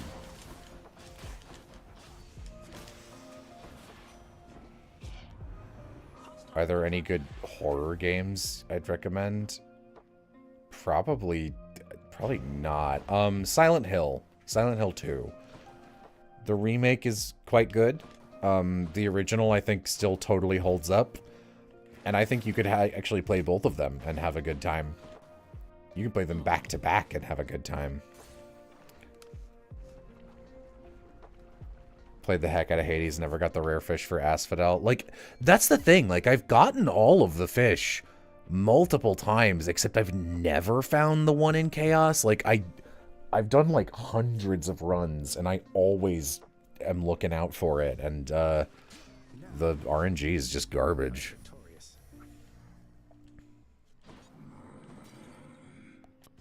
I'll pay for that.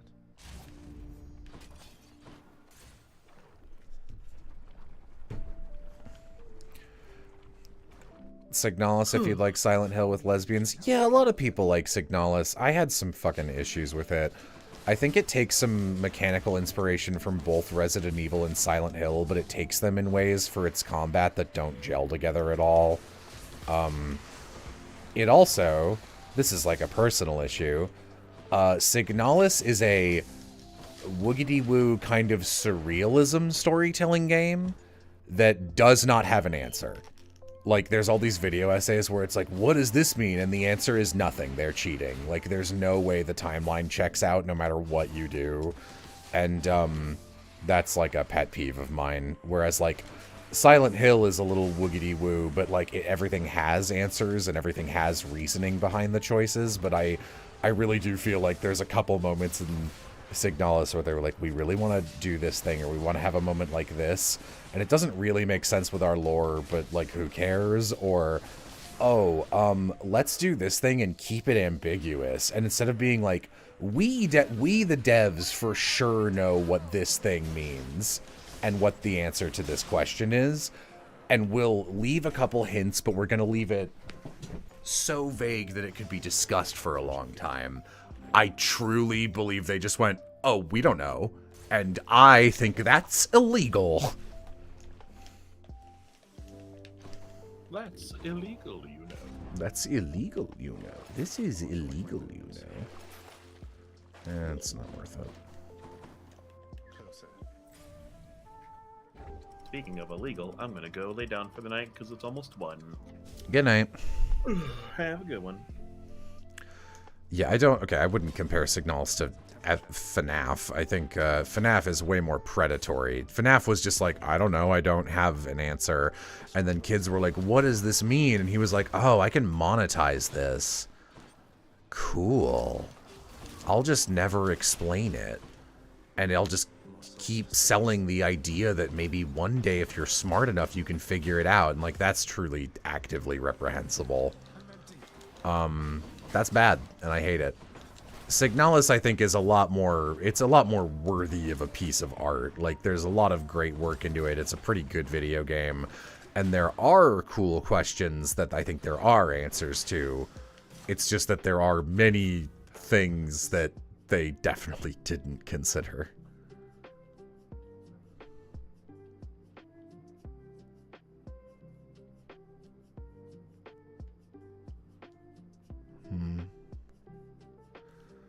I thought Signalis was some kind of robot monster hunting game. No, it's just Silent Hill with robot lesbians.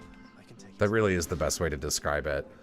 You're looking for your robot girlfriend or something. I know the answer, but the unknown is part of the game, so like explaining it would make the game worse for anyone who wants to play it, so I won't.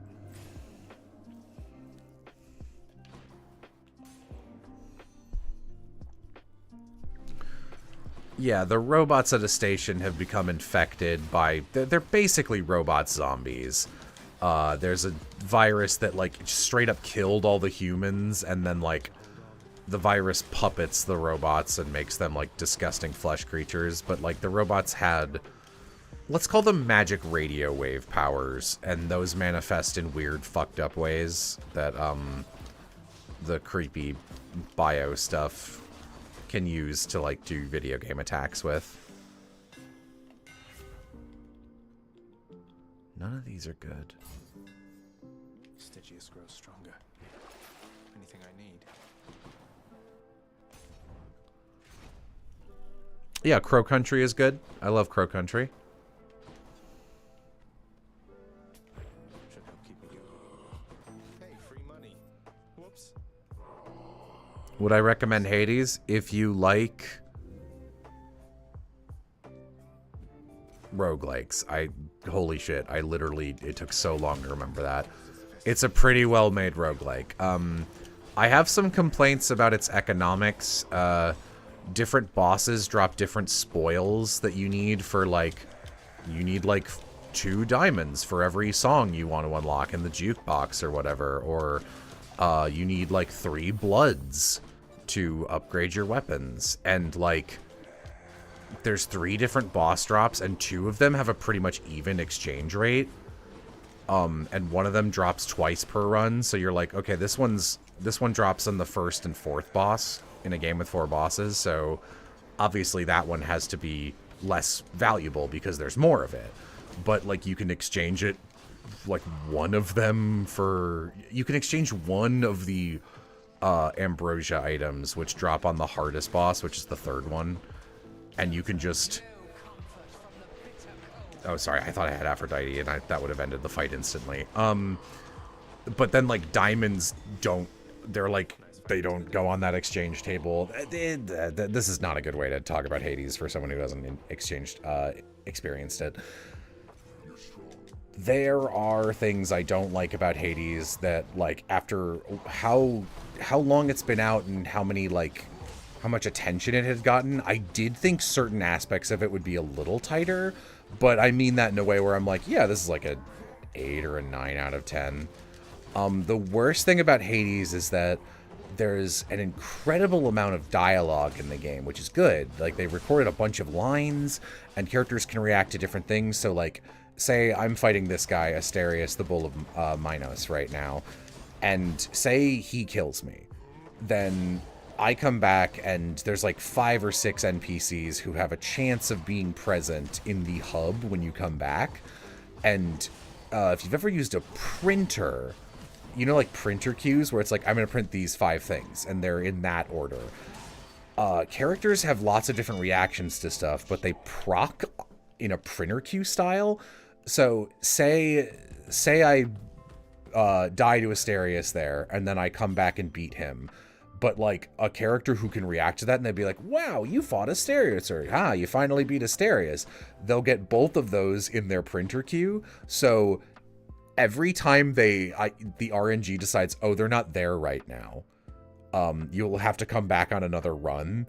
They come back and they're like it'll be 5 runs later and they'll be like, wow, you finally fought Asterius, huh? Which isn't a big deal on its own. But then there's like side quests in the game that are all locked behind certain lines of dialogue. And this is not a joke, beat the whole game. And then like the true ending, which took like, I don't know, 50 runs of the game, maybe? And I'm on run like 200. And only then did I finally get the printer queue line for the first side quest, which I had the materials to clear 20 hours earlier. And I was like, I think that is a critical design flaw in this game. So, if you like the gameplay and the actual roguelike stuff, I think the gameplay matures really well, but I think they did a lot of cool experimentation with additional dialogue and extra stuff in the game, which is really commendable, but I think the way they implemented it sucks nuts.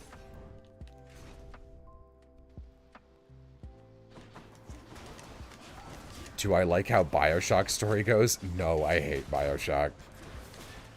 Especially BioShock Infinite. BioShock Infinite is one of the stupidest, most awful video games I've ever encountered.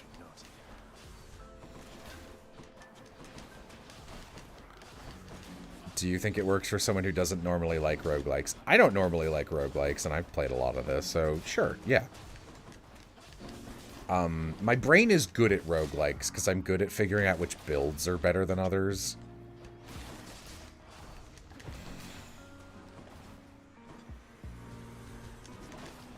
BioShock 1 is, like, fine. I didn't look at BioShock 2.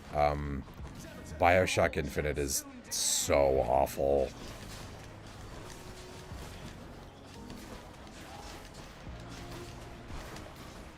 It's like one of the most...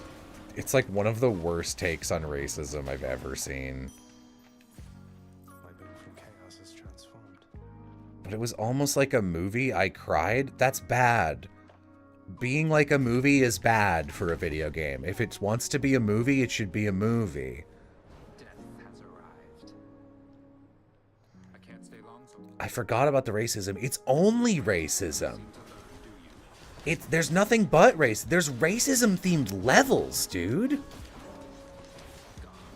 The levels are just like, here's like Chinese yellow face in the background and like red face for like Indian propaganda. And you're like, okay, game designers, what's the point of that? What are you saying about that? And they're like, nothing. I just wanted to put something racist in my video game. And then it's like, what if time travel and also alternate universes, and we didn't distinguish which was which and treated them like they were interchangeable, so our plot makes no sense. And also, in the baseline world, the bad white capitalist makes a bad white capitalist utopia that sucks and is racist 1930s and 1950s style, and there's like a black resistance group called, like, what is it? Vox Populi, I think? And it's like, oh, and they're black, and then you go to the alternate universe, and it's like, but what if we gave them the power, then black people would be racist towards white people, and like all the robots changed. So like the evil George Washington robots switched to Abraham Lincoln robots because Abe Lincoln freed the slaves, and they were like, that means black people would really like Abraham Lincoln, and they would make robot monsters of him. And the final boss of the racism game is you killing the only named black character in the whole game. And the main character looks at the camera and goes, I guess racism goes both ways. It's dog shit. This can't be true. I'm gonna replay Bioshock 3. No, just know it's bad and don't play it again. You don't need to like experience it and be like, no, this is bad. Just be like, be content in your memories of it.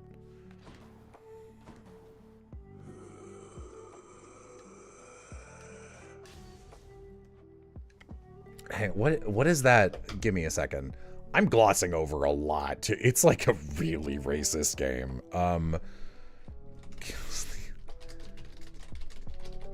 We quote this post a lot.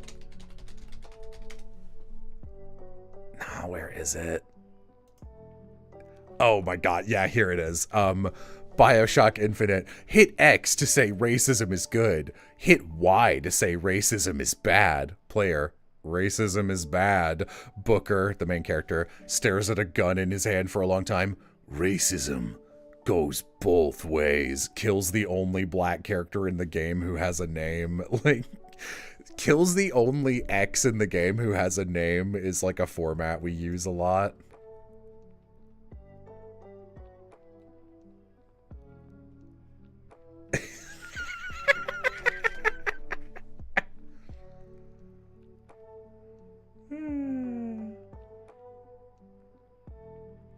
Sorry, I was looking at... Someone sent me something funny that I can't mention on stream.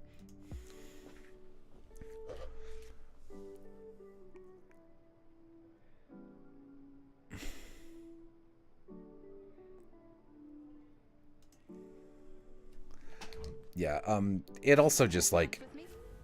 None of the character motivations make any sense. It's just, like, a bad video game all the way down. Jay showed it to me because he was like, have you ever experienced Bioshock Infinite? And I was like, no. Jay is my ex-boyfriend.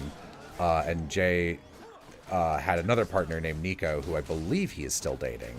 And we were poly trio. We were aware of each other. This is delayed lore. I just want people to know, like, he wasn't cheating on me or anything. And he was like, can I show you guys Bioshock Infinite? Because this came out when I was in college, and everyone I knew thought it was the best game ever. And I was sitting there looking at them playing it, and I thought they were crazy.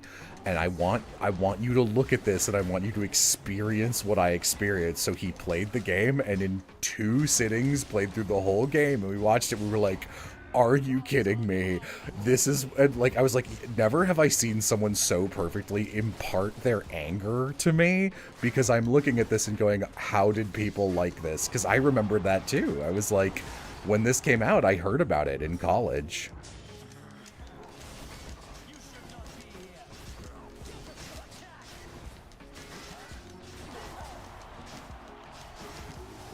These motherfuckers never played System Shock. It's funny.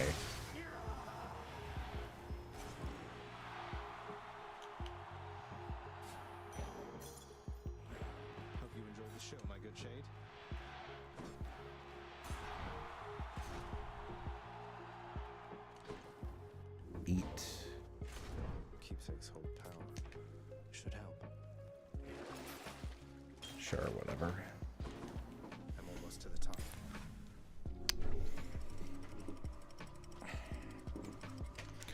Games like The Last of Us don't offer much gameplay. You know, you guys know how Savvy hates Jujutsu Kaisen and will go off on a rant if you mention it around her.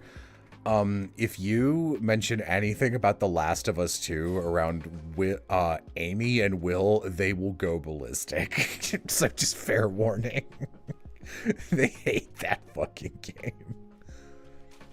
A fine catch.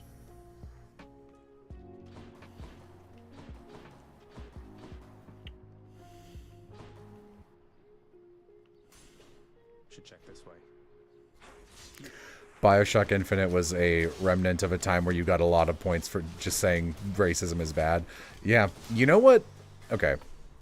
Can I be real with you guys? Can I be so real? Can I lean in and say something real to you? You know what genre of movie I can't stand? And also genre of game, I guess. Games where in the way that just being like, I acknowledge racism exists. And it's like, wow, that's such a tough topic. Here's a bunch of awards for acknowledging racism exists, but like then not saying anything about it and making a dog shit video game. I hate that era of like 2009 to like 2015 where you could just like be like, mental health exists?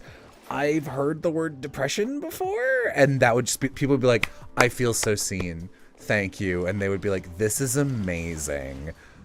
Inside Out. And I hated that shit. I hated that shit so much. BuzzFeed leftism. That's such a funny way of describing it. You're right, though.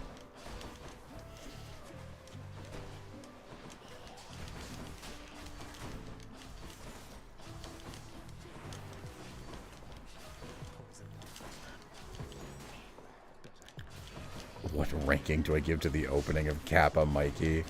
I do not know the opening to Kappa Mikey. I know what Kappa Mikey is. I don't know its opening. Which is not great, because if it's a cartoon opening and I don't remember it, probably not noteworthy.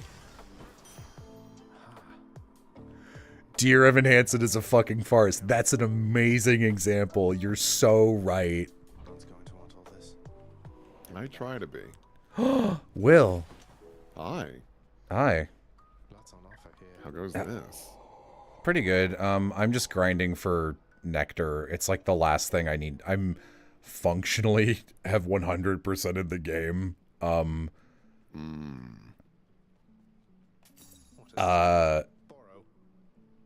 God, I knew one of you would do this. People were talking about games, and someone mentioned BioShock Infinite, so I was very briefly, genuinely explaining like why it's the stupidest video game ever.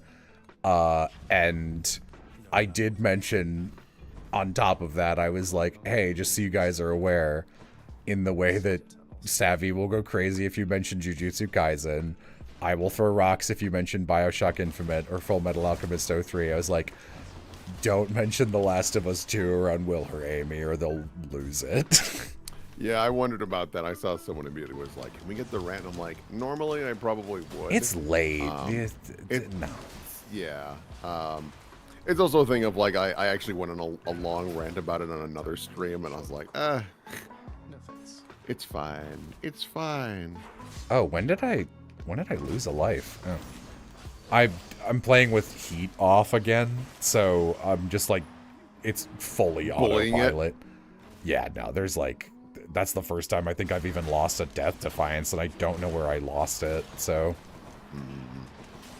Any thoughts on Spec Ops Line? I haven't played it, but I've heard very positive things, and I would like to give that game a whirl sometime. It's one of those old 360 games where like you look at the cover and go, oh, is this like a generic third-person shooter? And then you hear what the plot is and the shit that goes on, and you're like, oh, that's unfortunate that it just got swept under the rug. This is quite good, actually. Do you remember what stream it was, Will? I believe I was on a Piff or a Savvy stream. It was like within the last week or so. I remember because I had a burrito, and that was the only reason I wasn't completely angry. Spec Ops Line, you mean COD Undertale? That's a very funny... Like, I don't know if that's accurate, it's just a funny sentence. Basically, Spec Ops The Line goes for the thing of like, hey, we're actually going to talk about how, you know, war is bad, and we're not going to shy away from like how horrible it can be. Okay. And you actually like, it's like a small spoiler, but I won't go into detail of what it is. So God, that's maybe- sad that that's outside the norm. Like, you think that would be kind of like the bread and butter of a war video game. Right. Normally with war video games, though, what they'll do, like especially like Call of Duty, they're like, war is bad, but check out this cool motorcycle, and you're like, oh, okay, well, yeah, whatever. I have but- played a Call of Duty. I played the original Black Ops and Black Ops 2. Yeah. But like Spec Ops: The Line, again, trying to avoid spoilers because I think it is worth checking out. There is a big portion of the game where they keep on being like, well, what makes us the good guy in this scenario? Just because we're defending our country, like that. So are they. Like, what the fuck are you talking about? And there is a point where your character makes this decision where it's like, okay, we got to get rid of this real bad dude, and you like let rip a weapon in a zone that you thought was clear and it wasn't, and then you have to like walk through what is essentially your war crime and be like, was this worth it to get a guy? Was this worth it? That's It's hey, cool. hey, that's actually like using the medium in an interesting way. Yeah. Look at that. You know what Last other of game Us did that 2. that I was shocked by? Gears of War 5. Gears 5 is good, right? Gears 5 is that the one they Ex- just call Gears sometimes? yeah, nowadays it's known as the Gears series because it's like Gears 4 and Gears 5 and Gotcha, stupid, gotcha. whatever. But like Gears 5, I don't know if I'd call it the good one. Okay. It's better than 4, but I couldn't finish it because Yeah, they're because like, I know that 4 was like not well received, but people like 1, 2, and 3. It's like I try and at least have an idea of like things like Gears and Halo, where it's like which are the ones people fucking hate. Like I feel like I should Right. know that at least. yeah, because like the problem that happened was Gears 4 was, all right, we're gonna do a whole new, you know, we're going in the future, like X amount of years since the war with the Locust and all that jazz. You're like, that's cool. And you meet the enemy known as the Swarm, and they're just like these weird, gooey monsters. You're Very like, oh, different okay. from the Locusts. It's the Swarm. Bear with me. And so you're dealing with them, but the first half of the game is, ooh, the military's mad at Marcus's son because reason, so you fight robots. And I'm like, well, robots aren't nearly as interesting because, like, not to sound like a psychopath, Gears is fun because it's like everyone's made of a bloody confetti cannon. So great. Trout. Oh, wow. Sorry, that was one of the things I was looking. You see, my journal just got updated. That was one of the last things I was looking for. Damn, you were still looking for a trout? No, so I'd had one. You get one, and then you have to like get like 3 or 4 to get the extra journal entry on it. And trout is the hardest one to catch because it's the easiest one on the table. Like you'd have to be a fucking idiot to fish badly enough multiple times, and if you're getting fish up in Greece, you're like locking in. You're like, I need that. That's the rarest one. So Got it. That makes sense. But like, so the first half of the game of Gears 5 is you're fighting a bunch of robots, and it's like neat, and all of the robot guns are hilariously busted or shit. There's no in between. Like, there's an SMG where its gimmick is the more you shoot it, the more accurate it gets. And you're like, well, that's not exactly helpful. But then there's also one of like, would you like a quad-barreled shotgun that shoots all of the barrels at once, so it's like cartoonishly devious and just blows things dude, I apart? love Evil West. So honestly. But anyways, after you deal with robots for a while, suddenly you start fighting the Swarm, which are like these weird, greasy dudes. And at one point, a pod opens, and they look exactly like a locust, but like a little bit more pink. And they're like, oh my god, they're evolving. And I'm like, they're evolving into the thing we've already fought? The thing that lost? That's the next stage of evolution? The thing that didn't make it? Okay. And it's then like eventually revealed where it's like, oh, the locust, their DNA was swallowed up by the queen and she made the Swarm. Isn't the queen dead? It's a thing. yeah, sorry, finish your Gears thing. There's a That's more, and then it goes into Gears 5, and it's like stupid nonsense where it's like, oh, the swarm is actually a hive mind, and you, Laura Bailey, your character is like the granddaughter of the queen, which means you can telepathically manipulate the swarm. And it's like, what are we fucking doing, guys? It's open world now. That's some Resident Evil shit right there. Yeah. So someone a little while ago asked, like, oh, did Jello rant about Fullmetal Alchemist 03? I have multiple times. There's one I know that's ancient in Look Ma No Hands, and it's the one with Will. It's the Phantom Dust. What is it called? Yeah. I'm like going off for like an hour and a half while Will is patiently tolerating me and playing the game in the background. And there's another stream that's more recent. It's probably the same points I'm going over, but it does have. I know that it's like the tail end of a pretty long stream. And I know there's a comment I left on the video that says, nobody ever mentioned the dreaded series to me ever again. So if you look through VODs and keep an eye out for that comment, most of our VODs don't have that many comments. It's there. Someone likely timestamped it. Drawing Johnny's room and pizza game. Okay, there's 2 streams of those. It's at the end of one of those. So, person with the avatar that I always think is N from Pokemon. You said you were looking for that. Yeah, so there you go. There you go. Poor Amy was like, I honestly hate it whenever you bring up how much you hate that game or that anime, because like I remember watching it and having a fine time, and I'm also admittedly not a huge fan of Brotherhood, like not as much as everyone else. Like she's like, it's fine. I thought it was fine. It's just like I didn't feel much about it, and you know, it is like one of those anime that everyone's like, it's amazing, because it is. So it's quite good. I really enjoy, and honestly, I kind of want to watch it again. You could probably get Amy to do it with you. So Amy was like, I hate not being able to have like a concrete opinion to like either disagree with or agree with you. So every time you talk about it, I'm like, God damn it, I might have to watch 03. And I was like, oh, don't. She's like, no, I want to have an opinion on it. I was like, it's not worth it. You go. And she's like, I know, because I don't want to watch either Full Metal Alchemist. So I haven't seen 03 in a long time, but, and I've definitely said this before, maybe not on a stream. I remember by the end not liking 03 for very obvious reasons, but I will say, despite the fact that the what are they called? The sins. Homunculi?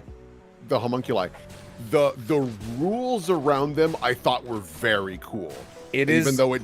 Yeah. The joke I like to make is it's the exact same rules as the nobodies in Kingdom Hearts. It's a dope concept both times, and both series totally fucking do nothing with it. Yeah. Oops. But that's okay. Because remember, kids, you can take those ideas and make them your own. Yeah, like steal it. Fucking steal it. Who cares? Mm-hmm. I mean, for our little TTRPG, off-stream TTRPG, I run a Final Fantasy game, and we finished Final Fantasy 16, and I was like, I like this game, but it did some things wrong. I'll just take the things I like and try again. That's what what's funny doing. is Amy is a huge fan of that game and will recount shit to me multiple times. Was just telling me about breaking the katana and going, oh, at the consequences of that. Yeah. And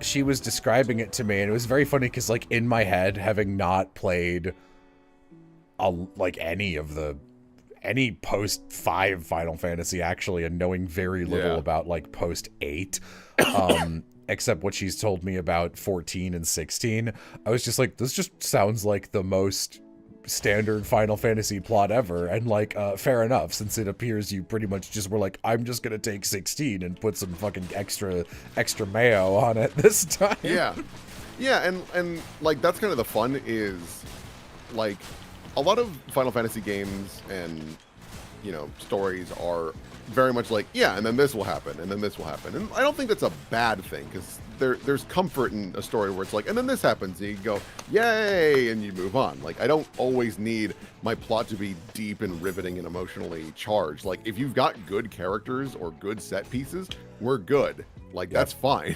People really underestimate the factor of having a charming set of main characters with a dynamic. Like, you can have the most dog shit story in the world, but if I like the guys who are piloting the car through the dog shit story, I'm willing to put up with a lot.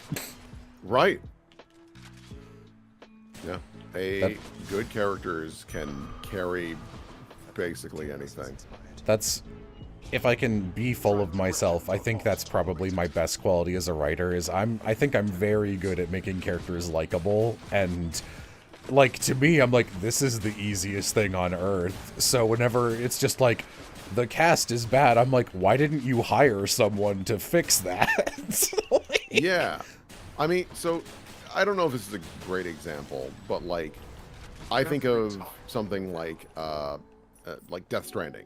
While I don't enjoy that game mechanically very much, just because, I'll be real, my monkey brain needs some form of action, and if your action is like, watch out, the road's a little bumpy ahead, that's not enough. Watch out, Ted, especially when you're making me walk to a mountain for an hour. I get there and you're like, can you go back? So I walk an hour back, and then I go to that location. They're like, can you carry me to the mountain? And I'm like, this is a nightmare, Kojima. What are we doing? But the reason I pushed through it is because the setting and the characters were interesting enough where I was like, all right, fair enough. I would like to know what happens next. I'm sure it'll be eye-rolly and stupid, but you know what? You got me. It's intriguing, at least. You know, like, I feel like Skies of Arcadia is such a strong example of just like, if you look at the bullet points of Skies of Arcadia, it is not that strong of a story, and it's not that unique. Like, it's cool that it's in like a sky pirate world, but like, you know, they're not breaking new ground anywhere, or breaking new cloud, I guess. But like, you do just like all of your party members. Yeah. Like, there's not even one where it's just like, well, there is that guy, and I hate, like, it's like, there's no Morgana. Like, there's no, like, I hate it when this dude talks. Everyone is good. Like, literally, Vice is the worst character in the party, and Vice is fucking fine. Like, he's just the least cute. Yeah, I think, but the thing is, he serves his purpose. Yeah, he's totally serviceable. And, excuse me, her name is Versa. That's fair. I've just made a collective decision, because like, people always do that bit, because it was a bit we were doing. I'm just like, look, if I'm talking about the game itself, I'm just gonna call him Vice. If I'm talking about our video, I'll use Versa, but like... Correct. That makes sense. Yeah. That's why I'm really excited for an RPG that's coming out this Friday. Clair Obscure Expedition 33. That's a bad name.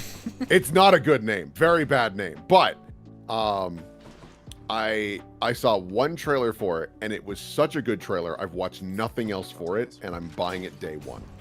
Oh, interesting. Okay, tell me if it's good, because I really like RPGs, and man, the Octopath games, I was like, wow, I forgot how much I really like old school turn-based RPGs. And I'm one of my video game grandpa-isms is like looking at the objectively very fun looking, like watching you play like 16 bosses, you and Nubby, and I'm like, this looks great. I am just so much less interested in like the more real-time action combat of modern Super RPGs. fair. And I get it. Like, I understand why they're moving towards that. And it looks fun, but I'm like, there's just something so fun to me about going, here is a dumb little menu with your 6 little skills. How can you use them to beat the enemy the fastest? I'm like, oh, a little efficiency puzzle for me? Thank you. Yeah. No, I think there's merit to both, right? Like, a lot of people were very mad that 16 is more action because it is. It's a Devil May Cry game because it literally it's had an the action Devil May Cry. game. Yeah, and it also had the Devil May Cry combat designer like Oh. leading it. So there you go. That's why it plays like that. And I think it was a good move to try something different. And also I think it works great because like 16 does have the big set pieces. Like, dude, the fucking Titan fight. Holy shit. I was feasting. Was that the stupid brick man who, it was like Earth or something? I saw one of those. Yeah. So every single one of the like big bads that you need to fight, there's Those two are fights. cool fights. I only saw like a couple of them, but they were like, Yeah. they were really fun. And so like the first time you fight Kupka, which is that guy's name, which is outstanding, you fight him in his human form, but he has his iconic powers just like you. So he has like Titan abilities while you're using Ifrit and Ramu and things like that. And the second time you fight them is when it's the iconic battle, which is where you are Ifrit fighting Titan. And the Titan fight, I won't spoil what happens, is literally an hour long and it kicks ass the whole fucking time. We were almost late to one of your streams because of it. That's really funny.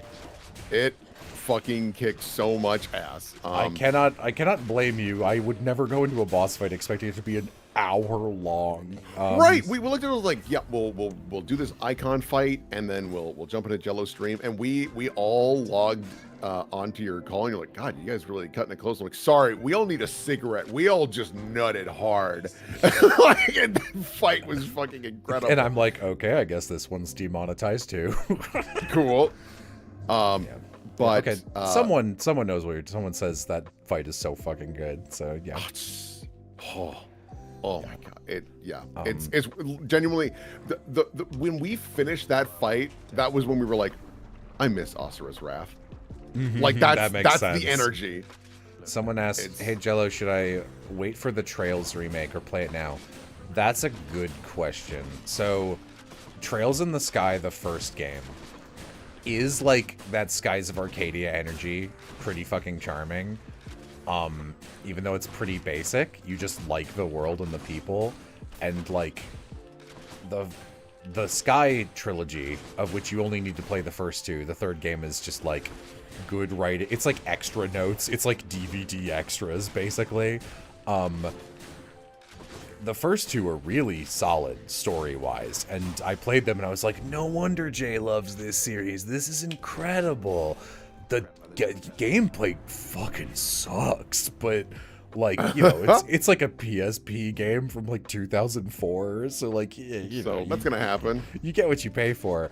And I was like, oh, if only. And then as you play, the game's literally like, if you graphed it out, it would be almost a perfect inverted pair of lines of how fun is the gameplay to how good is the story. Like it's just a linear loss and gain. And so the Cold Steel games are like fun as fuck, but their story blows nuts, and which is not the part you're supposed to blow.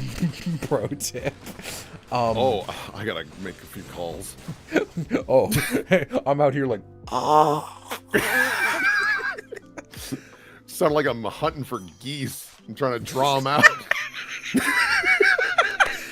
So they're remaking with like high fidelity, full whatever, no longer Potato Baby art style, which I actually like the old Potato Baby art style. I think it's way better than the new age anime bullshit, but they are doing like a full 3D remake of it, presumably backporting like the Cold Steel Onwards gameplay, and like the Cold Steel games are fucking fun. Like it is with a heavy heart, I must admit, they are some of the funnest JRPGs I've ever played. And I'm like, I don't trust this team to handle this story. I think they'll probably remake it, but I think when the whole thing is read out loud, it will be way more annoying.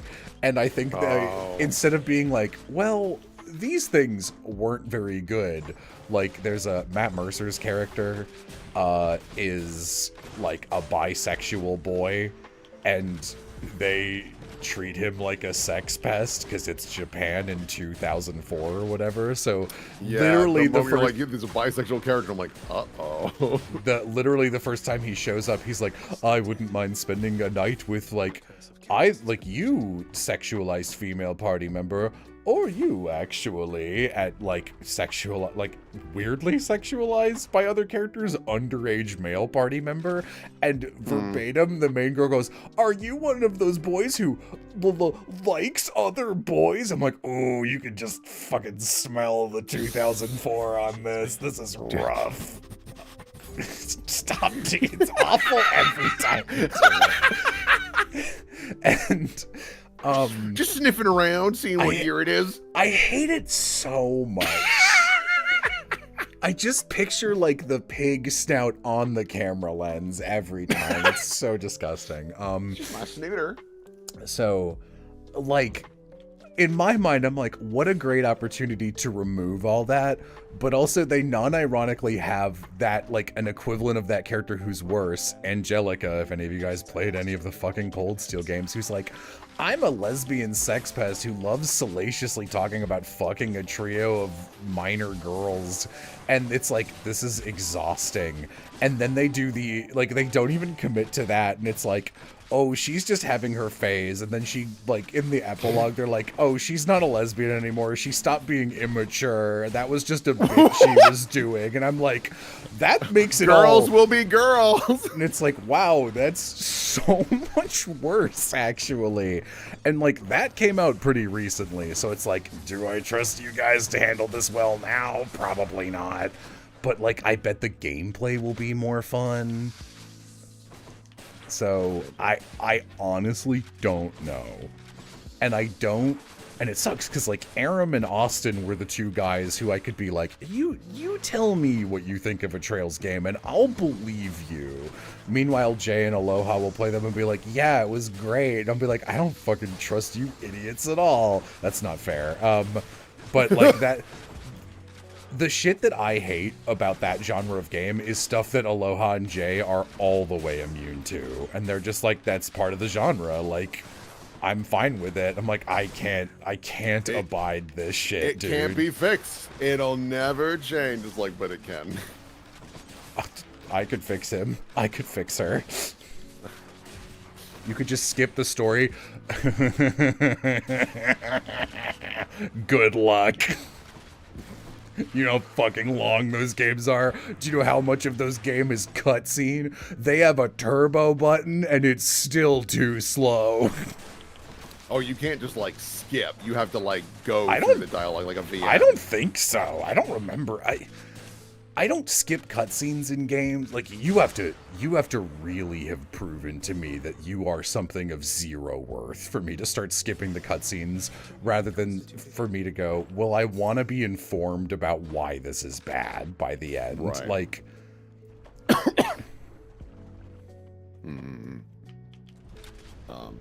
someone had asked earlier, so I'll clarify. They were like, what's Claire Obscure Expedition 33? First, it is a bad name. But the things I think it's worth watching the reveal trailer to like truly get the vibe, because the art direction is chef kiss. It's so good. I thought you were gonna, it's shit. And I was like, are you pitching this or not? No, I'm keeping you on your toes. I'm seeing if you're listening. But the very broad strokes deal of it is that these characters live in what is now this totally warped France, more or less. Like, you can see the Eiffel Tower and it's like slowly bending in on itself. Fucked like up going in down evil France. Fucked up in evil France. And no one beyond the age of 34 exists anymore, because way off in the distance there is this like massive statue with this glowing number 34, and every time this individual known as the Paintress goes up there, she will erase 34 and write 33, and everyone of that age disappears. So every year they send out an expedition of the next age that's going to die to see if they can stop her from writing names ever again. And so that's like, it's cool. And the things that that might. I swear there's an old movie that is exactly that plot, like to the letter. Oh, really? And maybe it's like it might be based on like an old sci-fi short story or something, like maybe like a There Will Come the Soft Rains type thing. So I wonder if it's based on that. Anyway, keep going. It might. Here are the other like meta reasons why I'm excited about this game. One, it's $45. It's not your normal full retail game, so that's really cool. When interviewing the designers and whatnot, they were like, we love RPGs like Persona and things of the sort, but we don't like how long they are. They feel like, thank you. And they're like, so we're aiming for like 35 to 40 hours. Like that's our mission, to tell a story in an interesting world and then get out. And they're like, okay, those are all things I love. Do you ever play an RPG from like a studio you're not familiar with, and you like realize you're like 25 hours in and you go like, it's gonna be a 60 or 100 hour RPG, huh? Like you're looking at it and you're like, I can tell I'm not near the end. It's like a little bit scary. Feel it. Yeah. And the other fun thing about this game is that even though it is purely turn-based, right? It is an entirely turn-based game. When you are never meant to keep your controller like on the ground and like wait for your turn to happen, because whenever the enemy is attacking, you can choose to either use the dodge button or the parry. The dodge has a more like flexible window for success, but it doesn't really grant you any bonuses other than like maybe mitigating or lowering damage, right? But a parry, which has a smaller window, will actually stop the attack entirely and then quotation marks stain them or set them up for an attack. So like if you were to use an ice ability, they're now stained blue, which means that if you were to use a lightning ability, it adds more damage and might paralyze them because they've been set up for it. And so all these mechanics, I'm like, that's great. And the final thing that was interesting is that they interviewed the director, and they're like, so what led to this combat style? This is really intriguing. They're like, well, our main game loves Sekiro, and he speed runs it. So that's been a huge influence. And I'm like, that's awesome. So I love all of this. This is so much less interesting than what you're talking about, but if I don't bring it up now, I'm gonna like. So I made up an idea that isn't real, and you can't interact with it. So one of the little like think piece projects that I tinker with a lot is inspired by somehow a combination of Persona and Paper Mario, but like the overworld is Luigi's Mansion meets Castlevania, and very normal. One of my like come to grace moment of like, oh, this is a cool idea for the system is I was like, I do have 8 ideas for characters, but like I do also often find 8 party members is too many. I love the Octopath Traveler games, but I'm like, man, these would be fucking perfect if you had 4 characters and they were quadrupath travelers. That's true. But I was like, oh, what would be fun is if when a character isn't in your main party, they're equipped on one of your other characters like an item, so you can never be without like, say, like it'd be like, oh, this is the only character with a thief ability for stealing, but like I want to engage with that mechanic, or I want to check what this boss has, and it's like, well, you can put that on your bard or your paladin or whatever. That's not their actual classes, but just ease of access. So it's just like that just gives them the passive steal ability that the other person has, but like a weaker version, so you're never left out in the cold, and each one of them gives them like different thing. I'm excited by that. The reason I thought of that is one of the characters has a similar like painting mechanic where she has ice and fire magic and she can set up her own crits and stuff. So I'm like, yeah, that shit's really fun. I really love that. This game sounds fucking cool. Tell me when this comes out. I'll play it with you. Comes out this Friday, and my plan is that I will like get into a little chat and just like stream it privately and all that jazz. I can at you when I'm actually gonna start doing that. That's one of those games where I'm gonna be like, listen, when a cutscene happens, we're all gonna shut the fuck up because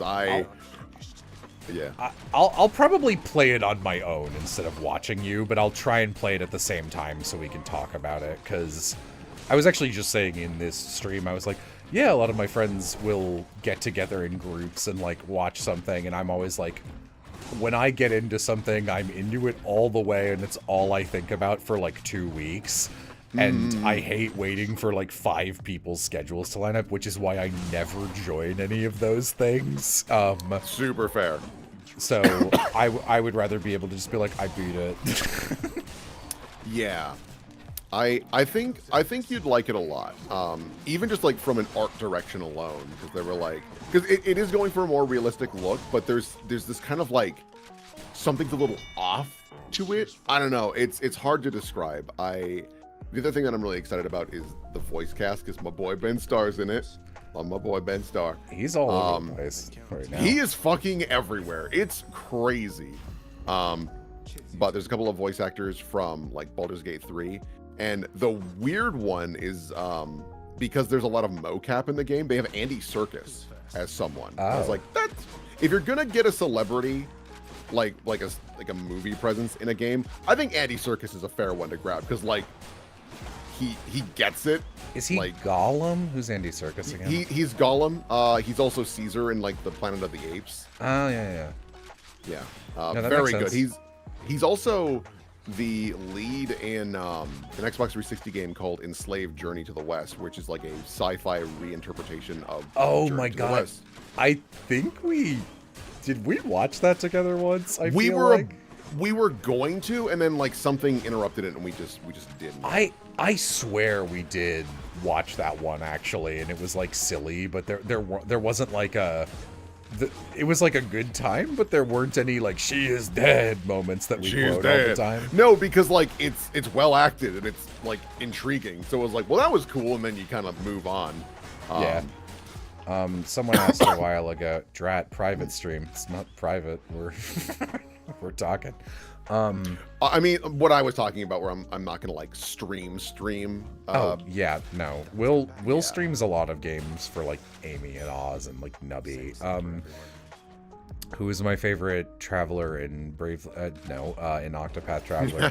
Well, I sure did talk about it for 7 hours. If you want to check that out on Patreon, but I want to take a little peek.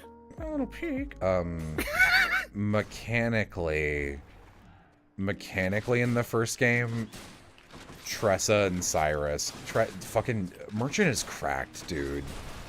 Merchant's nuts, especially if you give them Scholar as a backup class, but personality-wise, I'm not like super into anyone in the first game. Let me think. Yeah, I think Cyrus is funny. I guess it's Cyrus. Too many of their stories are kind of dumb. Alfine. Alfine's a nice boy. I like Alfine. He's just a good kid. And then in the second game, Partitio's sweep, dude. Fucking Partitio rocks. I love him terribly. Partitio's the most like this. Partitio for me is like if you started playing a Final Fantasy game and the main character walks up and goes, "Hello, my name is literally Hilda Felmadrin, and yes, I am gay. Thank you for asking." Not that you cared. Anyways, I'm gonna lift this truck. It's like, cool.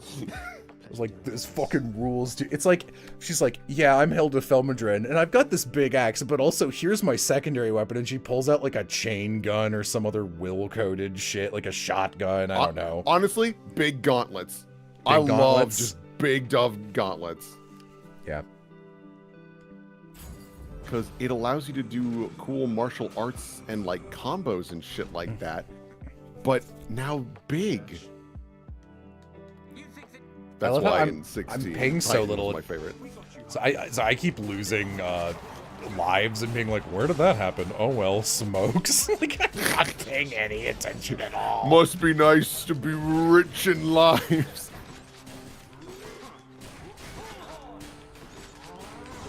It's also that I've been playing on like 16 to 18 heat for like 35 to 100 runs, and so now I'm just like, whatever.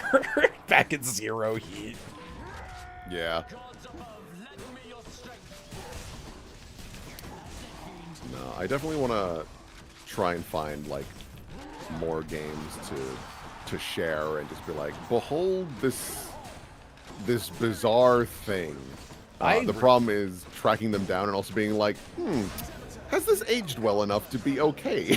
Yeah, I really want to do that little like cinematech. I'm probably just gonna call it Cinematech Show and Tell or something, where each of us grabs like a couple minutes of a game we really like to show off, because that way you can be like, check out this one really cool idea. Oh, the rest of this game sucks. Oh, they didn't do this well. Oh, they say they don't use the word Romani in this game, but you can ignore it because it's not in this scene. Call it Cinema TikTok because we're just watching them at rapid fire. That's like a pun for nobody, because no one's gonna be like, oh yes, TikTok and Cinematech, two things I have experienced in my life. I, a 30-year-old, know what you're talking about. And also still acknowledge that X-Play has not aged well. Like, God, it sucks. I loved X-Play when I was a baby. Yup. I thought it was the best show on G4 by like a huge amount. I liked Yup, and then X-Play, Cheat, and Cinematech. Yep, and then you go back and you go, ooh no, I don't remember that part. See, that's what always happens. Is like you're like, yeah, this like this old movie's pretty good. I remember there was like some stuff that like probably isn't that great, but like, you know, I'm sure it's fine. Yeah, let's and watch you watch and Dodgeball. go, oh, I jettisoned that from my memory because it was like not cool at all. Because like even when you're watching it at the time, there's like a lot of jokes that didn't land, and it's just like, well, that wasn't really funny, and it's usually because they were like off color even at the time, and it's just like, that wasn't funny, deleted from my brain. Yeah. Oops.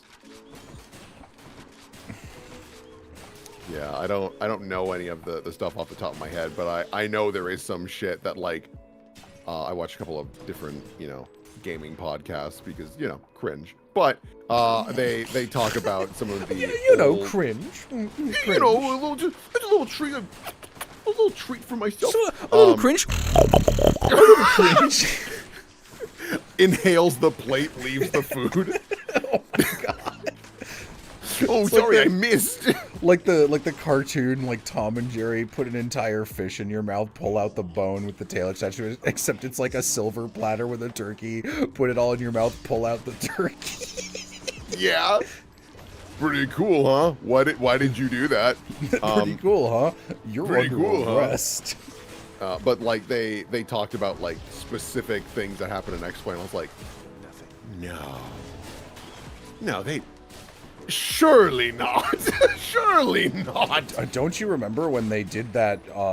They were reviewing Shadow the Hedgehog and decided to dress up as Sonic in blackface. That one's not real. That's a joke. But like, couldn't you a little bit believe they might have done that? Like, honestly, I absolutely could.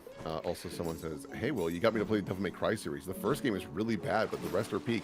That's interesting to hear because the first one is a little rough. 2 is dreadful, so I'm glad you found some. I mean, some 2 joy mostly in there. 2 mostly sucks because it's like not goofy and its tone is different, right? Like, isn't it?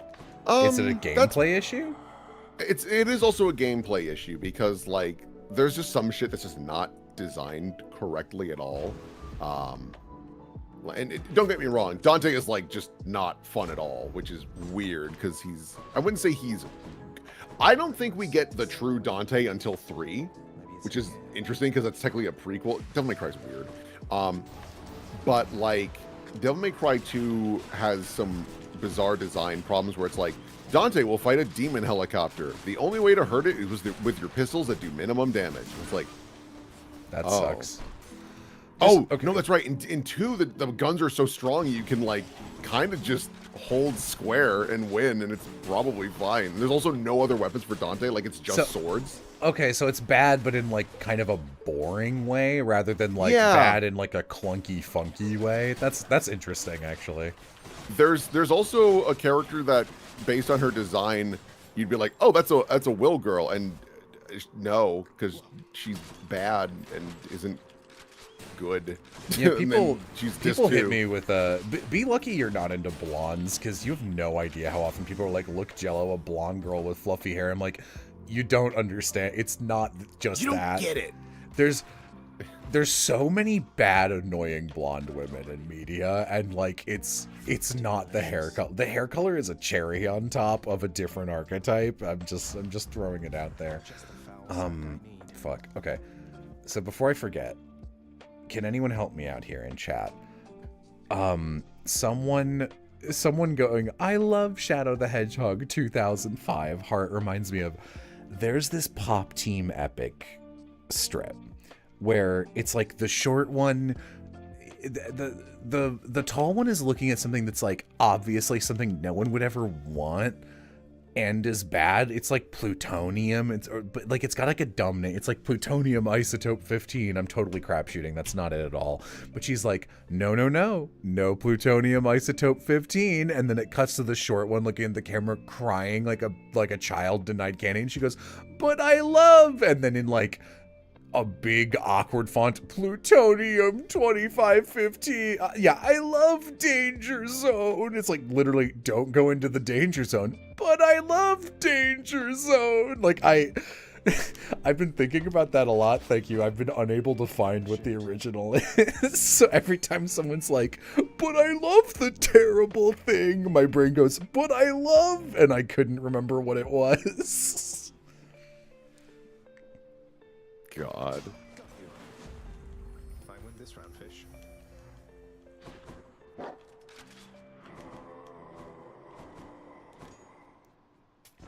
I'll take this one. Charon always be making a noise. My man always yapping. My big.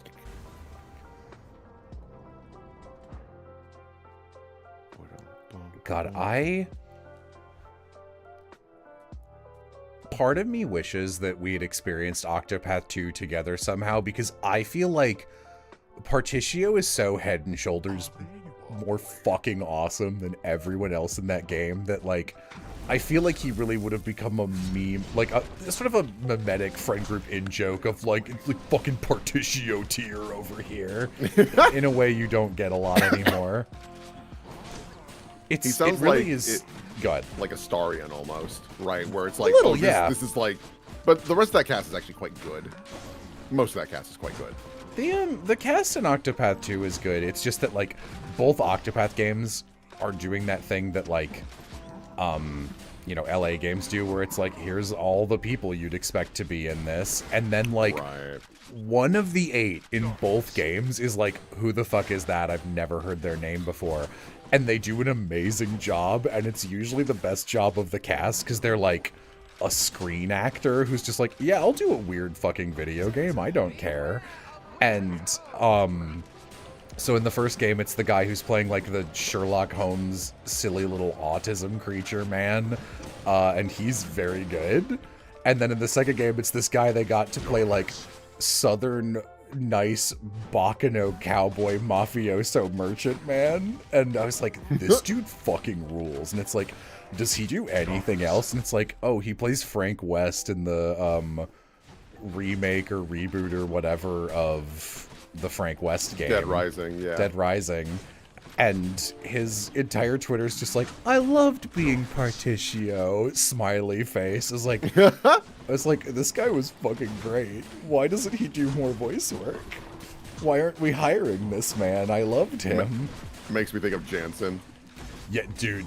At least Jansen was like, I don't want to do more voice acting. I'm just someone's weird improv friend who's really funny. I mean, so Jansen's also really, so for context for the audience, in Lost Odyssey, which is a great Xbox 360 original RPG that is 4 discs long because they didn't have Blu-rays on Xbox 360, there is a wizard character that you get basically immediately, known as Jansen, and his dialogue is so different from everyone else's, and he's so funny. And He's the really reason, funny. he's an outstanding character. I love Jansen. Now I have to try. Oh, eat you. It's on me. But it's being stupid. Jansen is the reason he's so different is because he's literally just an improv artist, and a lot of his dialogue was just like, "Hey, here's the scene. What would Jansen say?" And they're like, "I got it," and he nails it every time. He's really, really, really fucking funny.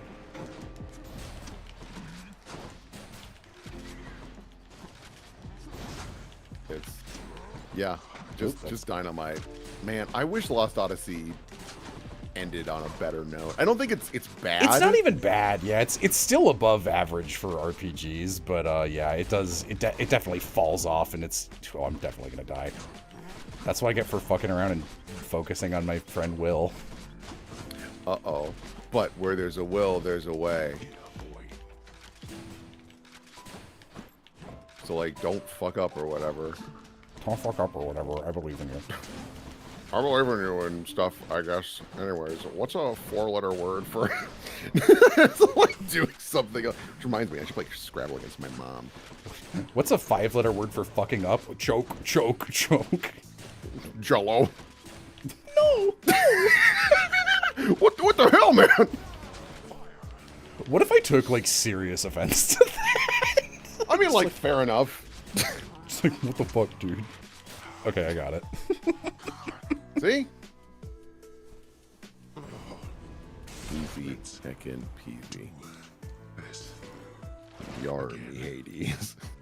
Improv friend who's really funny but doesn't do VA work. I mean, a lot of Ramsey's best lines were literally just me leaning over and going, Will, what would Ramsey say here? And like sometimes you'd come up with a zinger and then like literally I remember one of them, like I bugged you like 4 times and there's some like easy setup for like Goro says something like my power really like it just sucks a lot or something that's like it's like too easy and I was just like, Will, do you have a punchline here? And Ramsey just goes, there's probably a joke there. I'm like, that's funnier than a punchline. Is there a Will joke you're tired of hearing, Will? What does that mean? Will joke? I'm trying to think of what that means specifically. Yeah, like a joke at Will's expense or about Will. Like fire at Will. Oh, like a pun on your name. Okay. Will doesn't like being called Bill. Yeah, it's the fastest way I know that I don't want to talk to someone.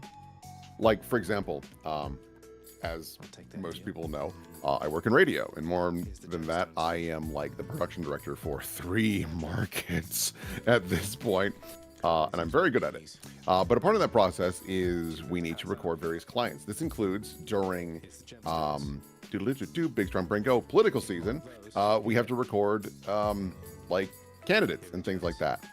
The fastest way for me to realize that this is probably not a good candidate is if I introduce myself as Will, and I'm like, I'm William, but you can call me Will or William. I'm like, you got it, Bill. And I'm like, you don't listen to the people. That was a really simple request, and you just didn't stick the landing at all. You're going to be bad at this job. Are you tired of Will Jello, just in general? No, it's always a delight when Will hops in a call. Yeah, especially if boy. I'm streaming. Because then it gives me someone to talk to. Will and I can talk for a long time. We have done it historically. That's just what we do.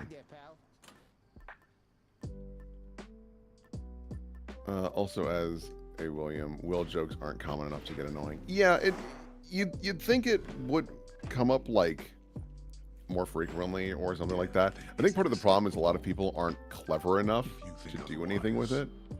Right?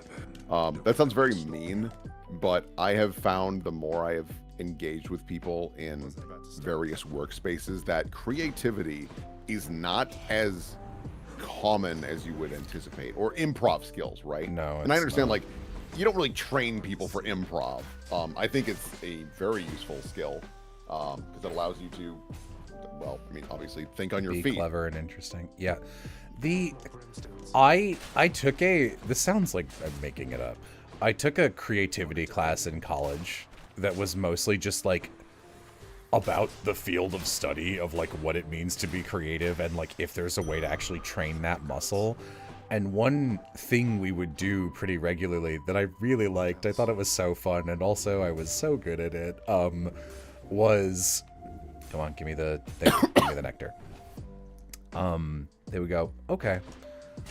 We're gonna show you a picture of an object, and it'll be like a real object.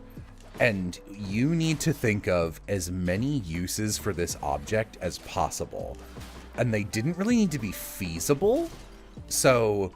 They could give you like, it'd be like a paper clip, and you start like pretty basic. It's like clipping together paper, lockpick, tie it together, make a sculpture, tie it together as an accent piece on like a napkin or something. And then it can get more abstract, like if it was like a piece of origami or something, you'd be like hang glider for ant. Like you could get silly with it. And then they would just be like, who got the most? And like they would just be like, let's just see, and like raise your hand if you got like 5, 10, 15, 20. And I quite literally always had the most. And I was just like, hey, I'm the best. And I took so much pride in that. No, there is something satisfying about it, and really, the reason why I think now more than ever, improv and creativity are so valuable is obviously because of AI and like how nasty, shitty, stupid it is. It's straight up making people stupider, like as if that was even feasible. God, I hope a meteor hits us. Dude, that's my retirement plan. I'm just like banking on just big old rock. But there is never a fish down here. Hey, Chaos, where my fish? Can we like lock it in a bit? Well, thanks for the pauper's favor, I guess. Pauper's favor. That's what you picked. Do you remember how I asked you about the sniper's dream? I was trying so hard to work in it. I was like, I know I've almost got a joke here, where was rewriting some dialogue in the book between Giovanni, Sylvie, and Molly, and in this version, Sylvie's a lot less caustic, and a lot more immediately likable. So I'm having him be less antagonistic off the cuff, especially in regards to Molly, even though he's like, well, I don't really trust this guy dressed as a fucking Team Rocket member, but this child is a child, so, you know. And they have an exchange where he's basically like, well, I don't want to help any criminals, and Molly is just like, oh, we're not criminals. And Giovanni's like, I am. And she's like, what are you doing? Come on, man, work with me here. And he goes, no, there, chap. You need to, like, never be ashamed of who you are. And I wanted to have a joke where it was like, never be ashamed of who you are, said Giovanni, the prosecutor's dream. And it's like a little clunky no matter how I do it, but I'm like, there's a joke here. I know there is. I mean, you could always be like the defense's dream. Well, but that's like, it's not the defense's dream, because that would be so hard to defend if he were your accused client, right? Oh, that's fair. That's why it has to be prosecutors, even though that's like more awkward. That's good. Yeah, I'll figure it out, but it's like, yeah. No, I like that though. That's cute. The defense's nightmare. That's actually not bad. Such an obvious inversion. I'm just, hang on, I'm gonna write down nightmare defendant potage, because I feel like 2 words is way stronger for that format of joke. Giovanni, nightmare defendant potage. The prosecution, the sniper's dream, we called him. God, the sniper's dream is like such a funny description for someone with a big head. Like, sniper's dream. Dynamite. My favorite thing about that dude's... I didn't even watch to the end of that section. That dude sounds like he's chronically lying about everything he says for 5 minutes, which is It's great. It's so funny. And that's why he's great on that show, because the show is Would I Lie to You? And every time he has to like tell a story, he just like gets grander and grander to the point where like, God, this could be fucking anything. And it's so funny because like every time he's on, the other team gets so frustrated because like we don't know. We just cannot decipher this man at all. Oh, Bob Mortimer? Yes, correct. You got it in one. Bob Mortimer is very, very funny. Just a sweet, silly old man. Someone had also asked earlier, I'll just answer really quick. Should I, as someone who hasn't dabbled in action games, should I get Final Fantasy 16 or DMC 5? As someone who's played both, I will provide you this sort of a brain space based on your inexperience with the genre. Devil May Cry 5 is a good time, but it is a complicated action game. It's good, but it's very, very involved and has a lot of mechanics, and it doesn't hold your hand. It also has 3 different characters, so you're learning 3 completely different move sets in a somewhat challenging game. Obviously, you can modify the difficulty and whatnot, but like, you know, brace for impact. If you are looking for something that's like a little tamer, I enjoyed 16. 16 was too easy. And I'm not even like a good action game player. But 16 is a great, like, I would like to do cool things and have a pretty fun story that's honestly a lot of eye candy and just outstanding set pieces. So I guess that really all depends on what you want. Do you want like a true action game, which is DMC 5, or one that could kind of like ease you into it and is also going to be like a lot of bang for your buck? Because Final Fantasy 16 is like, jeez, it's like 90 hours long. It's very long. It's very long. It's good, but it's long.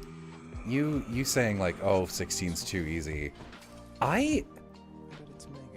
The last like 5 games I've played, including Hades, I have been like, am I like actually good at video games? Because like, not to sound like a piece of shit, but I keep playing games and going, this is fucking piss easy. Like, Three Houses is that one I'm certain is too easy. That one's just not balanced. Right. And then like Engage, like I watched Amy play it, and Amy is good at video games, like especially real-time like PvP games. Like, yeah, Amy is generally better than I am at games. Like we played Overwatch together. She's better than I am. But like I watched her play a lot of Engage, and she struggled on a lot of the earlier maps, and I remember like plowing through them because the game's like, don't worry, dude, you've got your edit undo turn wheel. And I'm like, okay, so you're gonna give me like 1 or 2 and then like maybe 3 as the game goes on. And it's like, no, you have 10 the whole game. And I was like, you give me 10 undos? I'm never gonna need that. And I never did. I never did once. And it's like, that's too easy, man. It's way too easy.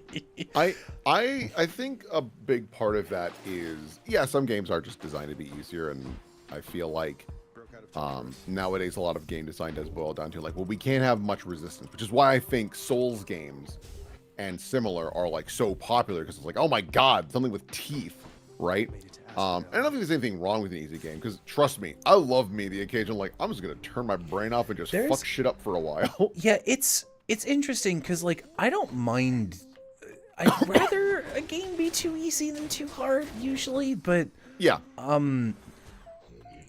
Like, okay, so Octopath was mean occasionally. Like I ran into some bosses I had actual trouble with, and then in Octopath 2 I was like, I'm so equipped to kill everything, I'm running away from encounters because I literally don't need any experience or money or job points. Like, I'm so well equipped. I'm like, that's like a failure to me, because if this is happening this much and I'm pressing the I don't want to engage with your mechanic button, then like, isn't that kind of a sign of a problem? Right. And I was like, that's too easy. Octopath 1 was actually a pretty good difficulty, honestly. Even though I think it did skew towards, like, too hard. But, like, it slaps you early on. Boss. The final boss is fucking dog shit. And I guess it's more just like designed wrong. Yeah, that one was like they just fucked up. That I don't know what the problem was there, but like the rest of that's part of the reason the final boss is such a huge golf club to the chin is that like it really is like this whole game where it's like we label, hey dude, you're level 12 and you just walked into a place that says level 30 monsters here. We're gonna kill your dumb ass. And it's like, oh, maybe I could do it. No. And like, it's like, okay, well, I'll run away. No. Get punished. You had ample time to turn around. And then you walk to the final boss and it's like, okay, how tough are the lead ups to the final boss? Oh, they're easy. They're like level 45. And then you get to the final boss. It's like, I hope you're level 70. It's like, what? Yeah. That's You're Pokemon nuts. Coliseum nonsense. This is another thing Amy and I disagree on. I played through all of Pokemon Emerald on my own time on like an emulator, and I was like, I haven't played RSE in a long time, and I was like, okay, this is fine. And then you get to the Elite Four, and like you're like level late 40s, early 50s maybe, and you walk in and they start at like level 58, level 60, and I'm like, too much, dude. There's nowhere for me to grind. If Victory Road Elite Four, if the monsters in Elite Four are like 20 levels under the Elite Four, then like you're just going, well, this was too easy in playtesting, so let's just buff the numbers. It's like you don't get to do that. Can't be doing that. The difficulty is that you have to fight all these guys in a row. Like, come on, man. I'm also the wrong person to like judge RPGs because I am a personal believer that if I need to grind to continue your game, it is a failure. So I don't like grinding at all. I think I have a pretty good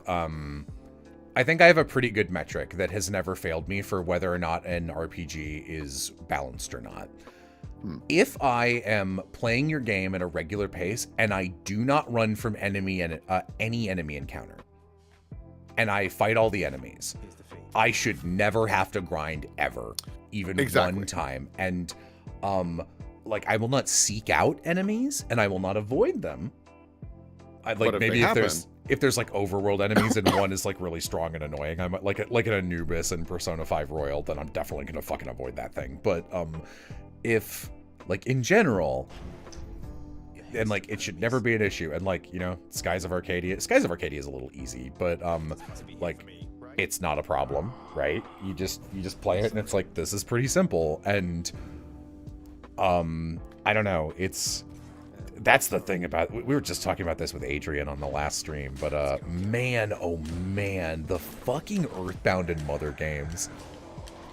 God, I'm certain you didn't watch my last casual Hades stream, but Adrian showed up and got like a bunch of like opinion critical hits with me and then especially Oz in a row, and she walks in, she's like, can I just say, I don't like Earthbound. It's not well designed. I was like, thank you, you're so right. And she's like, also, I have a lot of opinions about Nier Automata, and you know what's way better? Nier Gestalt, and why did they remake it so it was Brother Nier instead of Papa Nier? And Oz is like, no. And Oz is like, I'm literally drawing him. And I was like, I even told her, I was like, Adrian, it sounds like right now, I need you to understand, it sounds like before you hopped in the call, I passed you $100 and went, say these things to Oz because I want Oz to have a good day.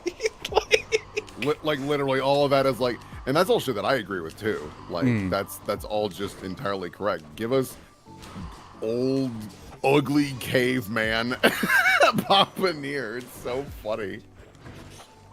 Listen, there is nothing funnier than having what is like a 50-year-old ugly ass man talk like a shonen protagonist, like, yes, we are friends. Like, it's so funny. We are friends now. Literally, there's this like very touching scene between the characters, and when it's like Brother Nier, it's like, yeah, we're friends, of course we are. And you're like, yeah, okay, whatever. Yeah, whatever. But to see this like weird, muscular, ugly, middle-aged man in like bondage gear, like, yes, we are friends with Richard Epcar's voice, dude, I'm in. It's amazing. It's like So dynamite. I love it. More ugly middle-aged protagonist. This is something I talked about in the Octopath review, and like, people were kind of feeling me in the way where I was like, this is a weird, unique problem. I think it's like a 2 steps forward, 1 step back kind of issue, where, so, obviously it sucks that in Japanese media, it's always like, everyone's 16, even if they look, or like, if they look adult, they're like, you know, whatever, 8,000. And I'm like, it's very cool, for real, that in Octopath Traveler, everyone is, you have one 18-year-old and everyone else is in their 20s or 30s. And I'm like, that's great. I genuinely love that. I'm like, the downside of that is, you're still writing at like a JRPG level. So like the thief story is just like, I guess it is good to have friends and believe in people. And it's like, you know, if he's like 16, you're like, okay, Sure. you know, we were all teenagers. We all needed to hear shit like that. That like seems obvious in retrospect. But then you look at his age and it's like, he's 24 and you're like, Hey, man. I don't know, like, is he stupid? And there's like the old man who's voiced by fucking Patrick Seitz. And he's like, why do I fight? And his story is like, Char Aznable was his brother, but he's Char Aznabled him and betrayed him and killed his king. And it's like, no, I don't have my king to protect or my kingdom to fight for anymore. And it's like, why do I pick up a sword? And you're like, okay, so is this about like the story of a man who has like put so much of himself into his role, but now that that role is eliminated, it's like, I need a new thing to fight for functionally. Like, that's a worthy story, but it's like, no, it's not that. It's very literally, I literally don't know why I ever even bothered to be a knight.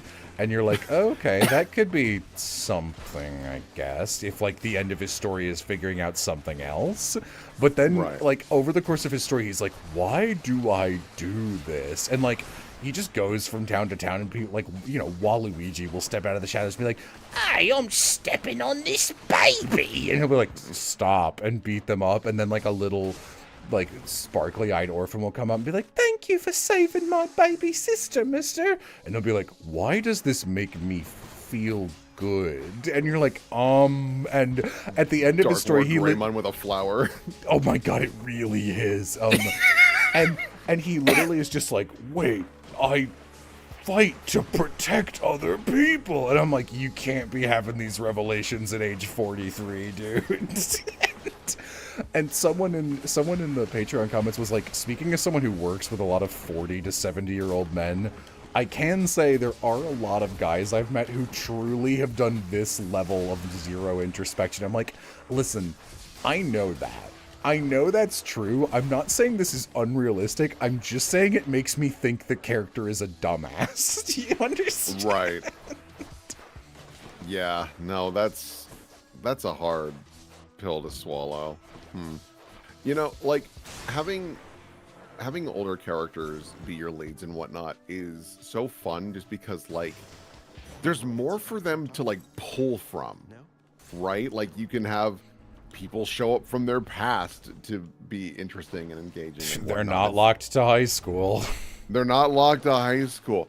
Dude, give me a Persona game where it takes place in just an office building and everyone's like in their 30s and just like, I'm just trying to get through the day. Persona.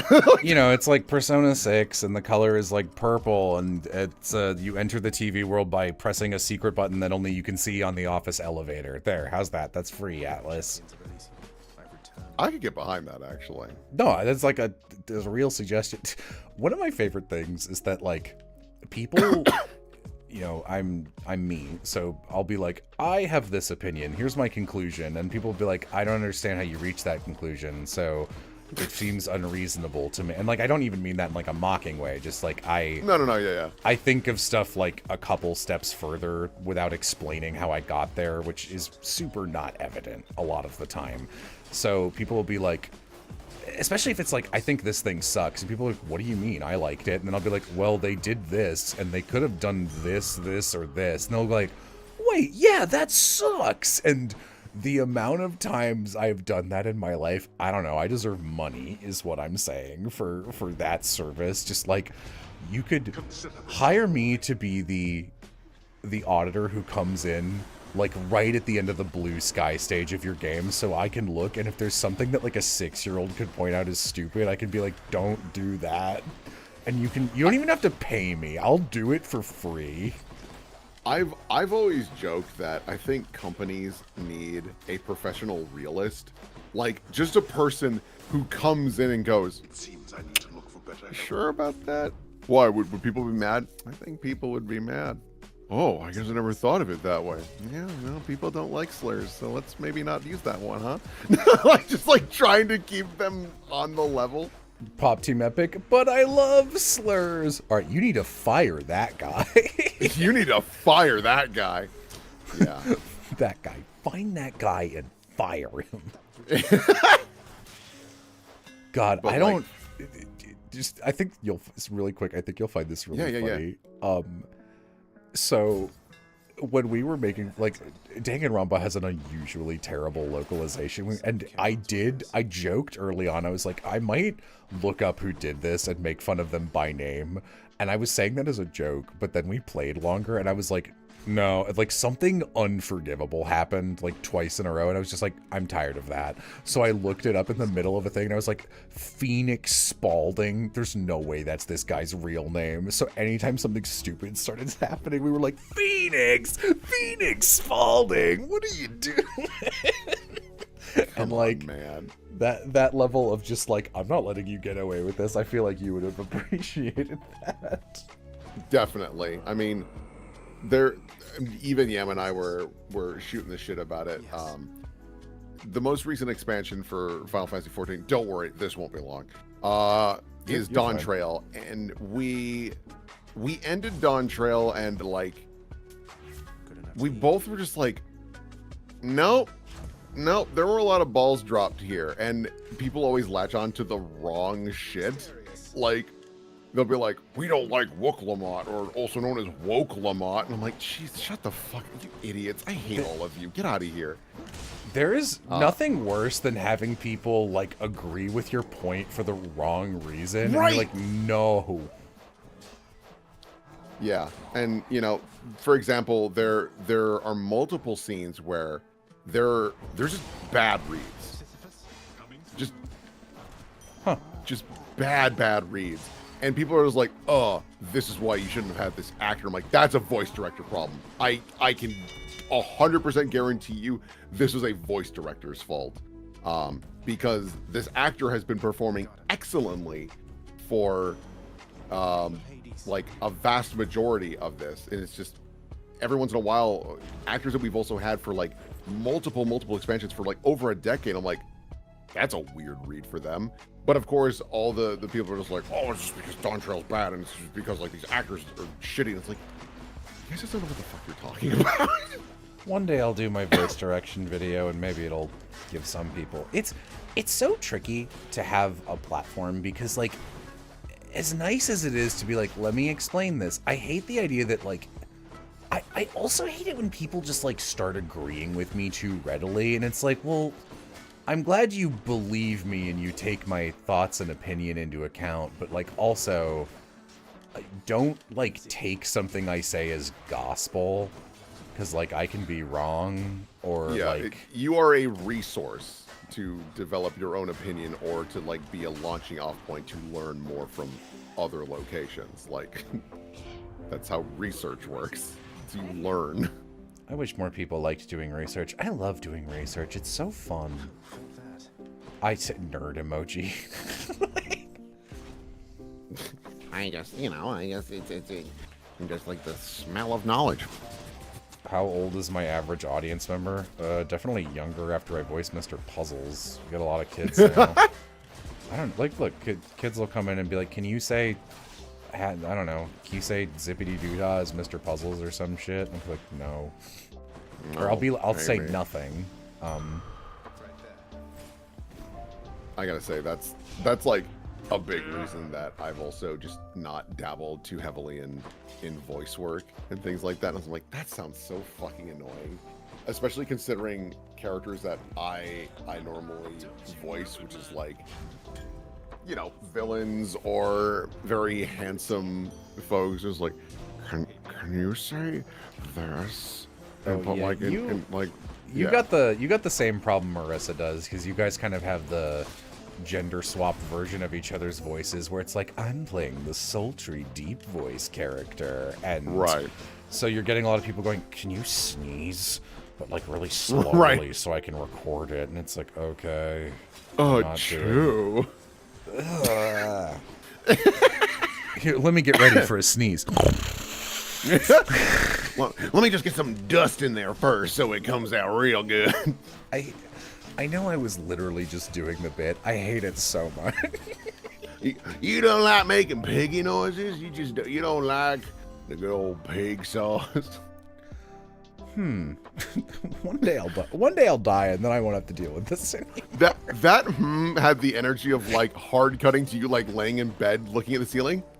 No, I don't like pig sauce, actually. Like, I had to really noodle on it. Look, I had to think about it. Sure, whatever. Cheers, mate. Darkness.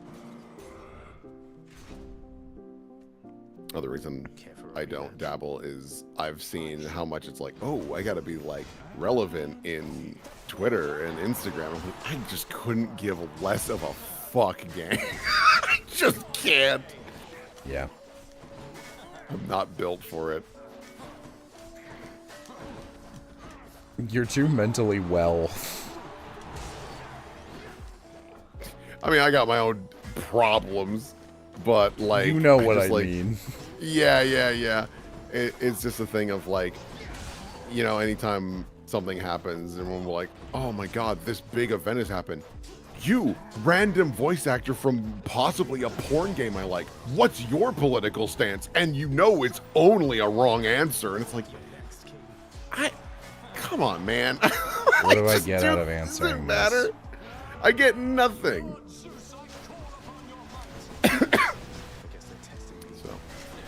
So, I'll stick with the very fun luxury of every once in a while I'll poke my head and go, hi ho, and then leave. It's nice. Got the same thing with streaming. I'm like, this is great. I'll just pop in, make the jokes, shoot the shit, and then I'll leave. And then that's that. I like streaming. It's a good way to charge, have a social battery when none of my friends are online. Yeah. You are popping, Will. Oh, popping up. I was worried that you meant like my microphone was popping. I was like, oh no. What's in that mic that makes it so poppin'? That's pussy, babe. Oh, dang. I better double check. That shouldn't be in there.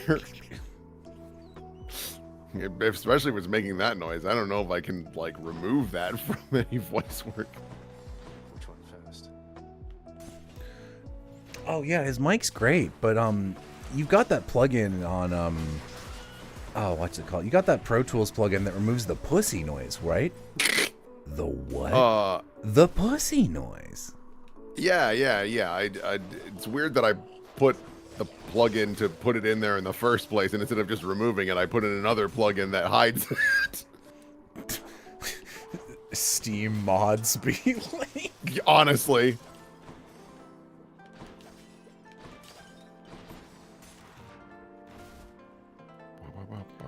I'm working on top 100 anime opening list inspired by your video. How did you find the majority of the openings for your video? We asked everyone we knew for recommendations and then painstakingly watched literally hundreds of other people's videos to look for ones. Oh my god, you're just bullying the shit out of this rat. Jesus. Yeah, I don't know Alright. what I don't know what exactly on my kit is dealing as much damage as it is, but something's really beefy. Well, it looks like you've got some Poseidon on the basic attack, so it's pushing them into the wall. Yeah, that's probably it. So that's pretty good. These all suck. No, That's what I forgot to get at the grocery store. Food I should've falls got- down dead. No, I haven't gone grocery shopping in a long time. Just Falls because, down like, dead. Yeah, I'm bones down, boom. And you was skeleton and wrote this. Skeleton. What time is the Me and Yam React stream tomorrow? 2 p.m. So after this run, I'm going to bed. I was actually about to go to bed when Will hopped in, but like, Oh, I'm sorry. no, it's fine. I'm still awake. It's just no one else was there, so it was boring. But also, this is unusually late for you to be up, so I wanted to take advantage of it. Yeah, no, it was one of those things where like I kind of got a second wind, and I was like, well, Jello's there and he's all alone, so I'm gonna pop in and say how do you do, because we don't get to shoot the shit too often. It's because you and Yam are always playing games or watching shit together, so I'm just loudly clanking pots and pans behind you. Behind Yam. Like a toddler's like, look at me, and it's like, that's Look at nice me. anyways. Look at me! Look at me. Look at me, bitch.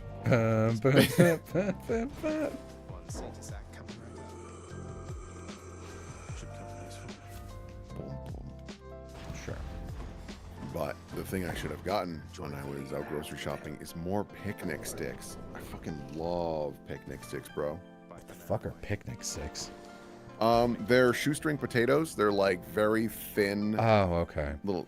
Yeah, they're a great just like munching snack while you're playing video games and whatnot. Amy likes a type of potato that is like that are, I don't remember what they're called. I don't like them. I shall give It's just on my mental list of things I buy in the grocery store because I go grocery shopping alone. Honestly, it's more efficient to go grocery shopping alone. Yeah. I like having Yam to help me put away groceries, but Yes. yeah.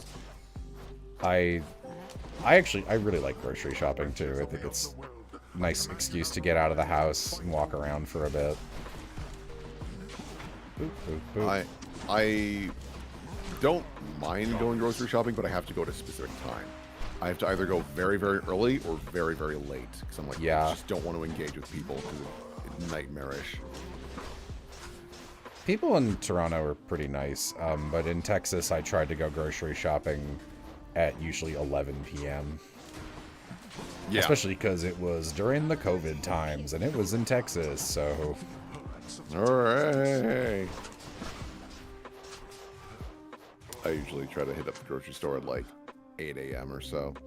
I found that works pretty efficiently. I shall not fall to you again.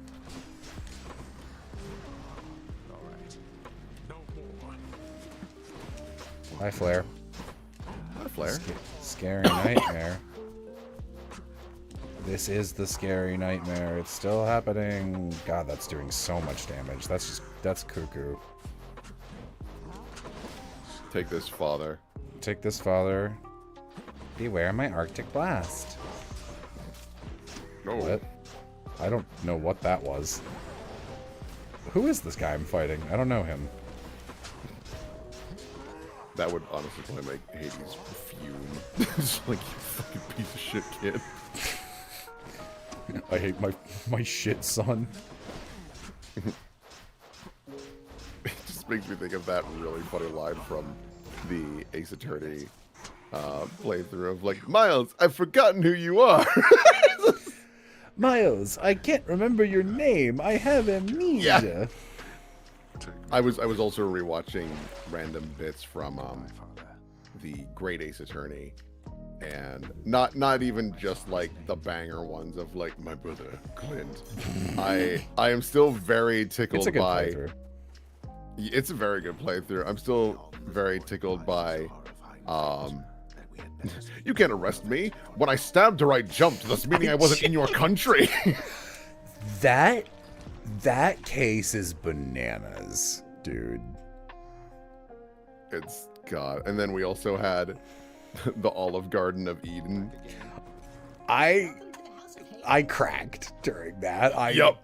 I lost it. I thought that bit was so fucking funny. It just kept building and building and building, and I was like, Jello saying something sentimental, but I'm going to snipe now.